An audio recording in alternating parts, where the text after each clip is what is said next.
Good evening, folks. Happy Friday. It is Friday, September the 17th, 2021. And we're here talking about cardish stuff. I say mostly cardish stuff because let's be honest, it's actually another quiet week for the most part. But apparently that didn't stop us last week. Not at all.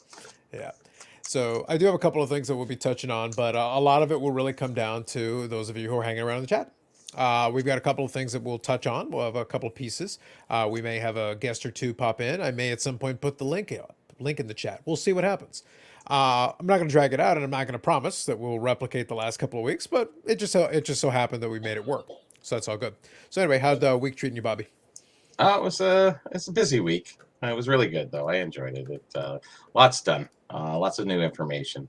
So I'm happy. Actually, I posted an article on that I did the 1920s President Selkirk cards. Okay. Actually, I had an article that I wrote on it a while ago. I tried to get it published. Unfortunately, they didn't want to publish it because I guess it kind of goes back into the grading companies a bit, and it doesn't make them sort of look good. Oh, it's probably one of my best writings, to be honest with you. Okay. But it's just better to get it out that way. When you talk live, you miss some things because it's mostly from the hip. When I can structure something in a writing sense, I'm so much better off. So I think it came out really good, and hopefully that'll poke the bear a bit. I think that's fair. So let me grab a couple of the comments here, and what you just said.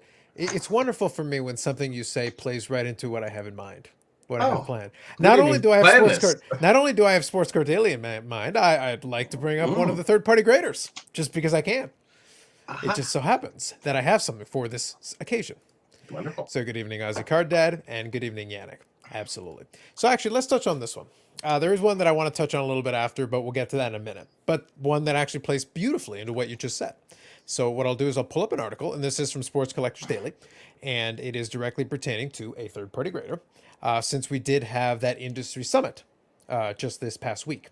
So not really anything noteworthy came out of it. That's why I said earlier, it's not particularly a newsworthy week again, which is fine. That's okay. That's perfectly all right. But I'll put it on here on the screen.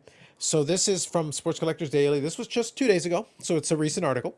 And it was talking about Beckett grading, giving a little bit of information. Given that, and I believe Robert Dudek, who usually chats in here, from time to time, sent me the link as well. So I did catch it, and then they sent me a link. Thank you. Any of you guys who send links. Oh, by the way, quick point aside. If you guys do want to mention anything and throw something into the comments section, do be careful, because what I'm finding is that YouTube is starting to crack down on external links in YouTube comments, because I'm noticing that I'll get a notification. I'll see what you wrote. I'll see the first part, and then I'll see a link, but then I'll go check in the comments section and it's gone. So I get the notification showing me that you sent me a comment, and I can see most of the comment, but it gets cut off at a certain point. I try to click on it to open it. And in the case of, I think, Roberts, I was able to open it prior to and realize what it was that he was sending me a link for, but then his comment has disappeared. Wow. So I can't even reply to it because YouTube just yanked it. And I think it's YouTube themselves that are pulling anything that does external links, because I was actually leaving a comment for somebody else the other day, and I was making reference to my Instagram page. I didn't even link to my Instagram page, and it deleted my comment 3 times, but I had to keep reformatting it so that it wouldn't seem like I was trying to take it off the site before it would let it stick. So really? I had my own comment pulled. I only noticed it because it was there, and then a couple of seconds later it would disappear. So the power of Facebook, eh? I understand why they're doing it, because we're getting a lot of spam comments now with links and stuff, especially WhatsApp links and stuff like that. You see any of that, it's garbage. So I understand, but it's too militant. It's to the point of extracting legitimate comments that I'll get notifications for, and then they just vanish, and I'm like, I know you said something. I caught part of it, but I didn't catch the whole message. That's one of those sayings where this saying comes into play is it's like throwing out the baby with the bathwater. They're just getting rid of too many things, unfortunately. So yeah. The bots have gotten very sophisticated though, because they are bypassing some of this stuff. Every time they come up with a change, they come up with a new bot that posts. I have comments on my videos within 30 seconds of the video publishing. So it's like it immediately grabs. It doesn't matter what the video is. It'll put something on there immediately. Amazing. So quickly, I'll get caught up here. Hobby Champs, good evening.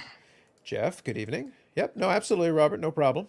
I'm happy to shout out when somebody, and Robert was leaving a couple of comments. I try my best to read. I don't always get a chance to reply to all of them, but I try my best to reply to as many as I can. I was giving the warning about the link because in case you leave a comment and for whatever reason I don't comment back on it or whatever, and you don't see the comment anymore, it could be that YouTube did that little poll thing that I was just talking about. Because I'll see a comment for a moment and then it's gone. They can always go through Instagram for you, correct? Yeah, absolutely. You can always reach out to me. Instagram. That's the easiest because then I get your message for sure, and that way it might still take me a couple of days to get back to you, but at least I'll get it, and you'll be able to know that I received it. Yeah. So good evening, name, perfect, and Smoking Cardboard. Haven't seen you before. Good evening. So real quick, I'll touch on this one. So the industry summit, Beckett. I always make fun of them because they're a black box. They almost never say anything. They basically have just been proceeding in the secret cabal of Beckett, doing whatever Beckett does. But they did say a couple of things in the industry summit. Now, there were a couple of fun little quotable quotes from this. So Rich usually does a pretty good job. When he puts it down in quotation marks, it is presumably a quote. So we should take it as such. Of course. So what we'll do here is the first quote is a good one. If no more cards come in today to be graded, so this is from them talking at the industry summit, we have enough grading work for the next year. Right. Jeremy Murray told the shop owners on Wednesday morning at the industry summit. So that's not great. That good for them, but at the same time not good for them. So that's encouraging. You guys are on the ball. You got this nailed down. So that's one thing. You opened Pandora's box there. Apparently, yep. So we go. So we shut down our services a month before the Nationals to make up some ground. We made up 2 or 3 months just by being down a month. Murray told Sports Collectors Daily after the company's presentation in Las Vegas, and you can see an image there. I'll grab this article later, and I will add it to the description of this video. So if you are curious, you can click on the link there and be able to check this for yourself. I'm not going to read the whole article, but I'll touch on a couple of pieces. So anyway, talking about the same thing they have. It'd be crazy to say this is great. We made up 2 or 3 months. We're still 16 months behind on some of our slow orders, which is miserable. That's a damning admission. But it is not yet at my favorite.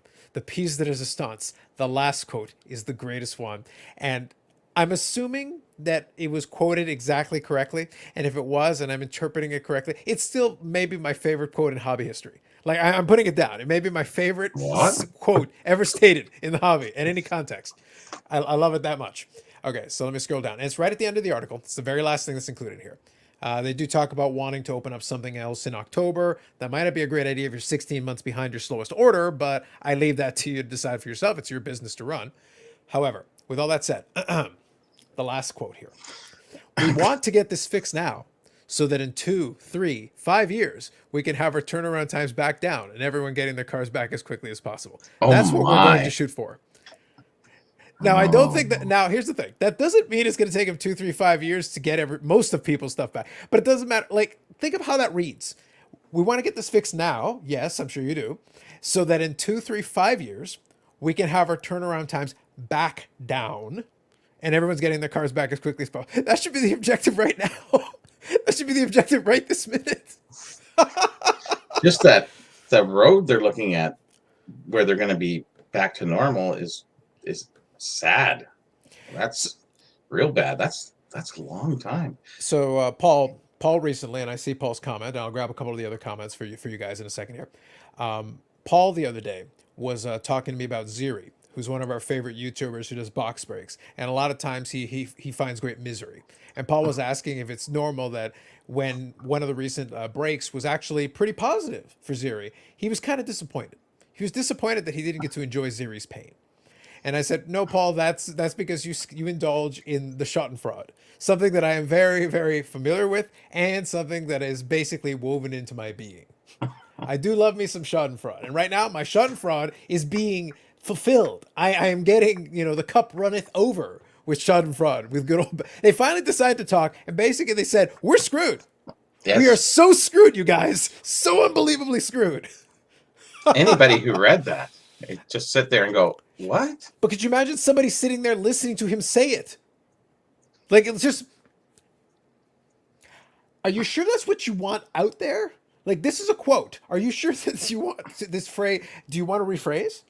Is there another way and I don't think there was anything you could write after that. That would... No. That was the end of the article. That had to be the end. That was the mic dropping all over. Yeah, the problem is the mic dropped and then exploded and then bits of it, killed everyone around. It was bad. Okay, so real quick here, I'll get caught up. Wow. Yeah, so Chris Sumter, good evening. Good evening, Eric, and good evening, Paul. Absolutely, 5-year plans. Yes, yes, no doubt. Look, the key to that quote right there. The reason why I say it is not my favorite hobby quote of all time, is that no matter how you want to read that, it doesn't read well. It doesn't sound good. It sounds terrible. And on top of the Schadenfreude, of which again the cup runneth over. I'm getting almost over. I'm almost ODing on Schadenfreude right now. I'm getting so much wonderful Schadenfreude. But it's okay. I have a good tolerance. I can take it. But all that said, the reality is no matter how you want to position it, is like, wow, magnificent, chef's kiss, wow. You live for it. I really do. They delivered to me. I didn't do anything. I just sat here. I mind my own business, and you bring this to me. And it's wonderful. I don't have to do a damn thing. It's great. That's why you got the shout out, Robert. That's right.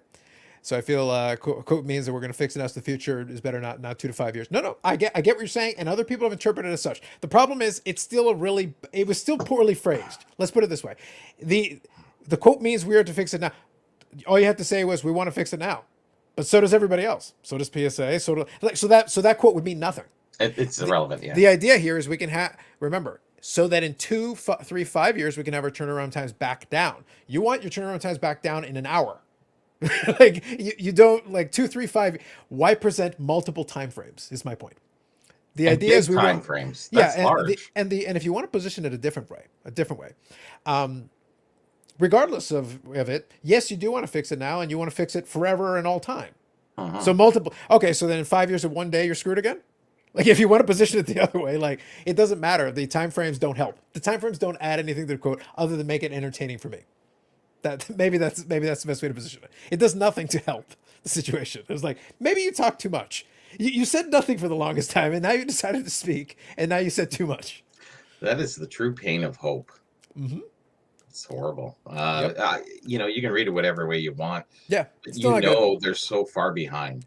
Yeah. Still Just with that statement, they're at least a year and a half behind. It just seems like if they're there by the second year, then they'll be back to. Yeah. I would say the 16-month quote for their slowest orders is the most damning. Yeah. Like it's an admission that right now we're torpedoed completely. And after not saying a word forever, it's like, well, if it was that bad, why didn't you say something sooner, right? Like you probably should have said something sooner when it was less bad. It was still bad, but it would have been less bad. There is no less bad in this hobby when it comes to grading companies except SGC. Well, because SGC is the best. So here we go. They're the only best right now. Clearly. I'm bummed by all this BGS stuff. I already been waiting an age to send in my high-end PC cards. Nope, completely understandable, Aussie Card Dad. It's not looking good for that one. No. Schadenfreude for the win. Yes, sir. BGS, we hope to get back tomorrow with Saquon Barkley retires. Oh, he'll be long retired before that.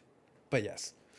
At least they're being transparent. Yeah. Thank you. I did have a great fun with that video. And actually, Victor had a great comment that encapsulated beautifully exactly the key to my transparency feelings from my video.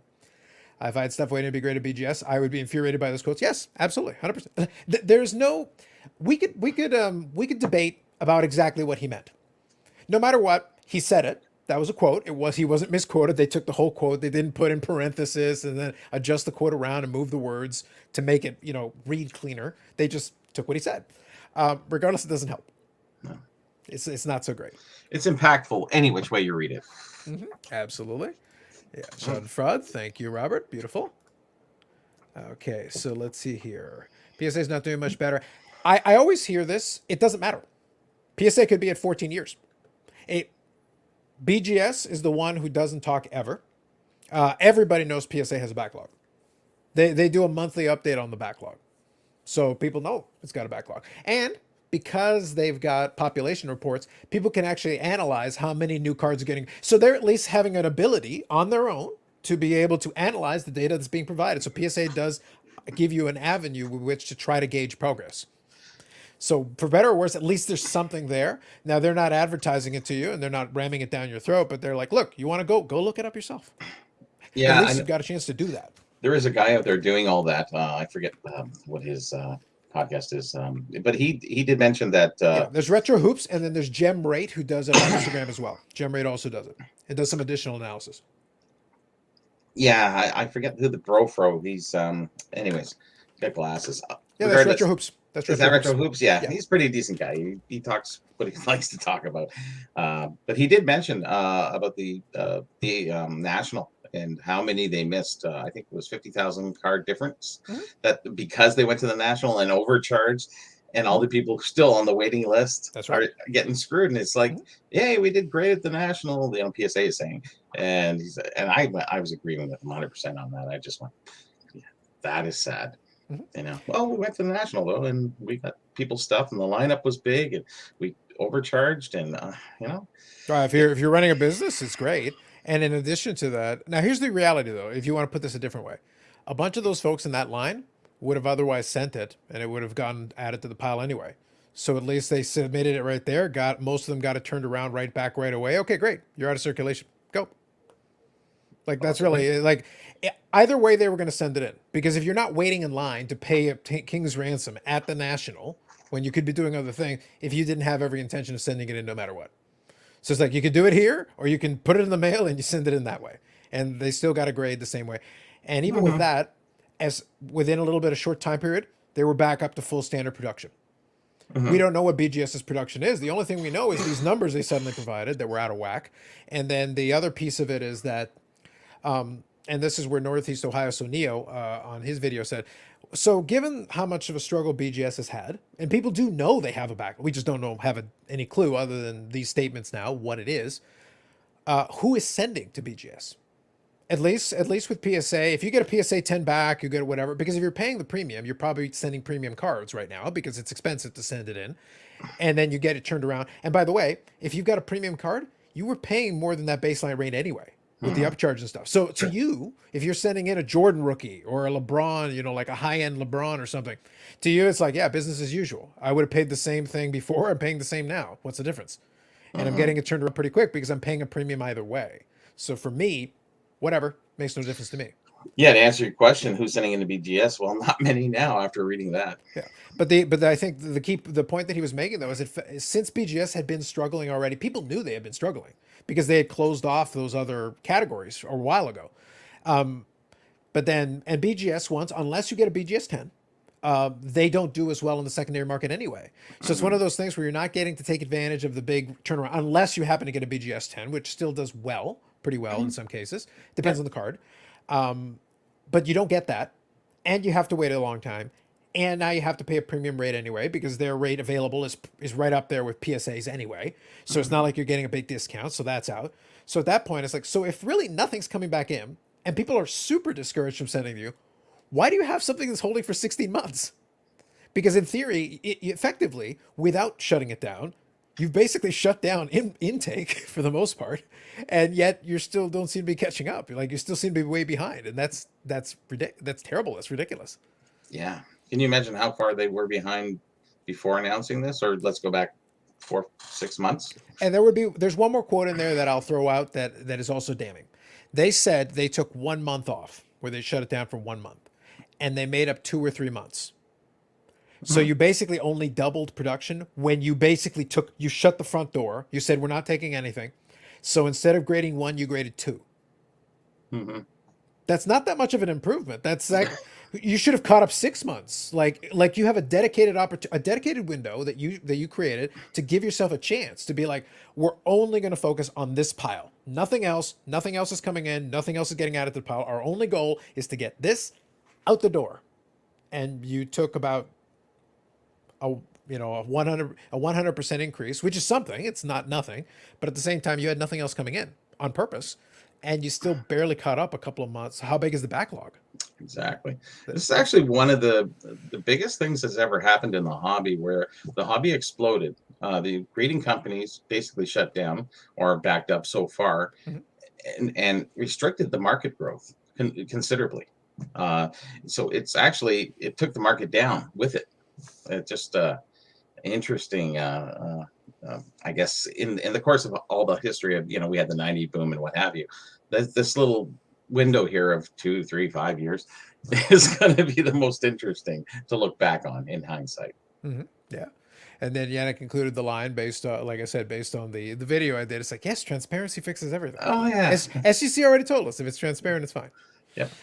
So real quick here, what cards have been sent to BGS to cause delay? Yeah, I assume the majority of base cards being sent to PSA. That's what I think. Well, again, that's what being a black box is. We don't even know. Here's the thing: for better or worse, at least PSA with their population reports and everything, people can go, okay, so what percentage of the stuff that's coming out falls under all these categories? Turns out a lot of it is modern, tons of it, a very heavily skewed modern, and sure. very heavily skewed modern basketball. Modern basketball is a very big chunk. So you can be like, okay, so we understand what, what proportions we're dealing with here. With Beckett, who knows? Perhaps cricket. The vaunted, waited for cricket cards could all be BGS. The future is BGS and cricket. Yes, and the thoughts of the people who sent in their stuff when the market was hot and they've been backed up this long, and they didn't get the express service or what have you. Their money is sitting there, and now when you sit there, go, it's going to be any month, I guess. I don't know. And now they sit there, and anybody who gets a read on that sits there and go, hey, I got like 10 grand that's going to sit out there for, and I don't know how much more this card is going to drop, maybe even go up. I don't know, but they're just sitting there going, if they tie up so much money, they could bankrupt the person, really. Mm-hmm. To a degree, Yeah, no, I agree. Very interesting. I like this comment. So it's okay if someone is screwing you as long as they're telling you upfront. Disclosure is key. Yeah. And at this stage, by the way, if you're complaining about, if you sent something in 16 months ago and BGS still owes you, I feel bad for you because you had no way. Really? That's not your fault. But if you sent something 6 months ago to BGS when they've been a black box for the longest, well, then it is your fault. I don't care. If it takes them another 5 years to get it back, 2, 3, or 5 years to get back to you, not my problem. Nope. If you're in the more recent category, people who are sending to PSA right now, they know exactly what they're getting. And by the way, if I send to PSA now and pay that rate, it's going to take about a month. Because if I'm sending at those price levels, it's about a month and a half. Yeah. Or if I pay at the higher tier, 3 weeks, 4 weeks, which is, I'm still paying a pretty penny for it. But is that beyond egregious? You'd like it to be faster, but at the same time, if it's 3 or 4 weeks, that's in a quick enough turnaround time that you can then flip the card if that's what you want to do. And you're paying good money for that, so presumably you're sending in a card worthwhile to do that for. Or if you're on the higher end of the scale and you were going to have to pay a lot anyway, then business as usual for you. Really, nothing has changed. Mm-hmm. And so instead of taking 2 or 3 days, it takes a week.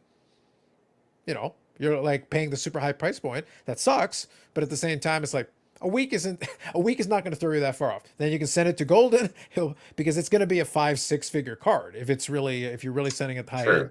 So for you, it's like, okay, you wait an extra 3 days, send it to Golden, make your 50 grand, and move on with your life. But isn't there the case that a lot of people sending them in saying they're not getting the 9s and 10s that they normally got? I know that is going around the hobby quite a bit, and it is being said and spoken.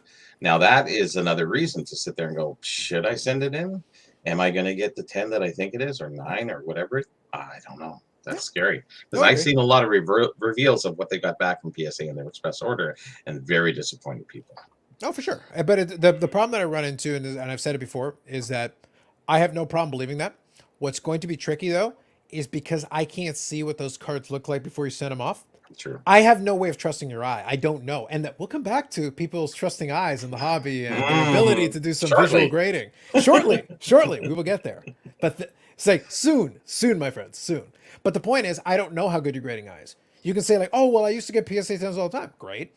But if I watched somebody else who did a PSA reveal recently, and they have a really good eye, and they got about 80% 10s. So like your mileage may vary, and they submit, I think, 50 or 80 cards. So it's like your mileage may vary. And then somebody else got absolutely massacred. And now the thing is, was it warranted? Is it deserved? The problem with anecdotal evidence is that if you run the whole data set and it turns out you're only a couple percentage points off, but there's just so many cards. And by the way, people tend to only tell you when there's something to tell you. Bad news that sells. Yes. We don't hear about the guy like, I sent in 100 cards and 95 of them were 10s. And maybe they don't want to even disclose that they have the 10s. And that's another part of it too. But if you get a bunch of 7s and things like, everyone must Bloody hear. Murder. I will make videos and then videos upon videos reciting my previous video. Yes. So real quick here. Because I have content to do. Exactly. So I'm sending my rare 90s instant jersey autos. I'm a subgrade collector, so I don't get it either. Yep. No, I'm with you. The laws of unintended consequences have not been repealed. You are correct, sir. When's the last time? Oh, this is a good point as well. I think Neo made this point as well. When's the last time you saw a reveal video with BGS slabs? So it's one of those things where they've got a backlog, and 16 yet months ago. no, but here's the thing. In all seriousness, Yeah. I watch a ton of content, and I rarely will see a BGS return video. So it's one of those things like, where are these cards going? If presumably the cards are coming out, someone has to be getting these slabs. But could you imagine if the problem is actually, as it turns out, we haven't sent a card. When's the last time we actually sent a card out, Jeremy, from BGS, Jeremy, Beckett, Jeremy? It's like, when's the last time we sent out a card, Jeremy? Like 4 or 5 months ago. What about that pile? Oh crap! We're supposed to grade those. Mm-hmm. No wonder. What were you guys doing this whole time? And everybody's around the water cooler. Ah, scatter. The gig is up. Yeah, I did see one. Oh, well, I guess it really wasn't one because it was a crossover to PSA from BGS. Right, exactly. So a BGS got in there, but they didn't get in there for. Yeah, but I do find it unusual that I haven't seen many. Like I've seen a handful, but it's not like you'll see PSA reveals of like 300 cards, 500 cards. Sometimes you'll see these really big ones, but then the BGS ones are like 10 cards, and I'm like, if you're way backed up, shouldn't somebody be getting these things back? Even if it's taken a really long time, shouldn't somebody be getting 100 BGS slabs back all in one shot? You'd think. I don't see it. I see SGC, I see CSG, I see I see PSA, Yeah. I even see HGA. Like I see everybody else. Nothing. I just don't seem to see the BGS ones for me. I don't get it. Maybe Beckett's been closed longer than we think. I was gonna say they just didn't tell anybody. Actually, been closed this whole time, just so you guys know. Disclosure, yeah, exactly. Yeah. So real quick here for BGS, it was modern stuff that was hoping for 9.5 or better. Yep, the resale value was still good for that stuff. I will say though, the 9.5s are good if you're a buyer, because the 9.5s you can actually get a really nice 9.5 way cheaper than a PSA 10. It's good for a collector. You can get a quality card at a much lower price. But if your hope is to flip, it's actually not that great. Not anymore. Unless you've got all 9.5s or some 10s in there. It's got to be like close to a 10. Then yes. But otherwise, like, actually you lose money comparatively. Again, assuming you can get it back. Since apparently that's a thing. Yeah, some people are like this. Very true. I think if you want subgrades right now, given what we're talking about here, I think at this point CSG might be your bet. Because at least they have subgrades. They're liking that. I'm sure if they're reading that last sentence, I'm sure that last sentence, if they are closed, they're sitting there going, hey, that bought us 2 to 5 years. We're good. Well, like right now, by comparison, CSG's bulk rate, because they still have the bulk rate open, is like 170 days. And they're like, we're doing great, you guys. Yeah. By comparison, we're doing speaking. awesome. We're doing awesome. That's not that bad. Yeah, we're the industry leader. You're going to see Really? CSG's new marketing slogan is, we're not BGS. Yeah, exactly. That's their only argument. It's like, we're not BGS. We're better than most of our competitors. Correct. Mathematically, this is true. I've been enjoying seeing all these YouTubers getting their PSA base cards back and they're saying they won't send these types of cards anymore. Yeah. The ones that are getting the bulk back and they're like, yeah, this wouldn't be worth sending now. So I will discourage folks from sending a lot of those cheap, which is a good thing. In the long run, it's a good thing if you want to be able to eventually have a chance of being able to submit stuff reasonably. Eventually. 2, 3, 5 years. How many PSA reviews do we see with people convinced they'd get 10s when even though blurry camera, you can tell it's 9, 10 centimeter 3? Yes. But thank you, Paul. That's my point is that, look, I understand they're disappointed. However, are you sure it actually deserved a 10? Even by the looser standard. I'm just throwing it out there. Are you sure it actually deserved a 10? Because I'm not 100% sure on that. So quickly, I'll get caught up here. Speaking of, you got a BGS return 13 months later in June, didn't make a video. Paul, you could have been that guy. That one guy. Or you could have put it on Instagram with music in the background. That'd be nice. Yeah, I know. I'm happy to do some BGS YouTube vids in my PC for you all. Absolutely. Go for it. Because I'm sure, especially since you collect basketball and stuff, trust me, there are plenty of people who enjoy that stuff. No doubt. It has to be new submissions or new ones that come back. Look, PC's fun. Well, go for it. I'm amazed how many videos I see CSU returns with no subs. Again, I don't get it. If the label is already not great to begin with, I agree with that. We grab Robert's comment here, and I see Andy's about to join us, so I'll bring him on here in a sec. So, Andy, you got a second to prep yourself, and I'll get you on here.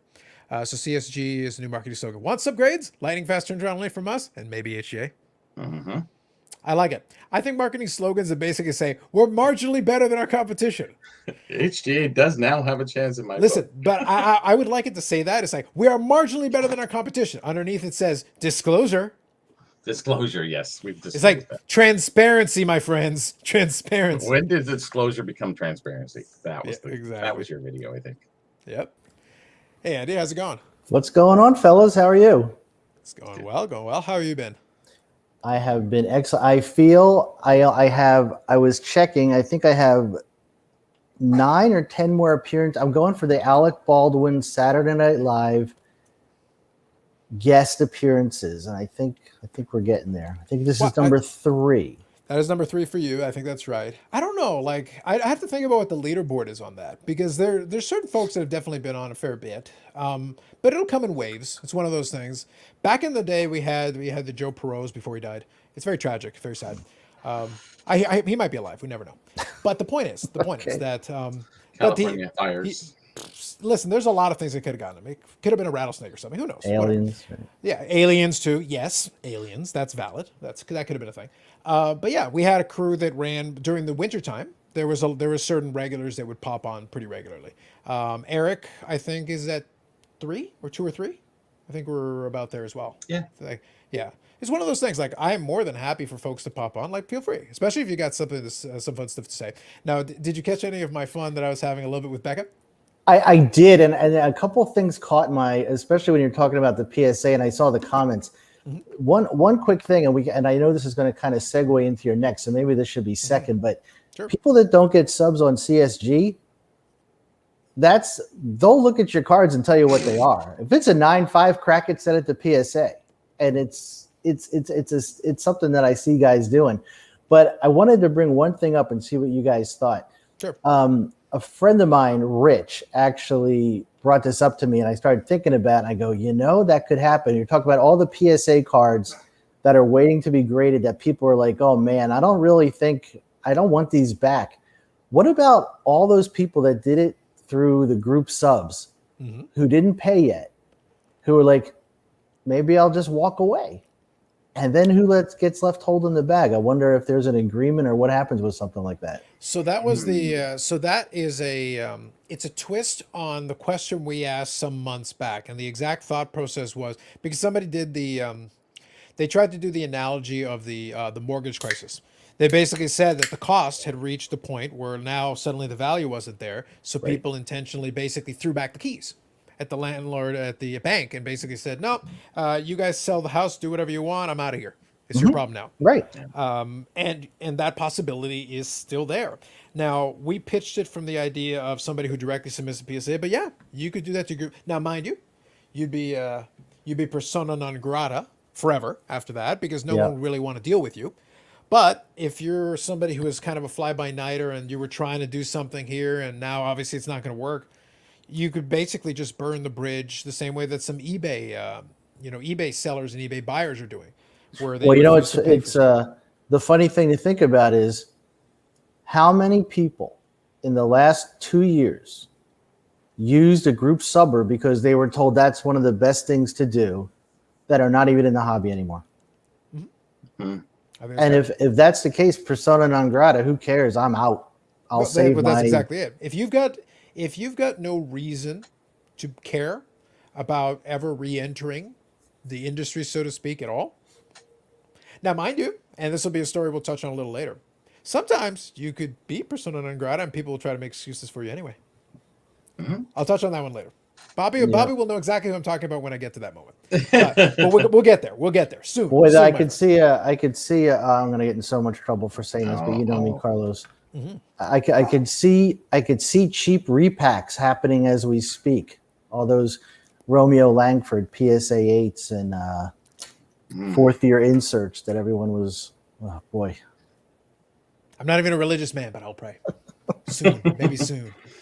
But no, that's fair. I could see a lot of possibilities. Like I said, the junk slab era is well in effect. There's going to be a lot of stuff that it's not worth the plastic it's encapsulated in. Like you could melt down the plastic and probably it's worth more than make some top loaders out of it. Recycle it and make some top loaders out of it. It'd be better off. I was watching a couple content creators and it's still it boggles my mind where they're like, well, if you get a John Morant Prism base card and you get a PSA 10, then that's it's $200, and you could get it for, I think they're like 35 or $40. Yeah, but that doesn't really make much sense now when it's a $150 grade, even a $75. But they don't tell you that a PSA 9 is going for $60.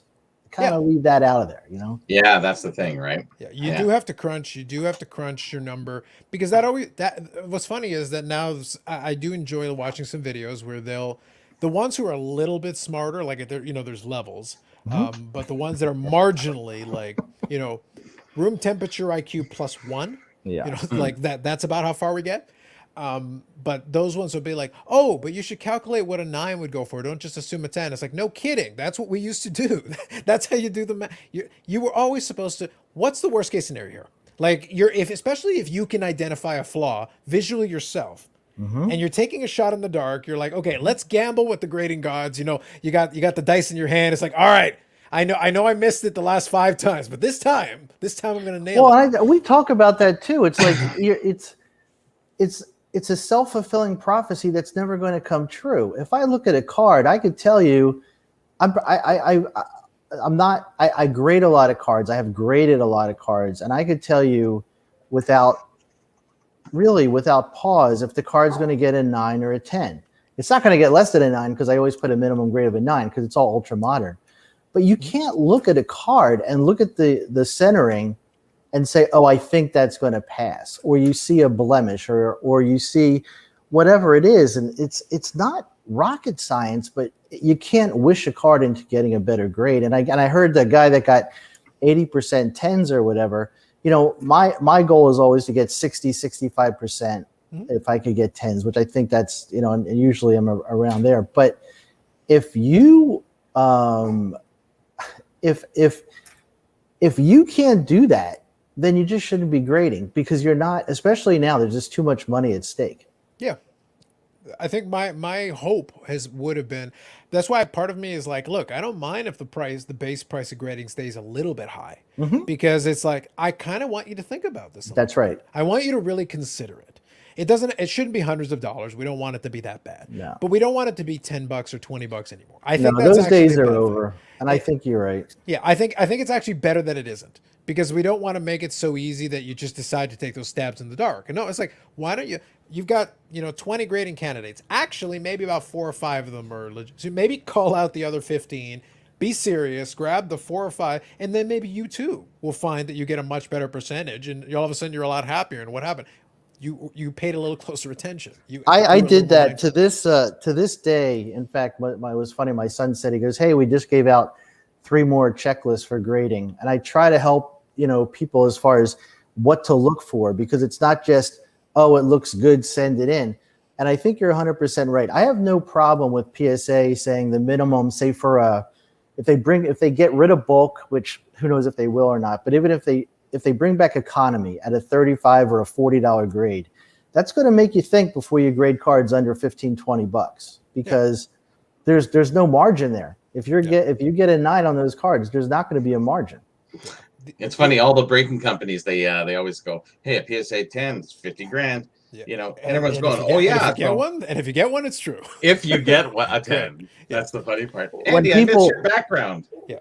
Oh, I know. It's I know. It's I came upstairs tonight, but it's if people are getting cards, everything in, like you're saying, in a perfect world, if it gets a 10, well, you can't count on any card getting a 10, and if you do, you're going to lose, because it's not fiscally sound strategy to do something like that. Especially now, you have to be it's got to be so meticulous, and you have to like break yourself of when you had those grades of a bulk grade. I was grading cards at $8 and $9 a card.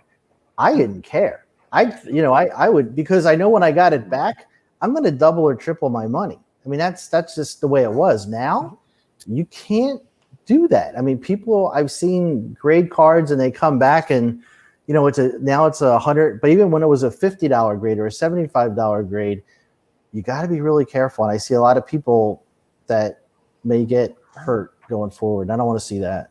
Have you Right. sent anything in late, Andy? I have one card. I'll show it to you. That's fast. I know I have it in my drawer here, but I got this one card about 3 weeks ago. It's a Jalen Hurts Spectra Mhm. 215. Okay. And I told my son, and we were talking about it, and there's really no reason to send that in now because I'm not going to get rid of it. So I would just keep it. I have a whole stack of cards that it's exactly what you guys were saying as far as going through them, weeding them out, going through them again, weeding them out, going through them, weeding them out. It cracks me up when I watch some of the breakers and they're breaking like that select retail, which don't get me going with that. And it's like, oh my God, I guess we pulled a LaMelo base card that is selling for $11. So, where are we going to go with this? Maybe grading is just going to have to be reevaluated totally. The card looks like a 10. Yeah, the cards, and right now Panini's quality control, let's just say it's lacking. I haven't seen many well-centered cards from Panini in the past 3 series. Yeah. Well, Spectra also has the side benefit, I'll call it benefit, of they tend to use thicker cardstock. It's thicker. Which traditionally is actually a little bit trickier to get because you can do more things to the corners and edges. There's more opportunities to damage something. It's just by the nature of production, just because they have to cut through a thicker piece of cardboard, basically, to make it work. Yeah, it's challenging. It's sometimes I'd rather have the thinner card, but like you're saying, because the problem with the thicker cards, sometimes I find it's so hard and you just don't know how. But the compression, if it's compressed on any side or corner, and you're just like the patches, they're impossible to gem. I get that. But that's why when you do get people that are experienced, I'll use Alico 3 as an example. He submits cards all the time. Hundreds of cards, thousands of cards. So he is very familiar, and he'll sell some of them in his store, and he'll put some of them in his collection. And he shows you what he sent in. He shows you the results. He pre-grades them himself. He tries to make a best guess. This is what I think it would go 9, 9.5, 10, whatever the situation is. You do enough of that over enough years, you develop a good grading eye. You're gonna get it right more often than you're gonna get it wrong. And it's just like you're saying, it's just repeat the process. So when you get a card back, you'll know right away why it didn't get a 10 or, or why it didn't get a minimum 9 or whatever you're going to do for ultra modern, but you'll get in that habit. There's no one that looks at a card. It cracks me up when they go, why did this get a 6? I'm like, that's the problem. If you don't know why the card got a 6, you shouldn't really be grading the cards. Yeah. Panini's been cutting cards bad for the last since 76. Yeah. You should see some of these. They're so miscut. It's just horrible. I got a full set to prove it. This is 76. That's exactly it. It's not a new thing. It's not a new thing. And in his case, though, because he does do so many, sometimes he'll grade patch cards or thicker cards, and they'll come back 7s. And this is a guy who knows what he's doing, but he's also not complaining about it. He goes, nope, that's what I expected. Because he knows that, like, with a thicker card like that, he goes, this card is still worth it to me to put in the holder because it's still quality. Because he's not putting in, like, common cards. He's putting in, like, key rookie cards of Hall of Fame players and things like that are, like, quality players. He wants it in case. Great. Yeah, like, this as a 7 is a $500 or $1,000 card. So for him, it's like, it still makes perfect logical. It's fine. Absolutely. Because they're all damaged. So there is no 10. So in that case, a 7 isn't so bad if you know it's a condition-sensitive issue. You adjust your expectations accordingly. It's like, oh, but I want a 10. Well, then keep dreaming. You're not getting one. Doesn't matter how much money you have. Sometimes it doesn't. You could, like, you're not going to get a 10. It doesn't matter. Unless you have ultra modern cards or you find some cards that were kept in a humidor or pristine or however, it's just not good. You have to have, like, everyone's got to know what Clint Eastwood said in a movie, right? Every man's got to know their limitations. Yep. So real quick, I'm just going to read a couple of these comments here. There's a couple of good ones, so I'll get through them quickly here. So actually here. So Mark here asks, so good evening. Does PSA sell the cards that folks don't pay for? We don't know what their process is yet. It's one of those things where we're going to find out. Because if people do decide to challenge this, that's what'll be interesting. Golden. Yeah, go to Golden, you'll find them all. Watch Golden try to sell that. It's like why do you have a LaMelo comment? Shut up. Just put it in the lot. It's like I think so Robert here says, I think the group subbing company is on the hook. Now for group subs, then for them, yes. Because they find themselves in a unique situation because they have a relationship with the grading company as part of them being able to get preferred rates. It might be the contract they sign, default or whoever, someone's got to pay. Yeah, so it's going to be, they're probably going to have their own arrangement. It's going to be really tricky. I would feel bad for the group subber because they're doing their job. It's like this wasn't I'm fulfilling my obligation. I am sending the cards over, making sure that everything gets done. If there's a customer service issue, you come talk to me. I'll go talk to them on your behalf and all. So we're doing all this, and then I'm the one that gets screwed over on this deal. And Do you not pay up front for group subs? So No. what happens usually is Really? that with PSA, you get charged after the grades happen. That's why I laugh when some people talk about, I literally saw a comment the other day on a YouTube channel, on a YouTube video. And they're like, well, PSA isn't making money while their backlog is like, yes, they are. Every time they grade cards out of that backlog, then they charge somebody. Sure. That backlog is literally worth money. They don't have to take one single additional card. PSA can shut the front door. They've got millions of cards back there that are worth tens or hundreds of millions of dollars to grade. And then they do that. And then they can reopen the door and take more money from you. Yeah, they could just open the vault, print some money, close it back up again. It doesn't. As many times. So PSA is fine. Their cash flow situation is great. That vault is worth a lot of money because as soon as they put it in that holder, they send you a bill. That's how this works. Yeah, And I get that.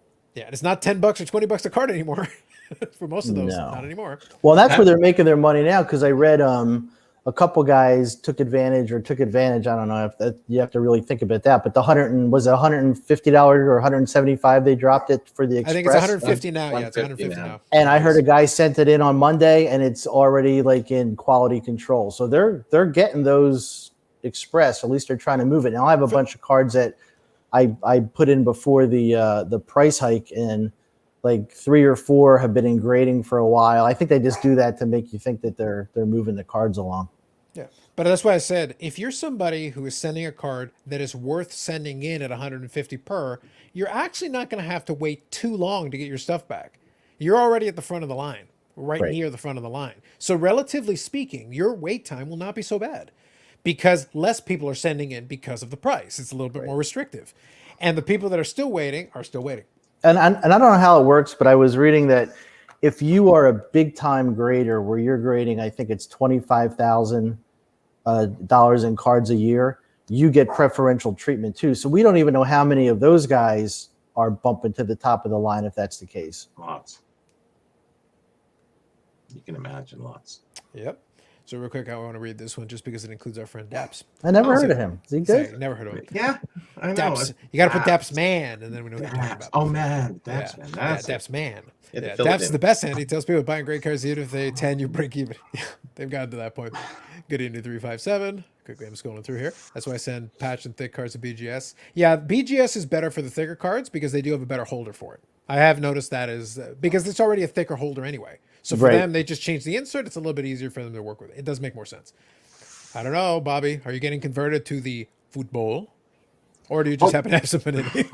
I picked up a wonderful set of 1976 Euro football by Panini. Okay. So that one has that Pele in it? Or yeah. No, actually, surprisingly, it doesn't. There's really 2 top cards, but the other ones are, there's a lot of team cards.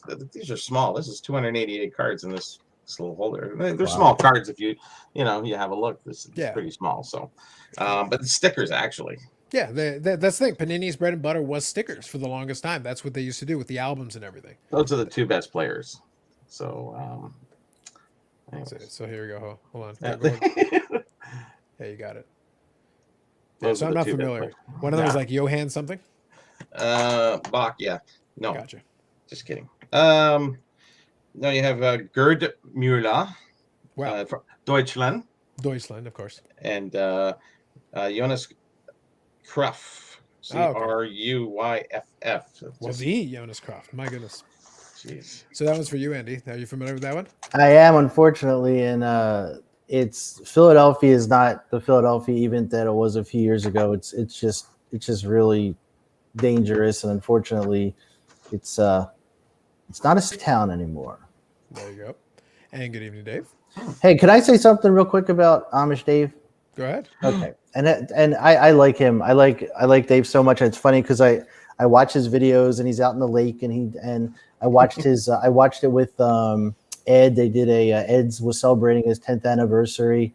Yes. And actually one of the videos I did, I told everybody to go look at Dave's video because he talked about select and the overprinting and a lot of stuff like that. But when I'm watching Dave's videos, sometimes he talks about like flippers and new people and I always get self-conscious because I'm like, oh man, is he talking about like, he's not talking about me. I just get so defensive, but Dave is awesome. He tells it like it is. And I really, everyone should check out his channel. He's terrific. Just be aware, usually not safe for work. Especially if he's at the lake. If he's at the lake and there's kids around, abort! Well, that's what I like. That's what I was. It was good. It was really good. Yep, the PSA up charges. That's right. Yeah, so Hobby Champs. Pretty sure the group server's taking money up front, so I think it's covered a little bit here. Touch on it from here. Yeah, I'm sure they do. I remember. The smart ones do, because otherwise, obviously, you're on the hook. Like I said, you're on the hook. If something happens, it's like you're sitting there, the bill comes due. Somebody's got to pay for it.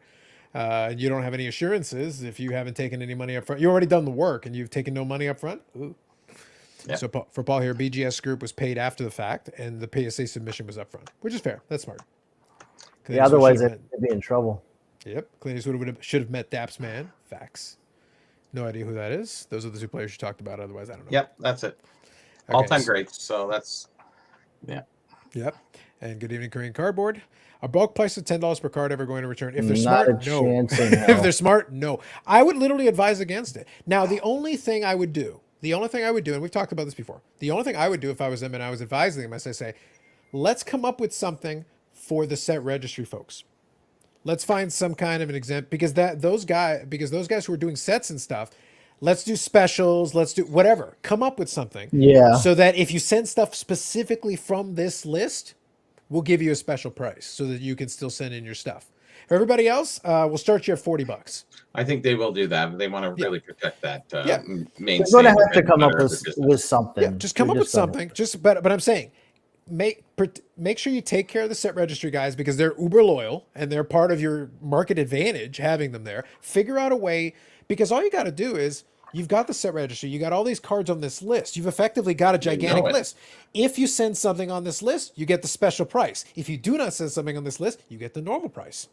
Mm-hmm. And whatever the normal price is going to be, you just They just can't go back to. And I didn't realize it was happening. I'll be totally when 2 years ago, a year and a half, when everyone like grading just took off, and I know exactly when it happened because I look at all my grading and I look when my economy went from a 6-week return to an 18-month return. It literally happened overnight like that. Yeah. And then when I saw the YouTube content of people revealing what they had got back from grading, and not in a million years would I have graded this stuff. And when PSA must have been looking at it and said, what's going on here? But you can't tell people what you can and cannot grade. You could just raise the price where it doesn't make it cost effective anymore. And I guess that's where we're going. And that's where I think, though, that's where PSA strategy needs to be. Is that I've said it before, and I phrased it in this exact way. I don't actually want you to send me that stuff. No. I want you to think about it a little bit. That's why I say protect the set registry guys, because they've already been loyal. They've already spent a ton of money with you over time, because if they're building those gigantic sets, that's business. But you've already got a list. You know exactly what cards they need to send for those. So if they send those, here you go. We'll give you the bro price. Everybody else, forget it. And I'm going to wait till it starts happening, and I hope it doesn't. But I think some of the guys that are the smartest guys in the room are going to say, well, wait a second. People aren't going to send base cards anymore because it's just not effective. And then they're going to go with, well, if I send these cards in, the pop count is going to be so low, then they're going to be worth so much. And I hope that doesn't happen, because I think that's the wrong way to think about it. But I can see it happening. In fairness, the set registry kind of created that a little bit anyway. Because because if you're doing like the Nolan Ryan player run, for example, That means you need a 1987 Topps Nolan Ryan, 1988 Topps Nolan Ryan. It's like, how much do you want to pay for a 1988 Topps Nolan Ryan? They're still printing them now. Somewhere, if you listen off in the distance, they're still printing. You can hear them, right? Like if you listen over yonder, you can hear it. Dave can hear it over Lake Superior. Like he's like, what is that noise? Oh, they're printing 88 Topps Nolan Ryans. Still doing it across on the other side of the lake. I think, and then in the real background, you could hear Chronicles laughing at Select's print levels at this point. Absolutely. So real quick here. By the way, guys, thanks for the comments. Some really good stuff here. Good evening, other Andy.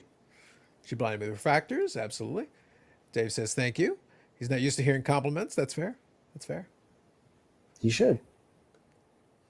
Dave's stuff is fun, but like I said, not safe for work if you see the lake. I am just warning you. I am warning you for your collective benefit. Yeah, absolutely. Real quick here. Any Broadman talk tonight? Not yet. Do you see Daps on? Yes, Daps was on Sports Card Investor. Probably, yeah. Probably. Oh, really? Oh, yes. Is he affiliate? It was the Mega Powers. Yeah, he is actually. It was the Mega Powers colliding, my friend. Wonder Good Powers activate. It was amazing. Just amazing. Just, wow. Sensational.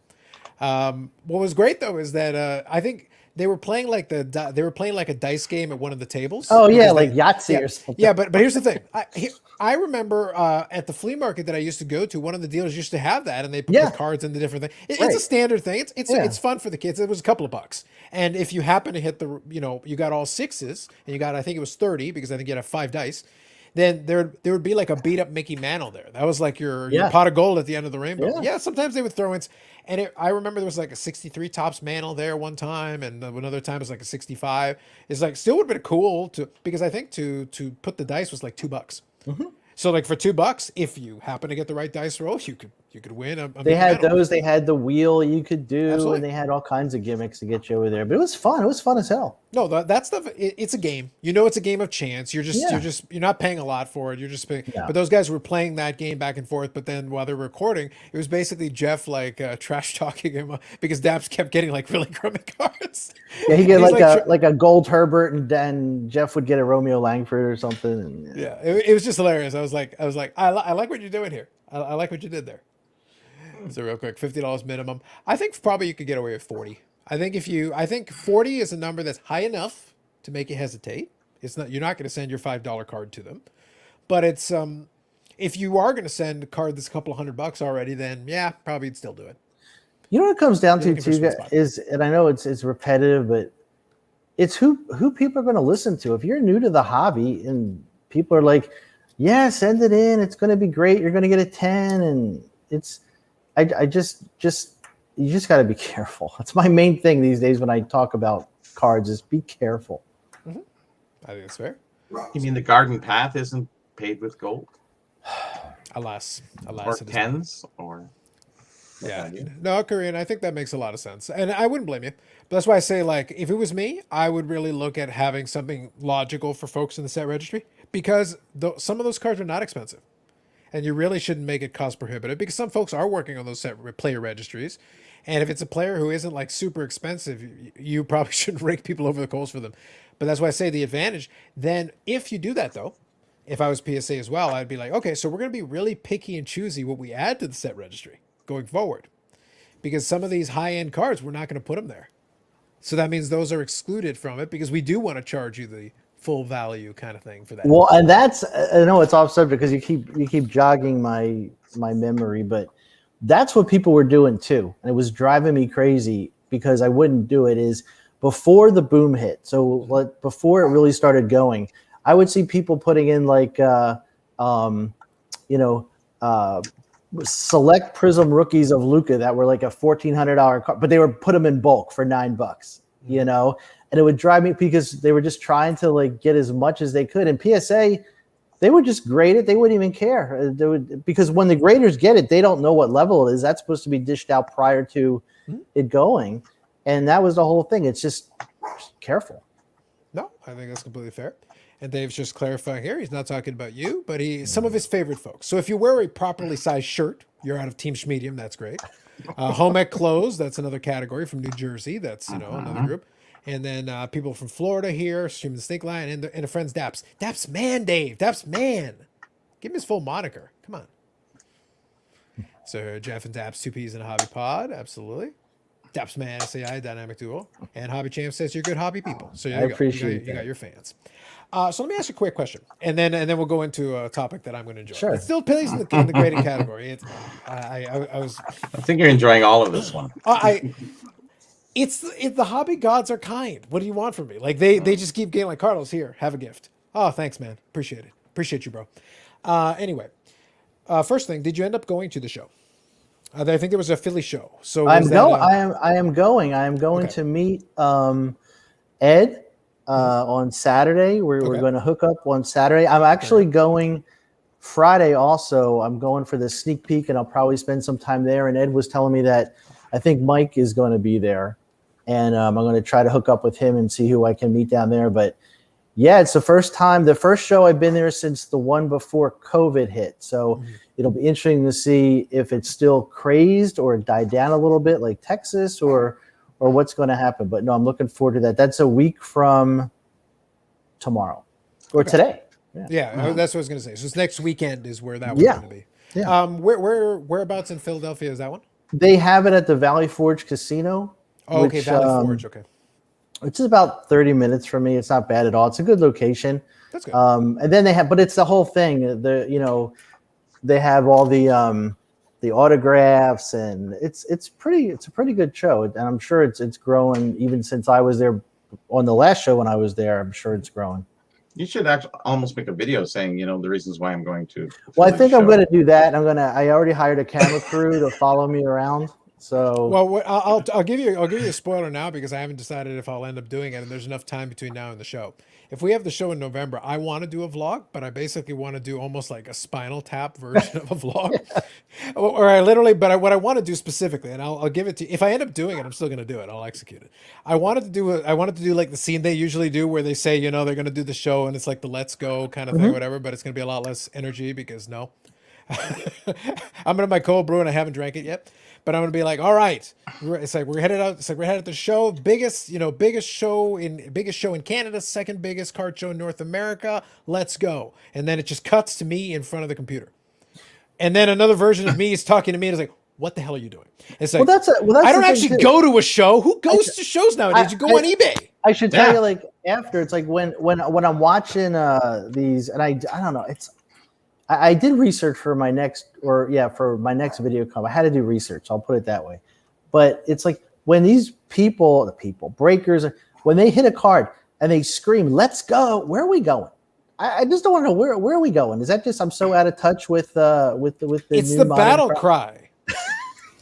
Years ago, if you were in internet culture, it would have been Leroy Jenkins. Now it's "Let's go." Let's go is shorter. It's much more succinct. It's to the point. It's like when I was young. The big thing I still do it to this day. When you say something and then you say right, and my dad would always say, "I don't know. Are you right?" It's like, "Who's right? I don't know." Eh? Yeah, exactly.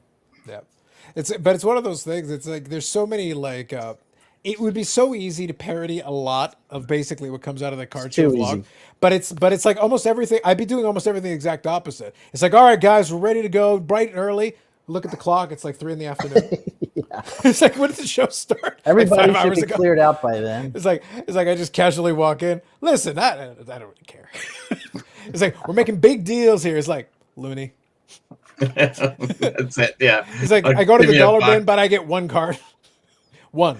What's the best you can do on it too? You go the dollar box would be like, I'll take 2 of those and 1 of those. Okay, see you guys. Paid $10 for my. Basically, yeah, pretty much. It's like I get in line to get the show program, but there's nobody in line. I just put people in front of me. It's like just to get the program, guys. Yeah, absolutely. Oh, So man. here we go. That's all right, Dave. I forgive you. At least you've rectified it now. So more importantly, is Ed and Andy going to sample pizza? That's a good I got to talk to Ed. I know the piece. I know the place he's talking about. It just depends. Like my place opens up at 4:00 in the afternoon, and it's probably about a half hour from there. But we'll have to see. But I want to try his pizza. So definitely. But I have a card for Ed that I've been saving since I know he's a Phillies guy. So I want to make sure that we get there and meet up. Sounds good. Top 5 cars to get at the Valley Forge show. #sheesh. So how many tables at the Valley Forge? Like, is it half decent sized shows? Or It's like really Dallas? big. I mean, Yeah. it's and they have a lot of room because it's in the casino, like it's in the the whatever they call the big Convention halls, area, the yeah. convention halls. So last time I was there, it was big enough that I didn't get through it all in like 3 or 4 hours. So it's pretty big. And that was before COVID. That'll be interesting. So real quick here, I'll touch on this one. So Aussie Card Dad, I think you've seen this, but if you want to include that on Instagram, you can always mention the IG in there. You're more than welcome to. Just grabbing this here, end of show haul, $320 cards. It's going to be very funny because I'll work off the assumption because we never know. There's still some time between now and November, but let's assume for a moment everything goes off without a hitch. We do the show, we get it done. Great. I bought the VIP pass, so I got that taken care of. So we should be good there. The only thing I got to figure out is like. It's been 2 years, so now I don't remember. And I didn't buy a VIP pass last time. I just bought the regular ticket. It's like, so do you need to email me something? Like, I got to kind of reach out to like, so I paid for it and I have the receipt and everything. But it's like, That's what happened with the Philly show. I got a ticket a long time ago because I wanted to go for the sneak peek, but they don't send you the ticket. It's exactly the same. It's like, here's your receipt, come in and to the will call. So I'm sure it's going to be a gazillion. I'm sure it's going to be just so well planned out. And that's fine. And that's fine. But I just wasn't 100% sure. Like I was just like, because I used to buy the weekend pass, the normal one. The VIP one has a lot more stuff going with it. But the weekend pass would actually say explicitly, come to the will call, get the ticket, we'll give you your stuff, we'll give you a bag with the stuff, and it was straightforward. With this other one, it's like I have a PDF with my receipt, showing the charge, which level and everything, all the information's there. I have it. I've saved a copy, so I'll have it ready with me. But it's one of those things like, guys, you could give a little more information. Well, said like we're in the age of like the was it the QR code? Just we put it in your that would be your very easy way to wallet do it. Yeah, for sure. But we got a million ways to do this. It's like it doesn't have to be difficult. Like we have the technology. We can definitely get that done. And by the way, they have an app. So really, you could be like, hey, do you if you downloaded the app, connect to it, and hey, there's your ticket. Boom, your QR code will scan. Done, in 100%. There's a million ways you could do it. $150 was it? Yes, I believe that. So that's the VIP package that it lets you in on Thursday. Like, is Thursday a special event thing or? I think it's like a preview. They give you a couple hours there worth. If you're a dealer, you get more time because you got to set up two. Obviously. But if you're in the so the gold VIP package, it was $149. Yeah, plus tax. And what does that include? It includes $80 for the autograph, which isn't bad. It includes some other. Whose autograph?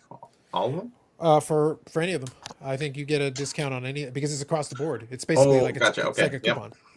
Yeah, which isn't too bad. It means you get to pick and choose. If there's one you like, you can get a. I think they added a couple autograph guests. Yeah, I'm taking a look right now. Gilbert Perot, Adam Oates, Gilbert Perot. They have Bret Hart still. So right now it's just the three guys. Yeah. Yeah. So they haven't announced prices or anything yet. So that's fine. I get it. Yeah. So the other thing is, so you get the priority access to the VIP and dealer preview event. That's those couple hours there. First on the floor VIP, you get 15 minutes early. I will be not taking advantage of that. I'll be sleeping. $80 coupon for any guest autograph. I'm not a morning person. Absolutely not. $80 coupon for any guest autograph. Upper Deck collectible badge and lanyard, which is standard. You usually get that. Ultra Pro gift pack. That's fine. One free autograph certification from JSA for any item. So that's included as part of that. I think you get it anyway if you buy it. But anyway, the JSA part is there as well. One fast pass for any single auto. So you do. I haven't used the fast pass before, but I know that some people swear by it. And you get a free hockey magazine at the Beckett booth, or any or $10 off any book. So between the $80 coupon and the $10 off a book, you're getting $90 value there if you decide to use them.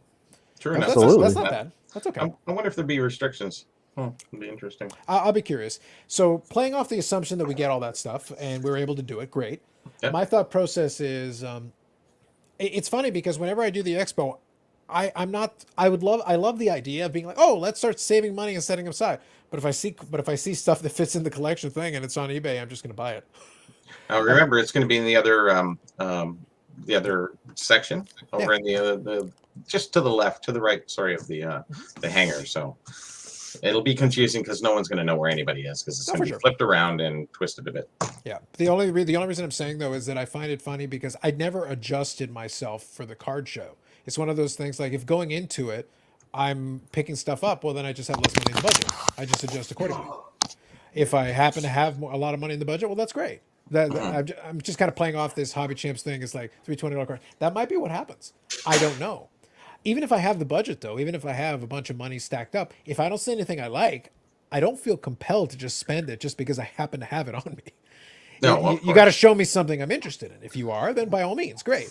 But if I saw it on eBay 2 weeks prior and I already bought it at a price I was satisfied with and it's already in my hands, well, then I don't need to buy it again. I already, oh, but it's at the shop. Like, I don't care. I already have it. there's always soft serve. Exactly. And Not good always. Evening, good evening, Brad. Absolutely. Glad you enjoyed the vlog terminology. It's going to be important. We gotta get all our terminology in. Oh, we can ask Brad the question.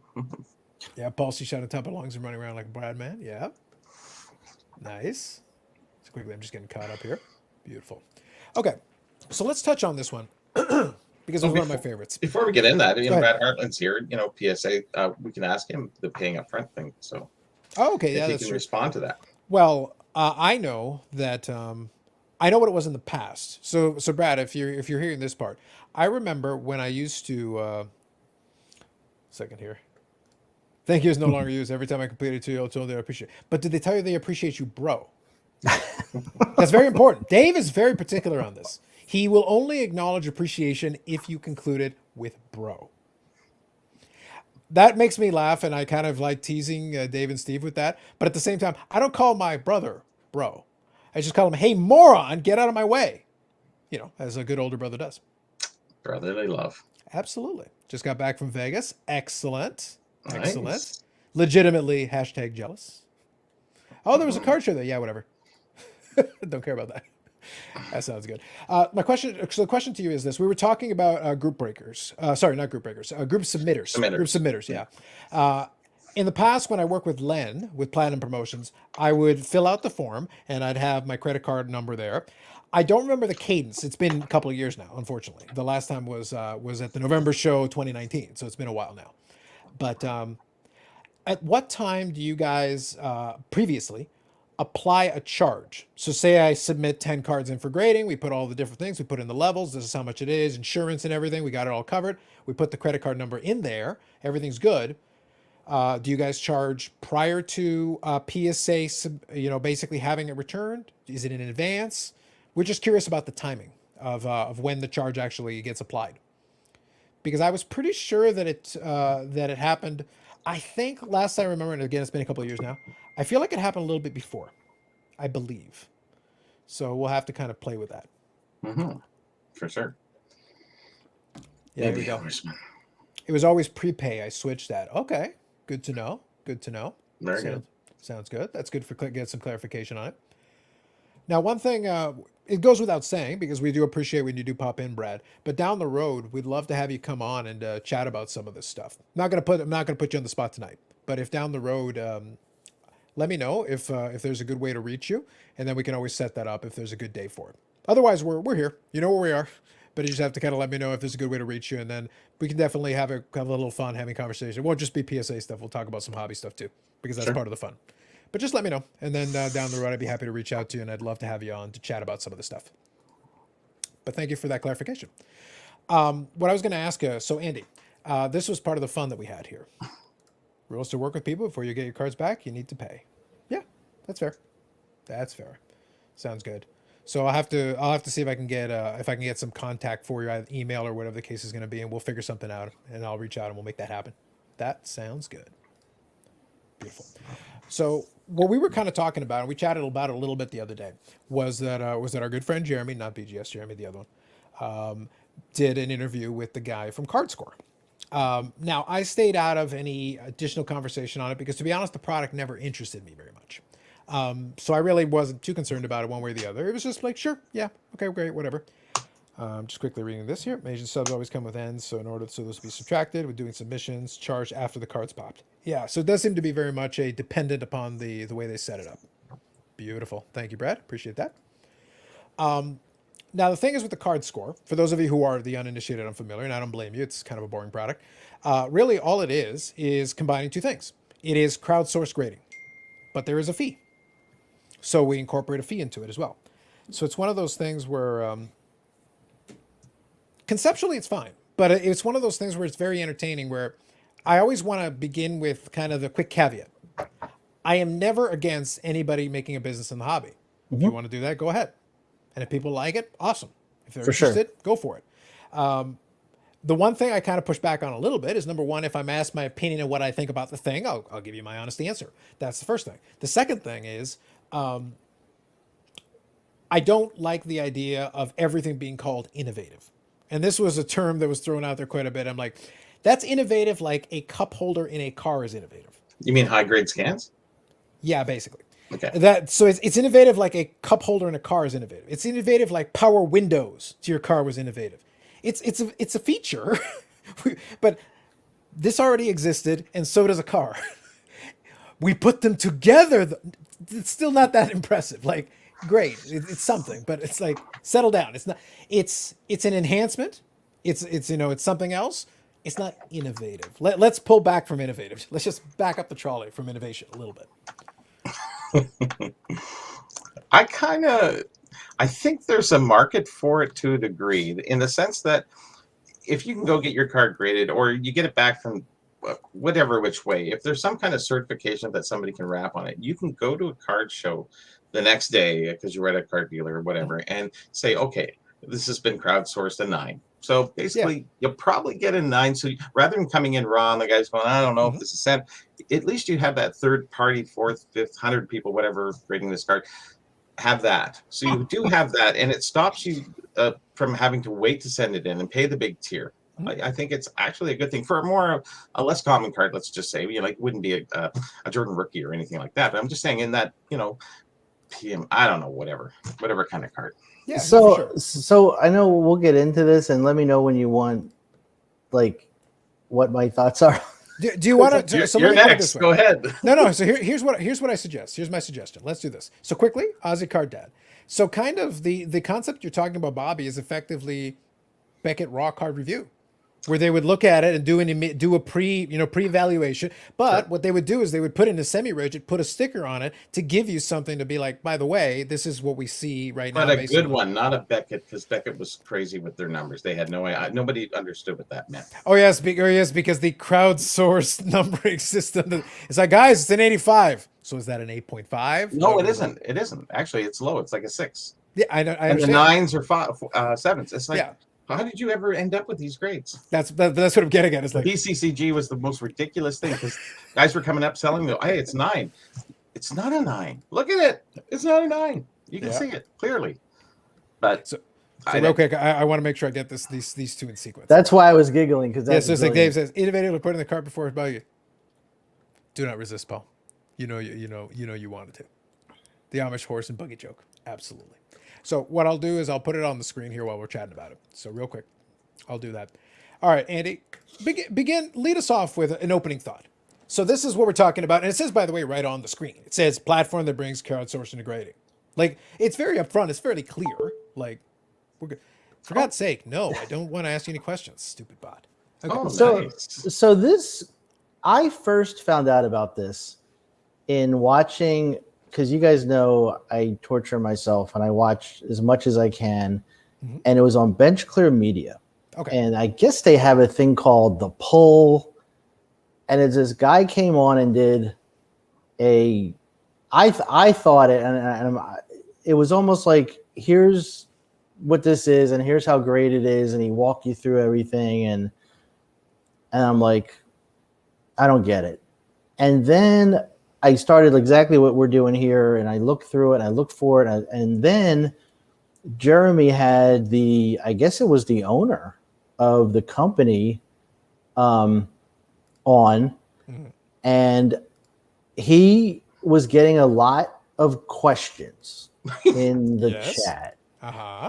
And I tried my years of investigative skills to ask. I think I'm just either blocked or ignored at this point, which is fine. But I asked the same question 3 or 4 times. I never got through it. And I thought they were good questions. And for those of you who don't know what it is, it's basically you scan the card, and then this card goes in front of 50 people. And then the 50 people uh, tell you what they think the score will be. And it ranges from 0 to 100. And they throw out any outliers out there. And the questions that I had was, you know, is there any kind of inter-rater reliability data that would show if the score is a 96? I know the answer was no, but if the score was a 96 and then they were sent to PSA, 98% of those got a 10. Then I would say, okay, That's for good, those Adam. who don't grade that well, maybe they're onto something, okay? But anyone could sign up to be a grader. And I don't know what their vetting process is, other than maybe have a PayPal account or a way to get you paid. I think they pay you like 5 cents a card. I could probably sign up my dog to be a grader if he had a PayPal account. I don't know. 15 cents a card. Come on. Or 15 cents a card, sorry. And I just didn't know, you know, that was a big thing. And then I also asked, I said, well, you get your card scored. And let's say, for instance, you get a 98 on a card and they send you the envelope or whatever it is and you put it in and it says CardScore 98. Well, for card stores, I could see this being fantastic because then I could upcharge you on a card because, hey, it got a card score of a 98 with no reliability of what the card will get if it's graded because there's no data there yet. But then I start thinking of what, you know, cynical. Well, why don't I just take that card out, put another one in if the same card, and send that one in for grading or do whatever I'm going to do? There's no way to. Isn't there a make sure- label or something that the one person? They send it to you and you put it in. Yeah, you can print it out basically and do that. Now, a couple of quick things. I want to touch on a couple of things that Andy said because it plays into a little bit of kind of my thing. So I wanted to make sure, and I'm going to repeat this one more time really quickly. I am not against actual innovation. I'm not against someone having a business in the hobby. And I am also not against if someone is making money. I don't care. If you can do so successfully and you're doing so honestly, by all means, if people want to pay for this, by all means, feel free, please do. Those are my qualifiers. I'm saying that off the top. I agree 100%. Your Just to due be clear. diligence is done. Go ahead. Now, with that said, Sad. this is a solution in search of a problem, in desperate search of a problem. Because what happens is, effectively, you've created, and Aussie Card Dad touched on exactly the right note, you basically created a variant, a crowdsourced version of a Beckett raw card review, but with unqualified, you know, Joe Schmoes off the street, where, yes, you get rid of outliers. So basically what you're doing is you're trying to remove trolls and people who are blind. If somebody says 100 and the other one says 0 and everybody else is in the 60 or 70, well, then you drop that, and probably the truth is somewhere in the middle. If you put enough people in the room, you're probably going to get within, a, you know, a horseshoe distance. And you know what they say about horseshoes and hand grenades. So it's like, yeah, you'll get close enough, but it's also not binding. If I'm a buyer, this literally means nothing. Oh, but the card score says, good. I don't know who your graders are. I don't care who they are. They're not professional graders.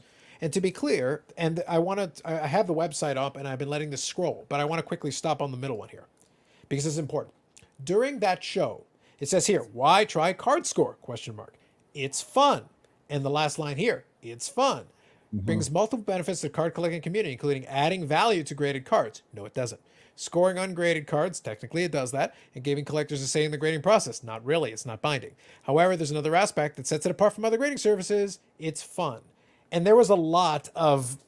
The person they had in the chat literally was like, it's like real collectors will have fun doing this. And I'm like, real collectors are busy. Real collectors got jobs and things to do. More important things to do than to grade your stupid little card for 15 cents or whatever. Oh, but you know, it's not about the money. It's like, well, yeah, it is when it's my time. My time is worth more than what you're charging. I have 31 years of collecting experience. And when I'm looking at stuff, I know what I'm looking for. Am I the most perfect grader in the world? No, I'm not going to make that claim. However, I have graded more than my share of cards over the years. And I've been pretty accurate in the stuff that I've sent in because I know what I'm looking for. Somebody like Nolan, Elite 3, has sent literally tens of thousands of cards to PSA, to Beckett, to BGS over the years. Do you not think he has a bit of a grader eye? You think he would waste his time on this shit? You're not getting him grading your stuff. Now, by the way, you could, if you are in the community and you have a circle of other collectors around you, you could solicit them for an opinion. Sure. That's crowdsourcing a great opinion. Right. And you're probably getting, on average, a far more experienced and better eye in terms of grading, rather than a bunch of randos. Yeah, and I think I don't know what. Maybe I'm just not getting it. And then the other thing too is they're putting these machines in all these card stores around the country. Well, they've already delivered 45 with 60 in the next couple of weeks. So the card stores want you to use them because I'm sure every time you put your card through,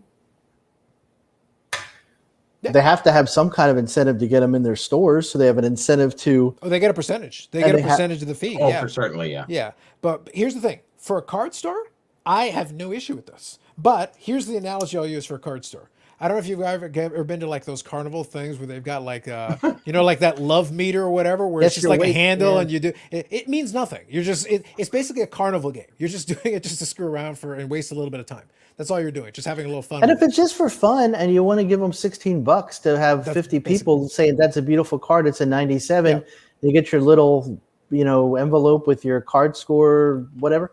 More power to you. But I just don't know what it's meant to do other than here's someone's opinion who we don't know who they are. Yeah, absolutely. But that's kind of the thing, is that conceptually, again, whatever, crowdsourcing isn't new. And crowdsourcing, there are a lot of times where crowdsourcing, Wikipedia is crowdsourcing. Is it? I wouldn't use it. No, here's the thing though. I wouldn't use it as a resource on a paper. And, institutions have explicitly said that is not a research paper. However, there are some Wikipedia pages that actually have citations that if you read through it, it's like, actually, you're pretty close. Mm-hmm. You're pretty close. This isn't half bad. It's a good starting point to give you background on something. And then if you'd like more information, go to the resources, go to the main sources. But as a starting point, as a quick primer in a couple of minutes, you could do worse. It's better on fact-based things where it can be researched to that 10th degree, and you can't get away from it. It's not opinionated like most of Wikipedia is. So right. I mean, again, maybe it's just not. Maybe I'm just looking at it. What it's not supposed to be is, if they said we did 6 months of trials, we had these people do it, we submitted cards to SGC and PSA and whoever's taking cards, whatever one, and saying, here's our reliability, here's our data, here's what we found. That's different than just saying it's for fun, and here's your score. Here's your score. That's fun. I was told at least twice in that graphic it was fun. And at least it's twice. Fun.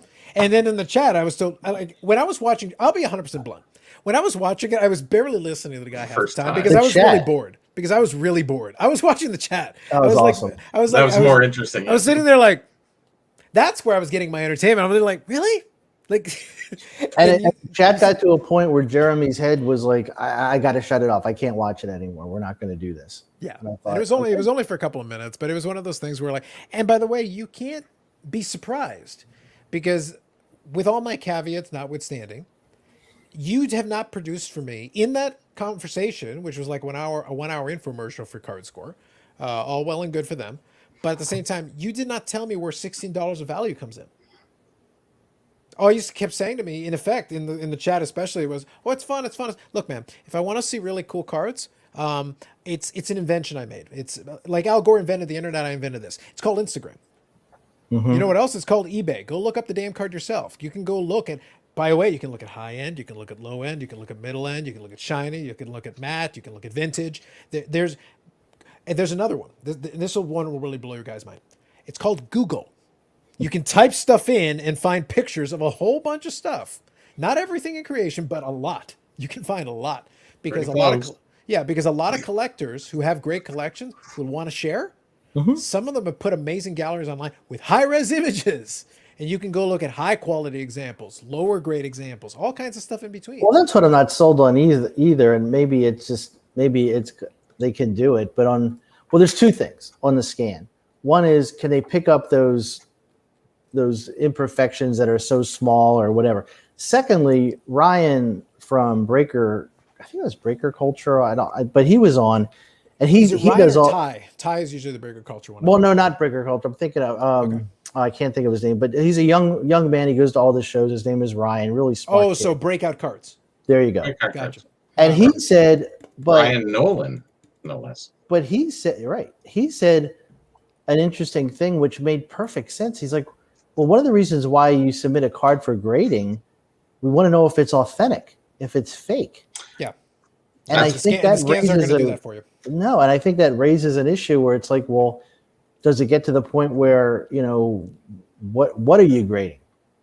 Mm-hmm. Well, they say if I strip everything else out, and let's just my mocking and Schadenfreude notwithstanding, let me take that away for a second. I'll give it a more serious treatment. I don't see the $16 worth of value for you as the submitter.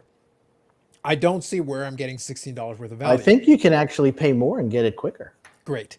It is non-binding. It's for a glorified scan. It's for opinion of a bunch of randos that is also, again, non-binding in any way, shape, or form. Nobody has to adhere to it or follow it. You may as well send it to JMA. JMA will at least encapsulate the damn thing. You may not respect their grading, but at the bare minimum, they'll put it in the damn... Send it to HGA and you get a custom label. What's CSG now? At the lower end, yeah. Here's the thing. If you send it to CSG and you're willing to wait 180 days, you get it encapsulated. You don't have to have subgrades. And I think it's like, isn't it like $20 or $18 or something? I think they just raised it, but it's not much. It's probably that. And I will tell you, I CSG does not get the values, and that's a whole other conversation of PSA or even HGA or BED, but they're one of the toughest. We talked about this. They're one of the toughest grades out there. If your card comes back as a 9.5 from CSG, that's a PSA 10, 9 times out of 10. But at least you get basic authentication for your money. That's correct. Like at the bare minimum, you are getting an authentication. In a nice slab. Yeah, and like I said, may not be big fans of the label, and I'm not. But if I'm paying let's call it $20 for the sake of argument. Okay, you wait 180 days, you get it authenticated. Mm-hmm. You don't get subgrades. You decide to go the cheapest route you can. You're trying to minimize the cost. But on the other end, you get an encapsulated card, and at the bare minimum, that you can put on the market.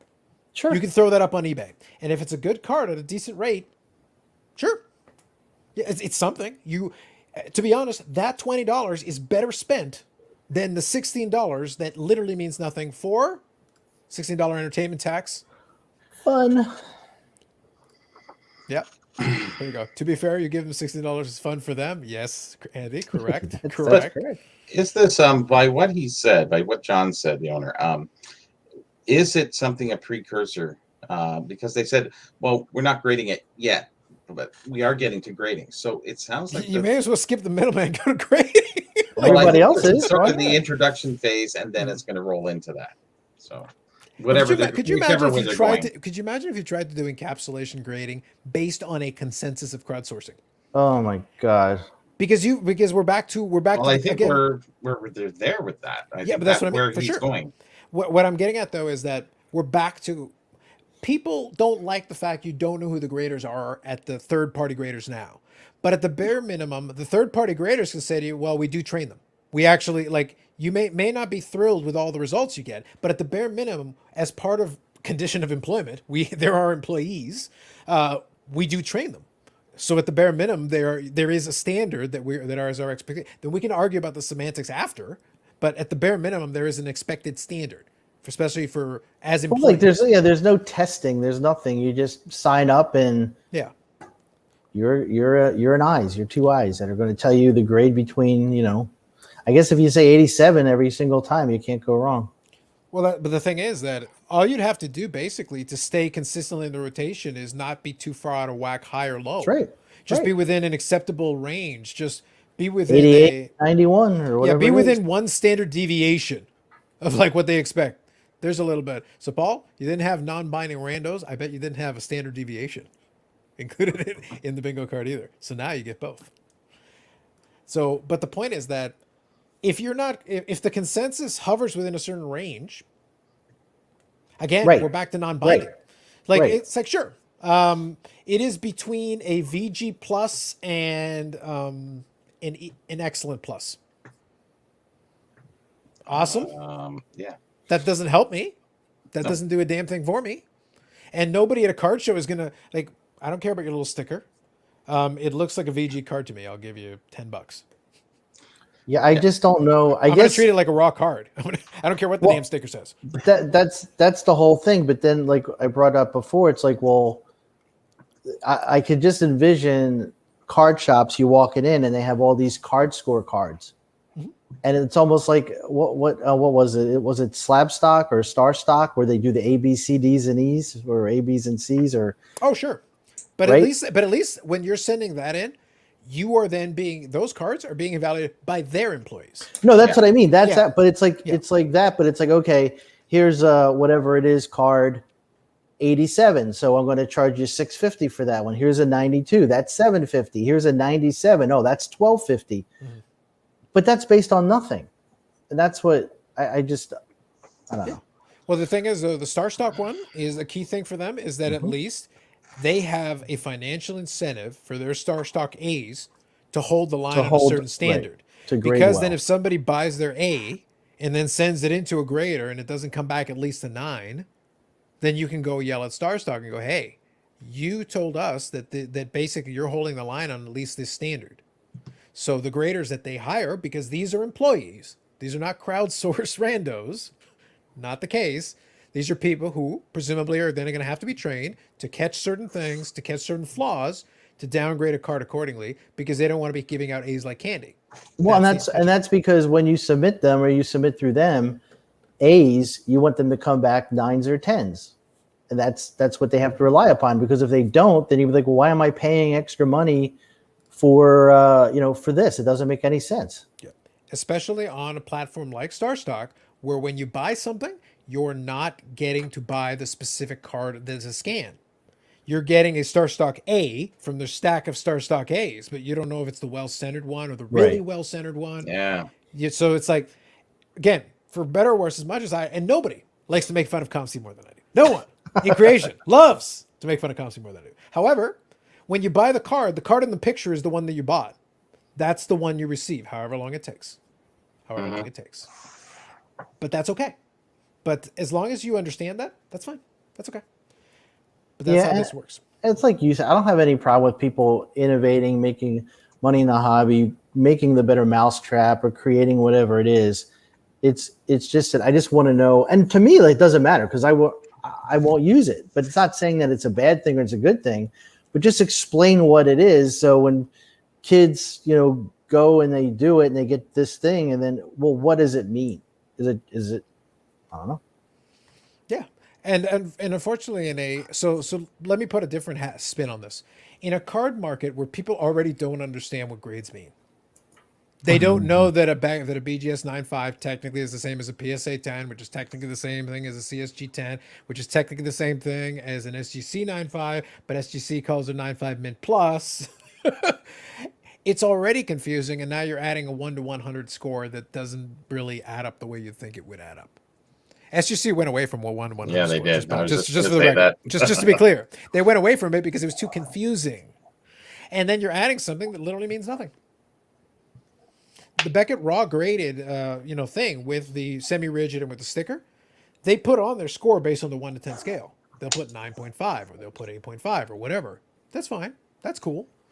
But that's how that works. It's fine. Well, didn't PSA, or was I listening to something with Nat or one of those guys where they were actually were concerned that people were grading cards that they shouldn't grade as far as like what it'll grade at, and it's like a pre-grade type of thing. Were they trying to do, or maybe in the future, where it's like you could do some kind of automated thing where maybe they would check the centering, they could do stuff without this, but they could say whether maybe the centering meets the criteria for a 9 or a 10, because if it doesn't, then you're out of the game completely. I mean, they can't tell surface or anything, but if you could feed something through and they're like, you're within the parameters of centering, then at least you have a fighting chance depending on the surface and edges and corners or whatever else. That's where CardScore comes in.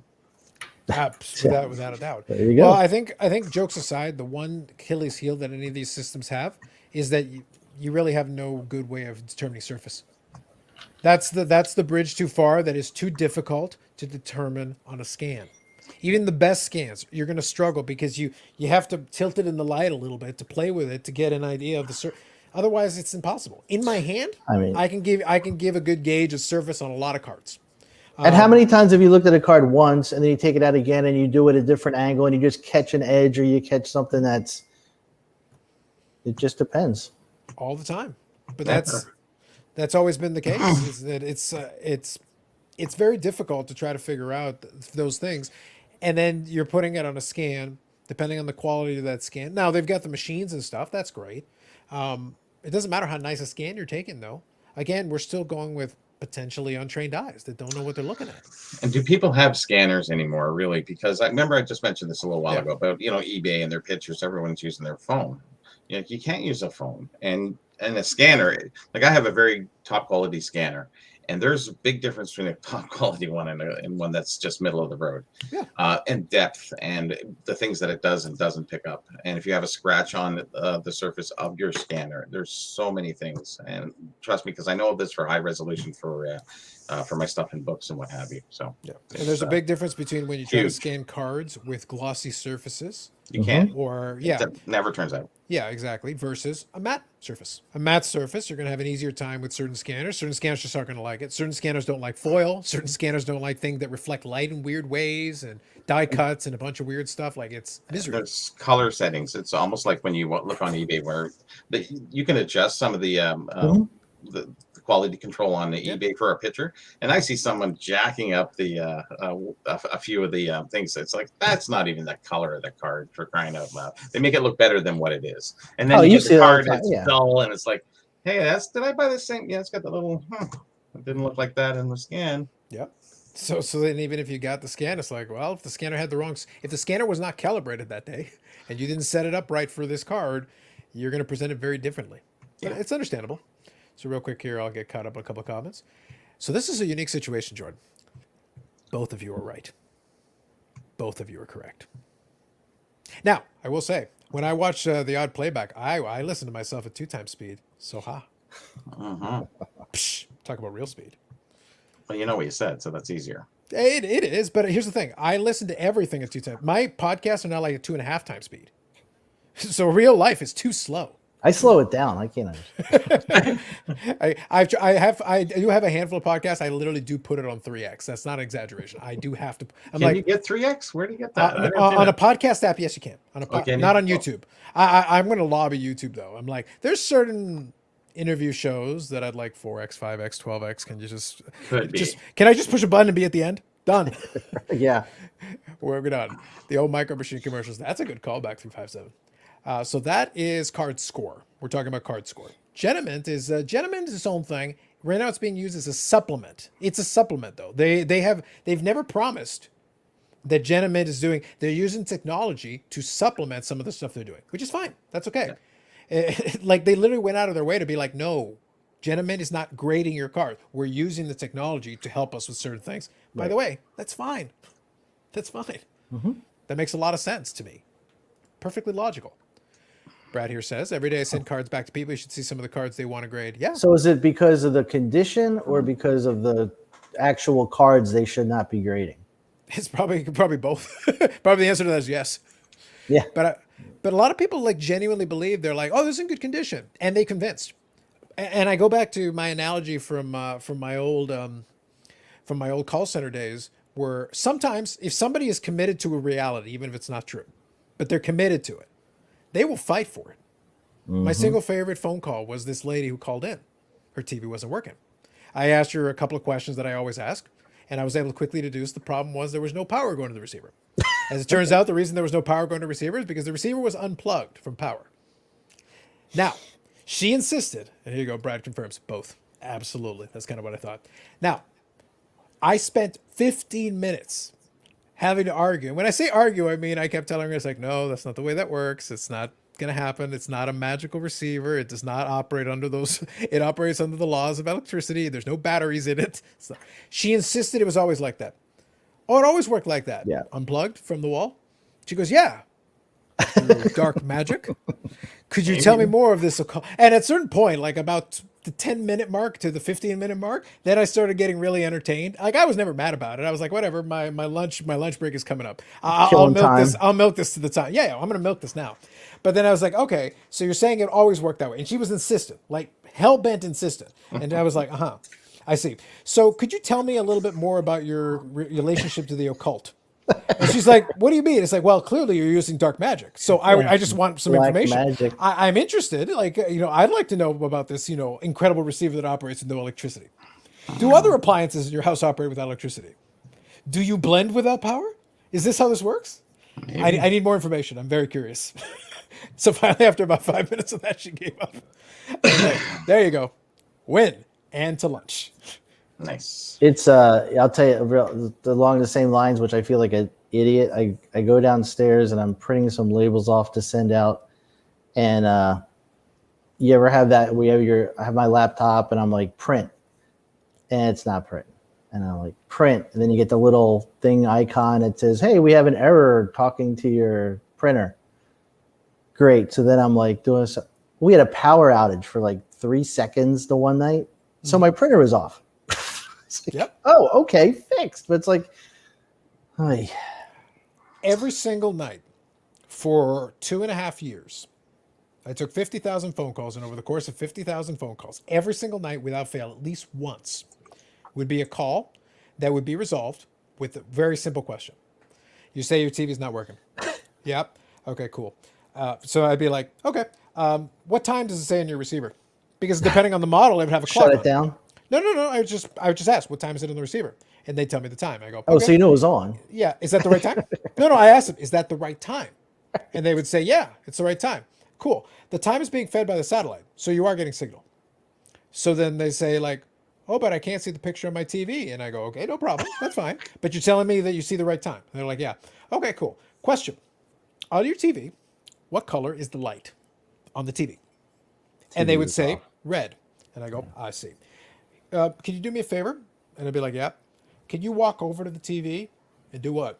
Go find the power button on the TV. You remember the remote? No, don't touch the remote. I want you to walk over to the TV. I want you to find the power button, and I want you to press it. And they're like, seriously? And I'm like, yeah. Humor. Because now they're in that loop where if they do the remote, the thing goes off, the other goes off. Oh, no, that's why I say like, no, go straight to the TV, go to that power button, and push that button. And what would happen without fail, within about 30 seconds, is suddenly the room would be blaring with the sound of whatever the hell they were watching last. Oh, I know. That's and so they were funny. like, the TV was off, and they go, yep, that's what the red light means. So simple. But the problem was we were so talk about PSA being backed up. We were so backed up with like real issues and stuff, and people would call in for stuff like that they couldn't check themselves. I was on the tech support line. You needed to wait 3 hours to talk to me. So you would be furious that it's like, oh my God, I had to wait 3 hours. And then it would be my pleasure to inform you that you could have fixed this in about 10 seconds if you had just paid attention. They have to talk to some human being without just going back. Well, they usually get the customer service rep. And what happened with the customer service rep is their job is to sell things. Mm-hmm. And when they go to sell things, if they hear that it's like, oh, you have a problem with your television? Hold on, I'll transfer you. They wouldn't even try to fix anything. I got promoted from customer service to technical support because I would actually take a minute to try to fix the problem. And they're like, maybe you should just go to the tech support side. And so I went over. Within 3 months, I was promoted to tech support side and got a 15% raise. So because you actually try to fix a thing. That's all you had to do. And they're like, yeah, we'll promote you. Yep. Okay, one thing that shocks me is the amount of counterfeit cards. Yes. Yeah, and that's the whole thing too, Hal. I know it's Brad. Mm-hmm. That's got to be the counterfeit cards are. I'm hoping they're all older cards. I can't imagine, but you never know. Well, I think. Well, you got to imagine though in baseball, it's got to be really terrible because you just imagine like over the years there have been thousands and thousands and thousands of different types of counterfeits. Like apparently there is a whole subgenre of these cards that are like Mike Trout cards, and they're supposed to be of a baseball player, but that's counterfeit. Right. It's like it's a counterfeit baseball player. He doesn't actually play baseball. I don't know if you guys know that. True story. I went to my dad's high school. I know. We talked about this, but that's why when you gave the story, I said that's the only time good things will be said about Mike Trout on this show. I always love poking fun at Mike Trout. The good news is, guys, he played 30 games this year. So that's something. Yeah, I don't think he's ever. I don't know. I'm not a baseball guy, but everything I read, it's like I don't know if he's ever going to be back. You know. Well, what's funny? Here's the thing. As much as I enjoy teasing, and I do, the thing with this year is that it was a calf strain, and it took him out for 130 games. Because at this point, there's no point in bringing him back. Why bother? No. It wouldn't make logical sense. At this point, you'd be risking injury for what? No, it would make no sense. So that means this year he's missed 130 games. Last year was a COVID season, so he actually played most of that season, but that's only about 50 games. And then the previous year, he missed 30 games that year. So it's like, you basically missed the equivalent of a full season between the last two full seasons. That's not good. No, it's not good. Yeah, absolutely. I think what was the no for, Brad? I didn't catch that part. I missed the timing on that one. And loads of custom cards on eBay masquerading as real cards. The ones that annoy me right now are the digital ones. I hate when they post lots for digital cards. They're not fake cards, like Topps and stuff produces them, but people sell them on eBay as cards. But then you'll see like on the side it'll say digital, and I'm like, oh, for God's sake. I can usually tell if it looks like a really nice card. Wait a minute. It's too good. A pretty nice card, perfect. and it's got a nice patch, and it's got a nice auto, and then I click on it, it's like digital. Sparkly. Aha. I see. That's why I've never recognized that brand and that set before. I see. But yeah, it's one of those things where right now it doesn't matter. I can still have my fun, poke my fun at Trout and everything. But every year that goes by, the folks that have been counting on him to be like a GOAT level player, it's like that's starting to slip away. This was his age 30 season. Next year he's going to be 31. And he has barely played the last couple of years. That's the article that I read was It's getting longer. He's with the injuries and everything else. It's like, is he going to bounce back? But I hope he does. But you get to that point, unless you're Tom Brady, once you hit that 30, 31, 32, things start happening. Well, Tom Brady, as you know, is my other favorite on this channel. He's my other personal favorite. And as we well know, Tom Brady, if you ever go look at interviews and stuff, and you look at the rest of his family, he's incredibly athletic. Rest of his family, and the only guy who seems to be ascending into his 40s. You know, I once saw a player who did this kind of thing. Barry Bonds. Now, Barry Bonds also never tested positive for anything. Ever. He never tested positive for a single thing. Just to be clear. He also ascended in performance in his late 30s, early 40s. Just throwing it out there. And the trainer, Alex Guerrero, also helped train, Julian Edelman, who was Tom Brady's teammate, who was pegged with PEDs at least once. And that trainer is also masqueraded as a fake doctor. Right. Everything legit. Like, it sounds great. Yeah. I got questions is what I'm trying to get at, Eddie. I got questions. I got a couple. Everything that goes by, I'm like, okay, sure. Is this what you want to go with? And now he says he wants to play until he's 50. Okay. Every other athlete, well, that's wonderful for him. Every other athlete in history declines in performance marketably at this point. And I'm like, the good news is if you did do HGH, the NFL's too incompetent to catch you. To catch it, right. They're looking for the other stuff. Now, the other good news is that you're not going to see it visually because realistically, as a quarterback, you're not going to bulk up. But it would be beneficial for you to heal. It would be beneficial for you to be able to maintain your regimen and be able to... Basically, your job is not to get stronger. Your job is just to maintain. That's it. Just to be able to maintain. And as long as you can do that, you can keep your performance going. So that it would be a longevity play instead of like, it's like now suddenly he's throwing 80-yard pass. Nope, not necessary. The goal is just to maintain. Just maintain. He's set the bar. He just has to stay with it. Basically, yeah. What age do baseball? Normally, so most baseball players, people argue about this. Most of the time, historically, most players peak in their late 20s, early to mid-ish 30s. It depends on the player, too, because some players have shorter primes and some players have a little bit longer. Now, when we talk about peaking in primes, we could also be talking about a few different things, because you could be a guy that's still... Power is one of the last things to go. So you could still be, if you're a great power hitter, you could still be a great power hitter into your late 30s and early 40s. But your batting average will be going down because your bat speed generally goes down, but you still have tons of power. So you can still do very well. So from that perspective, you could still perform well, but all of a sudden at that stage, you're going to be less and less in the MVP conversation. So you could still be very effective, very good player, keep padding your statistics towards, Cooperstown, but you will not be as overall good as you were in your 20s. Right. And the I thing guess that would be with pitchers too, depending on what they throw. I mean, the old like Gaylord Perry could be pitching now if he was, you know what I mean? There's the way that I guess it's just this matter of you can't throw 100 miles per hour probably when you're getting to a certain age, but if you're throwing just junk, you probably could do it for a long time. Well, that was Jamie Moyer. That was his I was career. trying to think of his name. Yeah, Jamie Moyer. Moyer was the poster child for this. He just learned to pitch smart. The other guy who was an absolute technician at this, Greg Maddux. Yep. In his apex, he was never the hardest thrower. He was just very smart. He was brilliant as far as how he went about his business, and that allowed him to maintain great performance over years. He was never a power pitcher. Randy Johnson is a little bit more of a freak. Nolan Ryan was a freak who could keep pitching. He was a power pitcher, and he was able to keep doing it. So it was like, but those guys are the anomalies. They're not the rule. Yeah. Most guys tend to be the opposite. Steve Carlton was another one that was sad at the end because he just tried to hang on for too long. Yeah, he was the more normal trajectory of a power pitcher because he was a power pitcher. He was the high strikeout guy. He was the guy. He was him and Nolan Ryan in the 80s vying for the all-time strikeout record, and they kept passing each other for a little while there. But it's one of those things where, once you can't go back and grab a 95 mile an hour fastball or 94, and that's your game, and you're not Greg Maddux, becomes a bit of a problem. Yep, for sure. It's one of those things. Two completely different style of pitchers. Now you could argue Nolan Ryan was probably the most dominant pitcher when he was on his game. Mm-hmm. Steve Carlton, though, was a very smart pitcher. Like he was a very. I always have that argument where it's like, well, who was a better pitcher, Nolan Ryan or Carlton?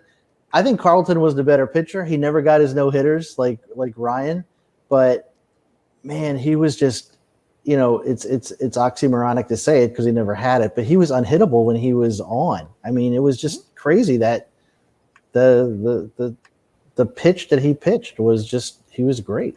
The thing I think that made Nolan Ryan freakish was that for years and years and years, for a very long career, he just threw a million pitches. Yeah.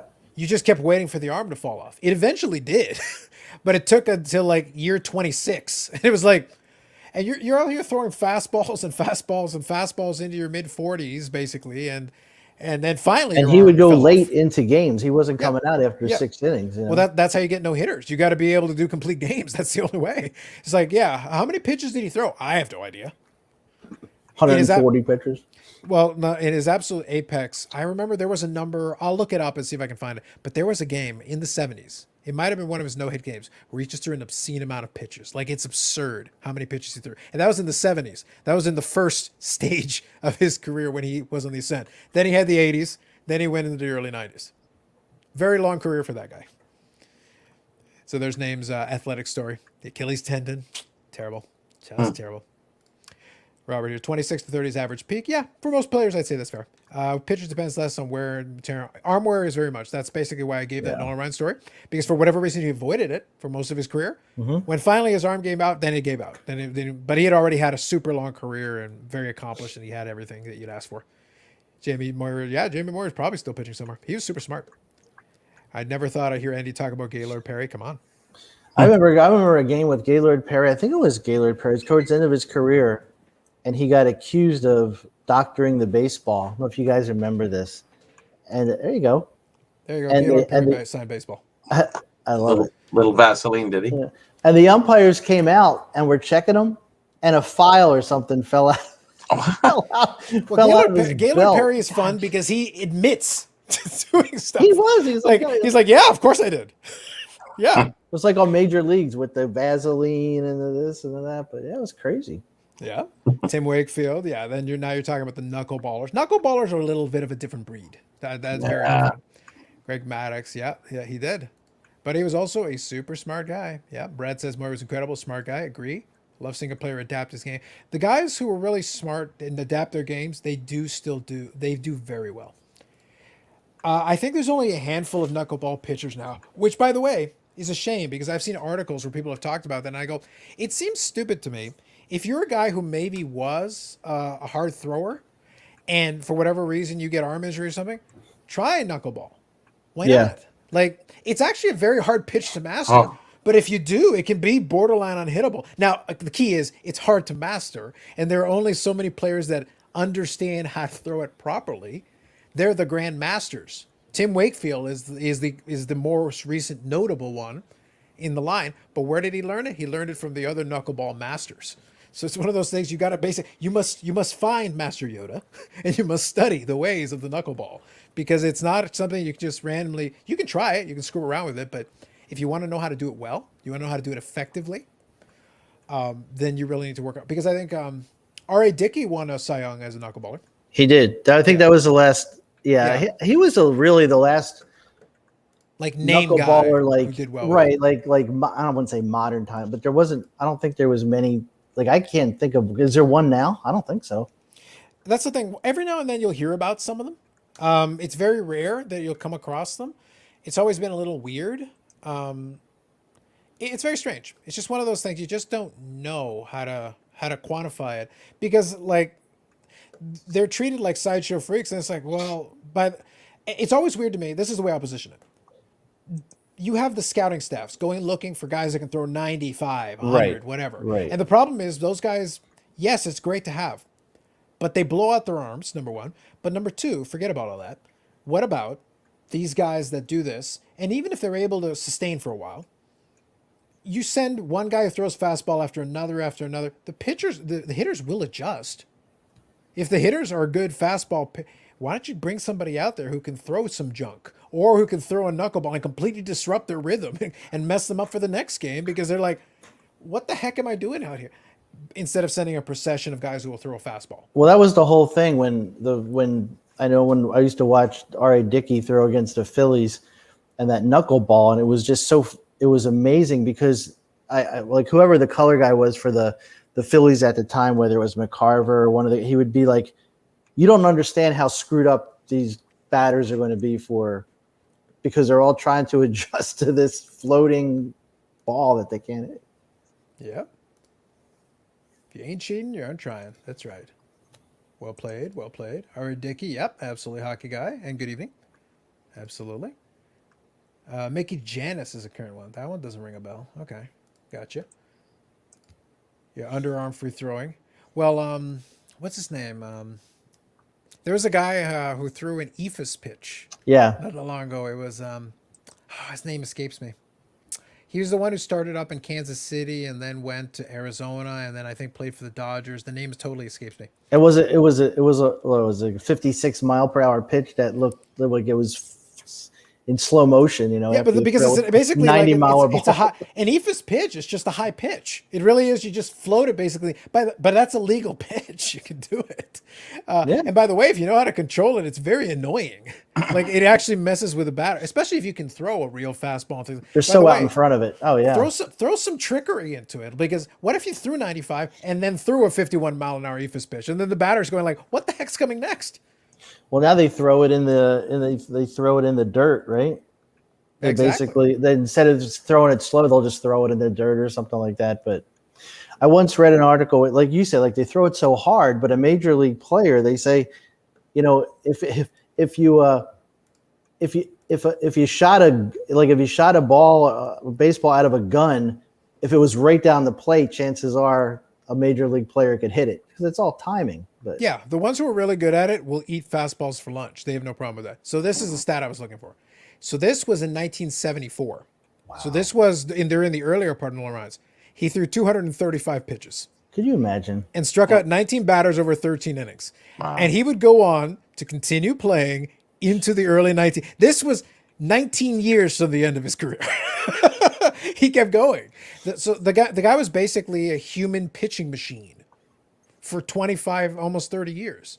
He just kept throwing, and he threw hard year after year. That's why I say he's a bit of a genetic freak. He's an outlier. That's not normal.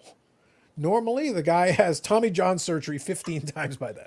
Well, that's why I was talking. One of my favorite players who I never got to watch pitch was Koufax, and I read a lot of books about him. And he actually, he stopped pitching because of his arm. But then you're thinking, like, if they had the medical technology back then, he probably would have pitched forever. Well, I think I have to think back a little bit, but I think the issue with him was arthritis. Yeah. Like I don't know if they could have helped him with that very much. It's one of those things like it's a condition that just gets worse. After he retired, he hung out with the Dodgers, and there was rumors that he was pitching and messing around, and they're like, he could pitch, but it was just one of those things where I think you're probably right. It was just one of those things that was just too debilitating, but that was a shame. Yeah. And the issue with him, and he was another guy who was a power pitcher for his time, but it's one of those things like you can gut it out to a certain point. But imagine it's like, yeah, you can pitch, but you're going to be in excruciating pain, and it's going to get worse every year that goes on, and it's not going to get better. And for him, he was able to retire at his apex, where everybody knew that he was still great. Like he retired, and he was at the top of his game. So in some ways, he got to, and because of that, he got to be in the Hall of Fame early on in life. He was very young when he retired. He almost he's gotten to enjoy a very long period of being a legend. Yeah, I don't know if he still does it, but every preseason he was down with the Dodgers, and he was just doing he was like you said, he had a good life after baseball because he retired so early. Yeah.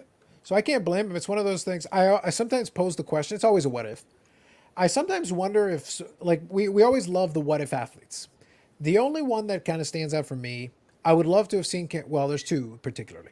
I would love to have seen Ken Griffey be able to play his career healthy. I would like to have seen him finish his career healthy because he was so good at his apex, and he still had good baseball left in him when injuries started to like hit him one after another. And he was always a little injury prone, but it got progressively worse. For whatever reason, he went to Cincinnati and became cursed. Like it was even worse. And Ozzie Cardad has the other one. Well, I was going to say those are the two I thought of. Was Barry Sanders was one, definitely could have played longer, but with Bo's hip, I mean, that could have been, who would have known? Like, what could have been? I would love to have seen Bo if it's one of those things where that, oh, by the way, Bo, if you keep playing both, this is going to happen. I would almost like to have been like, okay, then go play baseball and stay there. And let's see what you could have done, because he was a great player in both. Yeah. He was a Pro Bowler and an All-Star. So I would love to have seen him like develop one of the two, because athletic talent, he had talent for days. Although watching him as a running back was a lot of fun. And Tecmo Bowl Bo Jackson is unbeatable, unstoppable. So it's always kind of fun.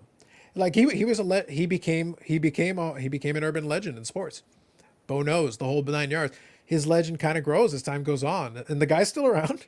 Yeah, like it's one of those things. Like Bo Jackson lives, he walks amongst you, but it's one of those things. But at his apex, he was a freakish athlete, truly freakish.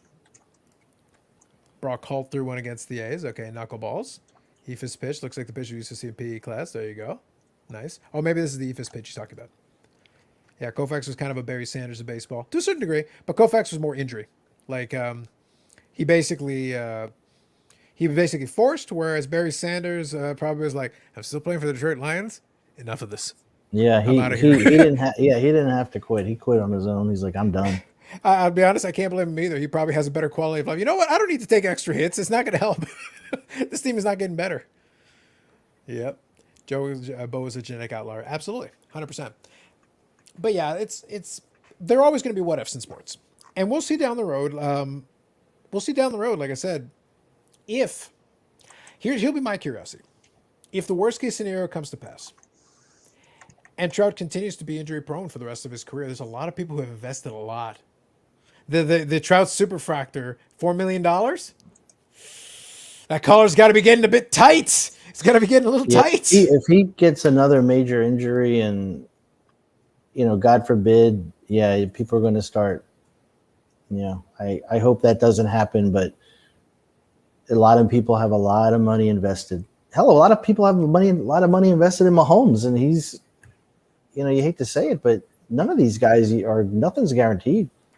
No, that part has always been a risk factor in modern. Always. It will always be a risk factor in modern, because you don't know. And in the same vein, if Nolan Ryan was coming up right now, and today and we bring him into the present, and we're in 1974, the equivalent in his career, and he goes out and throws 235 pitches, everybody on TV would be like, his arm's going to fall off. Oh my God. And then he would go on to pitch for 19 more years. And you're like, how? Why? Double check he's not an alien. Could you just double check just to make sure? And he beat up It's- Robin Ventura. This man is a national treasure. Protect him at all costs. Yeah, it's fun. But that's honestly the way. Like I said, he ended up being a legendary player for that, for his ridiculous durability, as much as his no hitters and his impressive performances and all that. It was just crazy. And like I said, I enjoy. I'm not gonna lie, I enjoy making fun of Trout, but I also do love looking at the stats. And here's the thing, for the folks that are looking at the GOAT category, it's looking bleak, because even if he's able to recover to a certain degree, it doesn't get easier in your 30s to perform at a high level. No. Your best years may have already passed you. And And the you spent problem most with of them him disabled. too is I was hoping that against hope that he would end his career in Philadelphia, but he's not getting the team that he's playing on. I don't think that helps him either. I could be dead wrong on that, but it's like he's not on a competitor every year, you know? Oh yeah, for sure. But what's going to happen is when I listened to some of those guys and they talked about looking at him as like the modern GOAT and everything, I'm like, but look at the traditional numbers that you look at the GOAT. Mhm. He has 1,400 career hits. He's not on pace to match Harold Baines. And people don't like Harold Baines in the Hall of Fame, but Harold Baines had 2,800 hits, or like maybe 26 or 2,700. Either way, like it's not looking good. 310 home runs at the same age and the same period of time with injuries. Griffey had like 430. So he actually had about 120 more home runs around the same age time period as Trout. That's not great. Yeah, the next few years is going to be very telling. I hope he just has it, but it's tough. Yeah, that's fair. So I'll catch up on a couple of these. So Griffey has been coming out lately showing his personality interviews. He's always had great personality, but no, if you're catching him and you like him more and more, like I said, Griffey is the unfortunate. We know he could have been great, and by the way, he still was great. 630 home runs and all that No is still doubt. great. It's still No great. doubt. But it's one of those things where I would love to have seen more. I would love to have been able to see the more of his full potential, because we got a taste. And it's like, oh, but it could have been so good. And then we did the second half of his career. We didn't get the whole thing. It's a shame. Mike Trout fire says coming. Yeah, it could be. You never know. Well, the next couple of years, I think will tell the tale. I think in all seriousness, That's I what I think agree. Yeah. the next season or two, if it's not looking good, if the normal aging process happens, his average starts coming down, because you can hang your hat on, oh, he's got a 305 career batting average. Yep. Guys in their 30s, that starts coming down. Pujols was one of the most frightening hitters I ever watched play through 11 seasons in the Cardinals. And he already cemented his legacy by that point. He had 2 World Series, and he had already done everything he needed to do. He was already a first ballot Hall of Fame lock. Yep. If Mike Trout does not play a single game, anyone who gives him a vote for the Hall of Fame, I will find him. It'll be like Andy's intro, except no, it'll be just me. It's like, Carlos, were you going to finish? No, I'm going to literally pummel this man into the ground. You get to vote for nothing. Stop it. He needs to do more. I think on this comment, I am going to bid adieu. Oh, you missed it. The backwards hat. Yeah. Oh, But I have to take care of some dogs and deal with some stuff, but I'm going to pleasure you guys, and I will look forward to seeing you guys again. Thanks everybody in the chat. I really appreciate you guys. It's always been fun. Absolutely. And it's a Sports Card Investigator. You guys can check out the channel. I'll, like I said, afterwards, I update the description. I'll include the article that we talked about earlier tonight. I'll also include a link to Andy's channel. So when somebody pops on, I try to include some information for them, so you'll be able to see it there if you catch this on the replay.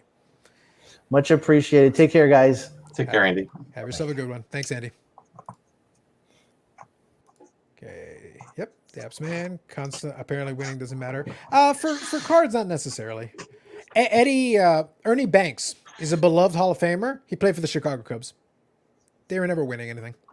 But he was a great player in his day. A great player. Jordan says, is there a GOAT debate for baseball? I thought Jose Ramirez ended that conversation. We can talk about it. I can't stop thinking about Nolan's 235 pitches in the game. Yeah.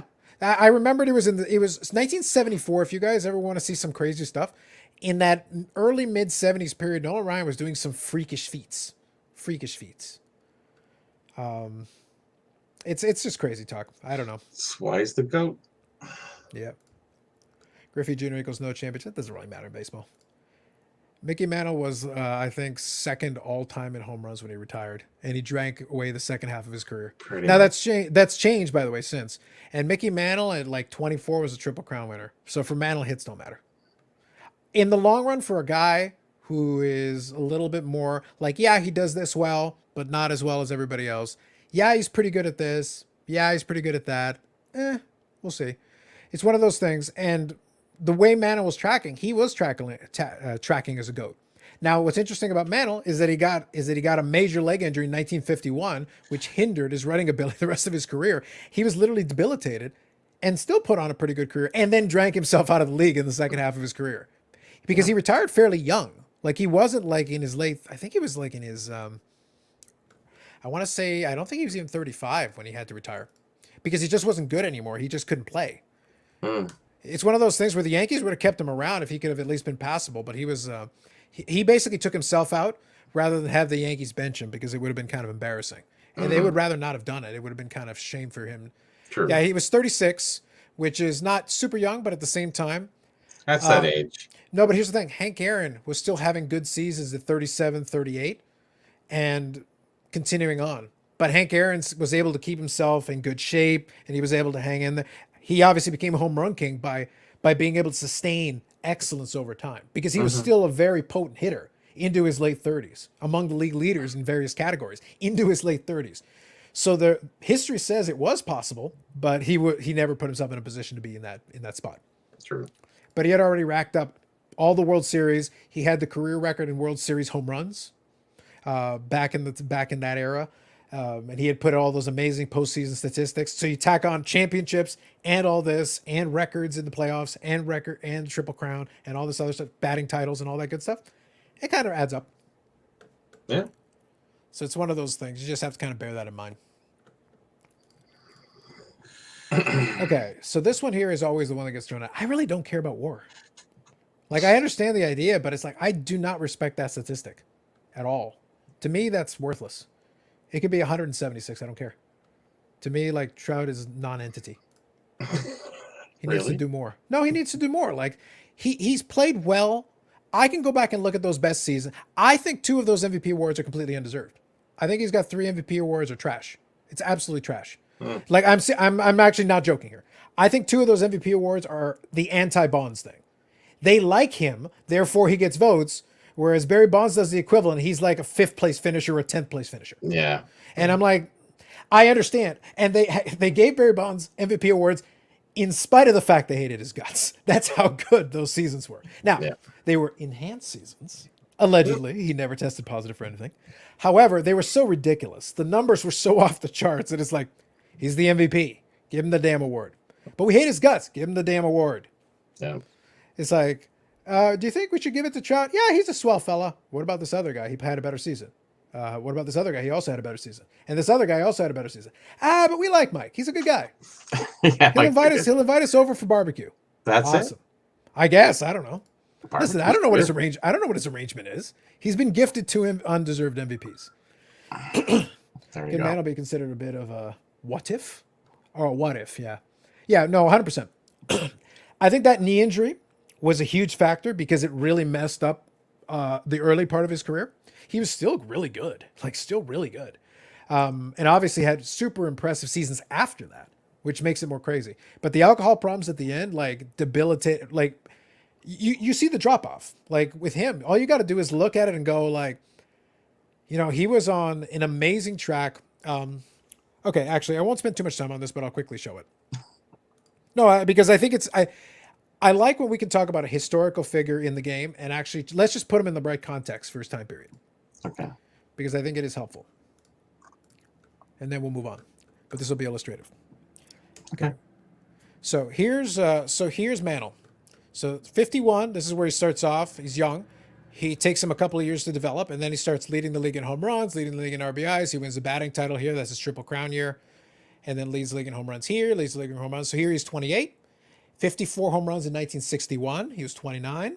And that was his apex season before, and he got injured that season as well. That's when they were chasing 61, and where Roger Maris got a 61 in 61. And after that, it was a drop off. But even here at age 32, he had 35 home runs. Still pretty good. Hitting 303. Still pretty good. Runner-up in MVP. Still pretty solid. He was a Gold Glover a couple of years before that. So again, he's still pretty good. But you do see a rapid drop-off. The very next year after, he gets hurt a little bit. He hits 255, which for him is very bad. Hits 288 after. Then he starts hitting 245, 237 the last years. But he's an all-star, and it's kind of like, well, you're a legend, so we'll give you this all-star, but you don't really deserve it anymore.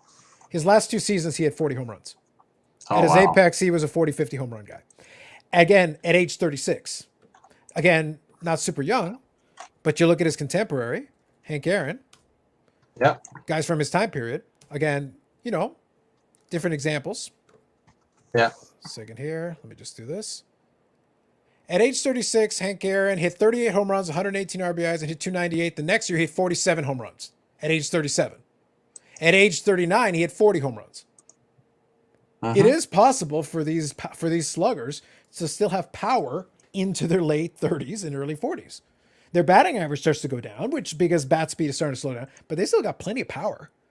Oh, yeah. So if Mantle isn't drinking himself into a stupor, then all of a sudden you go into the situation where, all of a sudden you put yourself into the situation where you would have been declining, but you would have been declining a little bit more gracefully. So maybe you have a couple of 30 home runs. So all of a sudden he's at 600 home runs and change. Yeah. And he's just bumped himself up another level. And you look at it. By the way, he's a legend anyway. He's Mickey Mantle. 52 top. The 52 tops Mantle is not hurt because he didn't. But imagine if he had gotten a little bit of an extended period, a couple more years there of decent performance, and then a more gradual decline, and then retires nice and comfortably in the 1970s, early 1970s, and calls it a day. Yeah, exactly. But a little different story. It is a bit of a what if, but he still did pretty well, all things considered. I would say. Yeah, Wander Franco, we'll see. He's still young. So I do want to talk about this Probe Scene Master one. This is a good conversation. I like this. War is a garbage stat. You are correct. What's that? So Hockey Guy here says, War is a garbage stat based on how I understand it. Yes, it's trash. Total trash. There was a song about this. War. What is it good for? Absolutely nothing. Yeah. Who sang that? I don't know. I know the song, but I don't know who sang it. Before my time, Bobby. A little bit before my time. Actually, in my time. Yeah. I got a Bonds card I'd like to show. Sure. So real quick, I'll read this one from Robert. Yes, he did win 3 MVPs before he started juicing, but the writers still hated him. you can hate somebody and still recognize their greatness. It's never going to be like that. Not sure if you knew that Andre Dawson owns and runs a mortuary in Florida 2-story. I did not. It's a bit of a random piece factoid, but interesting. Thank you. Nice. Pre-steroid, yeah. Not far off. Not far off. But why would you put the rookie? Here's the thing. I like the picture, but putting the rookies is a Donruss thing. Like, that was unnecessary. They didn't have to do that. Oh, come on. Keep the brands right. Keep the brands right. Come on, guys. Exactly. Yeah. TLDR. War is really good if your team sucks. Yes.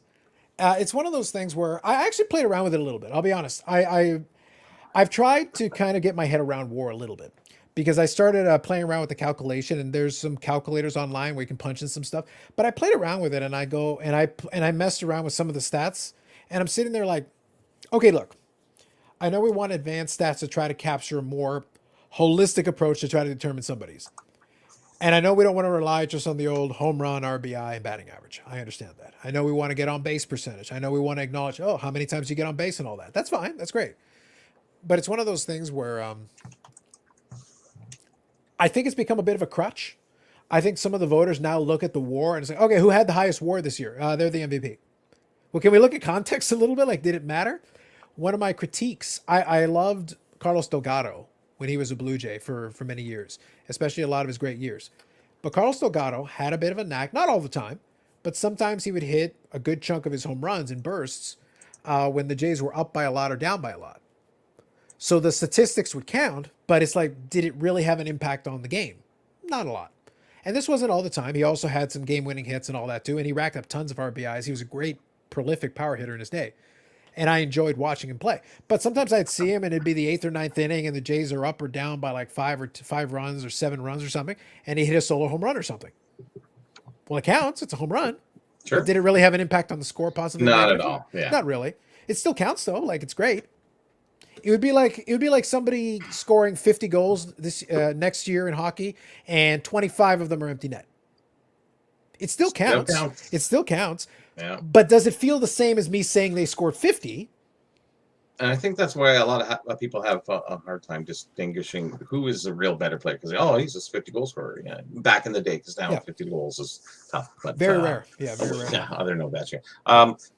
But back at that time, is those crucial goals really mean something, or just the goals that really help get them. But yeah, a lot of empty netters, a lot of power play, those type of ones. They count, but they don't count. So. Yeah. It's one of those things where, like I said, I'm not going to discount if somebody gets them because they're just a good player. Like if you got a great player, you want them on your power play units. So they're going to get a decent amount of power play goals by virtue of they are a great player and you would like to have them on this unit. You want a goal. Your objective here is to get a goal now. Sure. But if you get a stack of empty netters, okay, cool. Again, they still count. I can't discount them. But it's not the same situation as, an end-to-end rush, and then you deke 3 guys, and then you beat the goaltender, and it's a highlight reel kind of goal. Yeah. They count for the exact same amount of goals. Isn't that amazing? Yeah. There's a big difficulty discrepancy between the two things. But one's a better highlight reel than the other. Correct. So it's like, okay, fair enough. But it's always kind of interesting. Oh, pickup, football. You got a football pickup? Okay, so Canadian pro football. Gotcha. Okay, so is this so these are CFL cards here, or they would be, yeah. 1963. Gotcha. There you go. Not too bad. I could never figure out the codes. They're on all the bottom of the hockey boxes and any Canadian boxes, and I don't know what the heck. I tried to decipher it a few times, and I just can't seem to do it. So I don't know. Okay, gotcha. 93 HG5, and they're all different numbers, but all in that same format. And I'm yet to figure that out, so I need to get a good cipher. You need your Rosetta Stone. I think so. Yeah. I like the comparable. The only thing I'll push back on this one, hockey guy, is that Delgado got hurt early, and he was still really close to still being a good performer, because his last full season he was a 38 home run, like 100 and change RBI guy, and still hitting for a good average. So like he was still really good. So even if he starts to decline, he gets to 500 home runs in the next season or so. Like he actually was right there. He was right on the cusp. One more good season, a full season, he's at 500 home runs. His story changes. Delgado is an example of an unfortunate situation where bad timing, bad place, wrong time. Yeah, no, that's fair. Points where it didn't matter. I'm with you on that. I will say, though, in terms of, I think Delgado had a really good apex. And to my knowledge, I don't know, you guys can correct me on this. I wonder if Marleau was ever really in the running for an MVP, because Delgado was a runner-up in MVP in 2003, and the guy he lost to was Alex Rodriguez when he was steroids.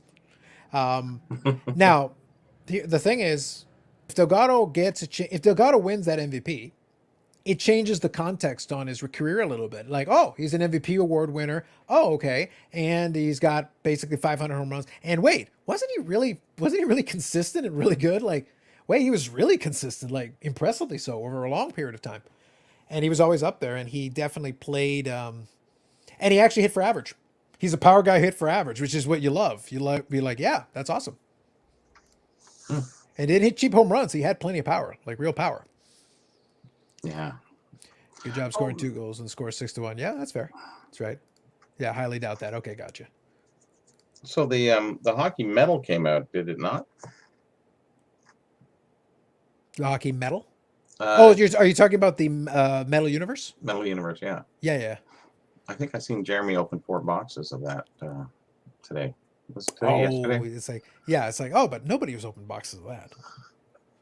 Listen. I get my box. There wasn't much in it, I'll tell you. Yeah, here's the thing. They're cool looking cards. They're a bit overpriced, especially if you have to buy them on secondary. Way overpriced for what they are. If I'm going to do my box breaking, though, I'm getting my entertainment from Ziri. Like Paul, I'm getting my entertainment. He's opening a case. Nice. Yeah, so it's like, and I think he's opening them like 2 boxes at a time. And it's like, yeah, it's cool. Listen, I don't mind watching somebody else open them. It's fun for me to watch what comes out of it. A bit expensive for me, but if you were able to get it at the pre-sale price, it's better.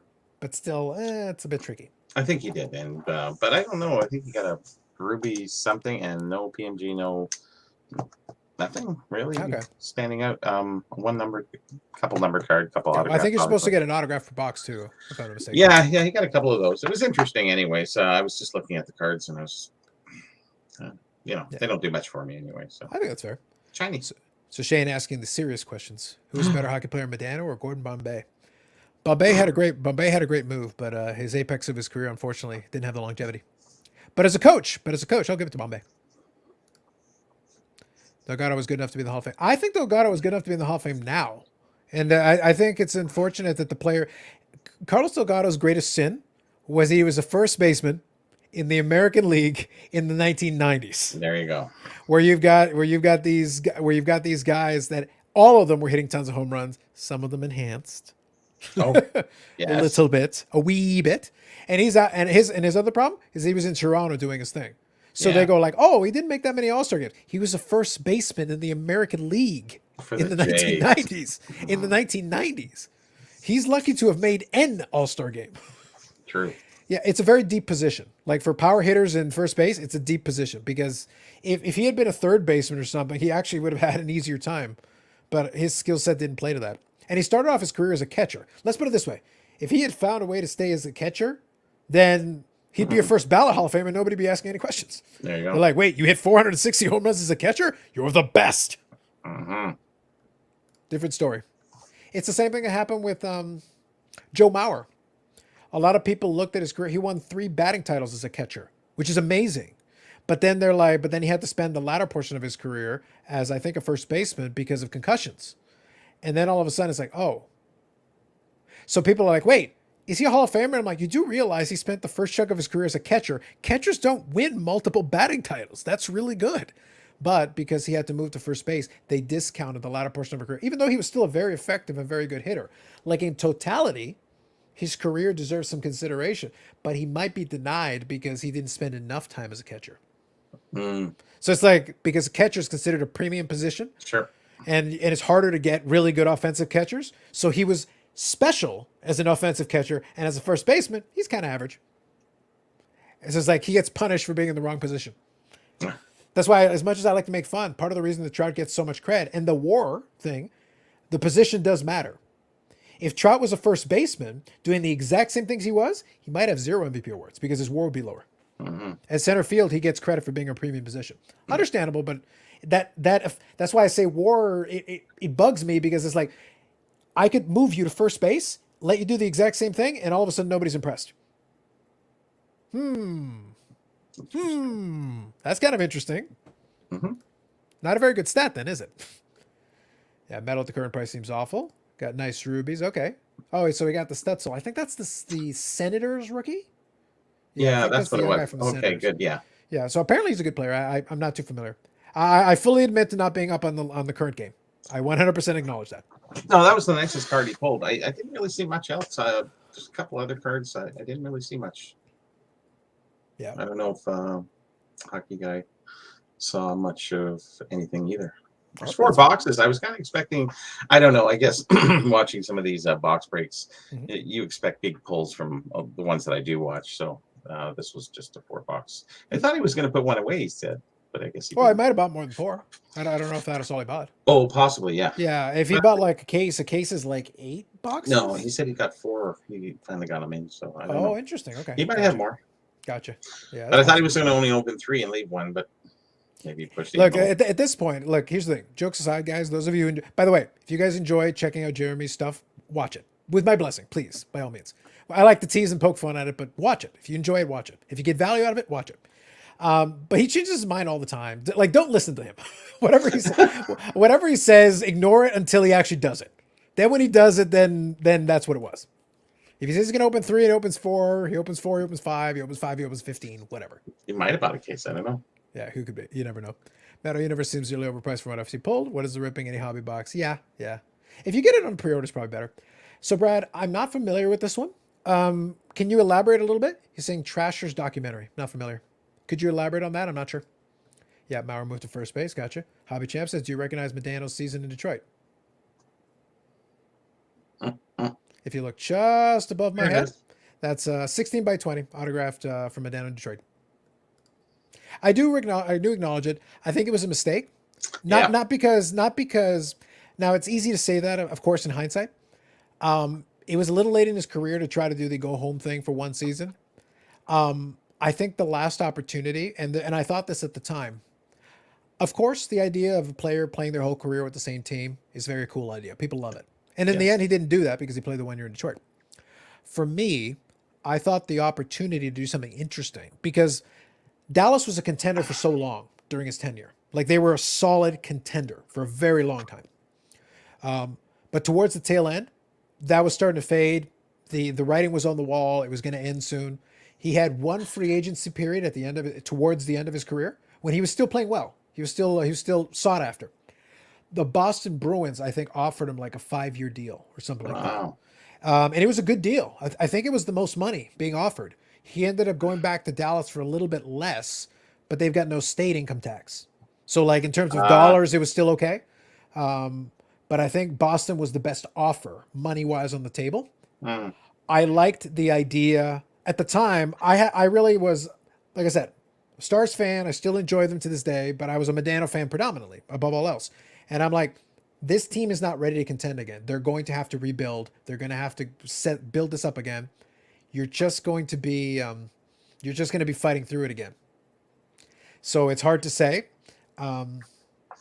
So it's one of those things where I kind of would love to have seen what would have happened if he had tried going to Boston.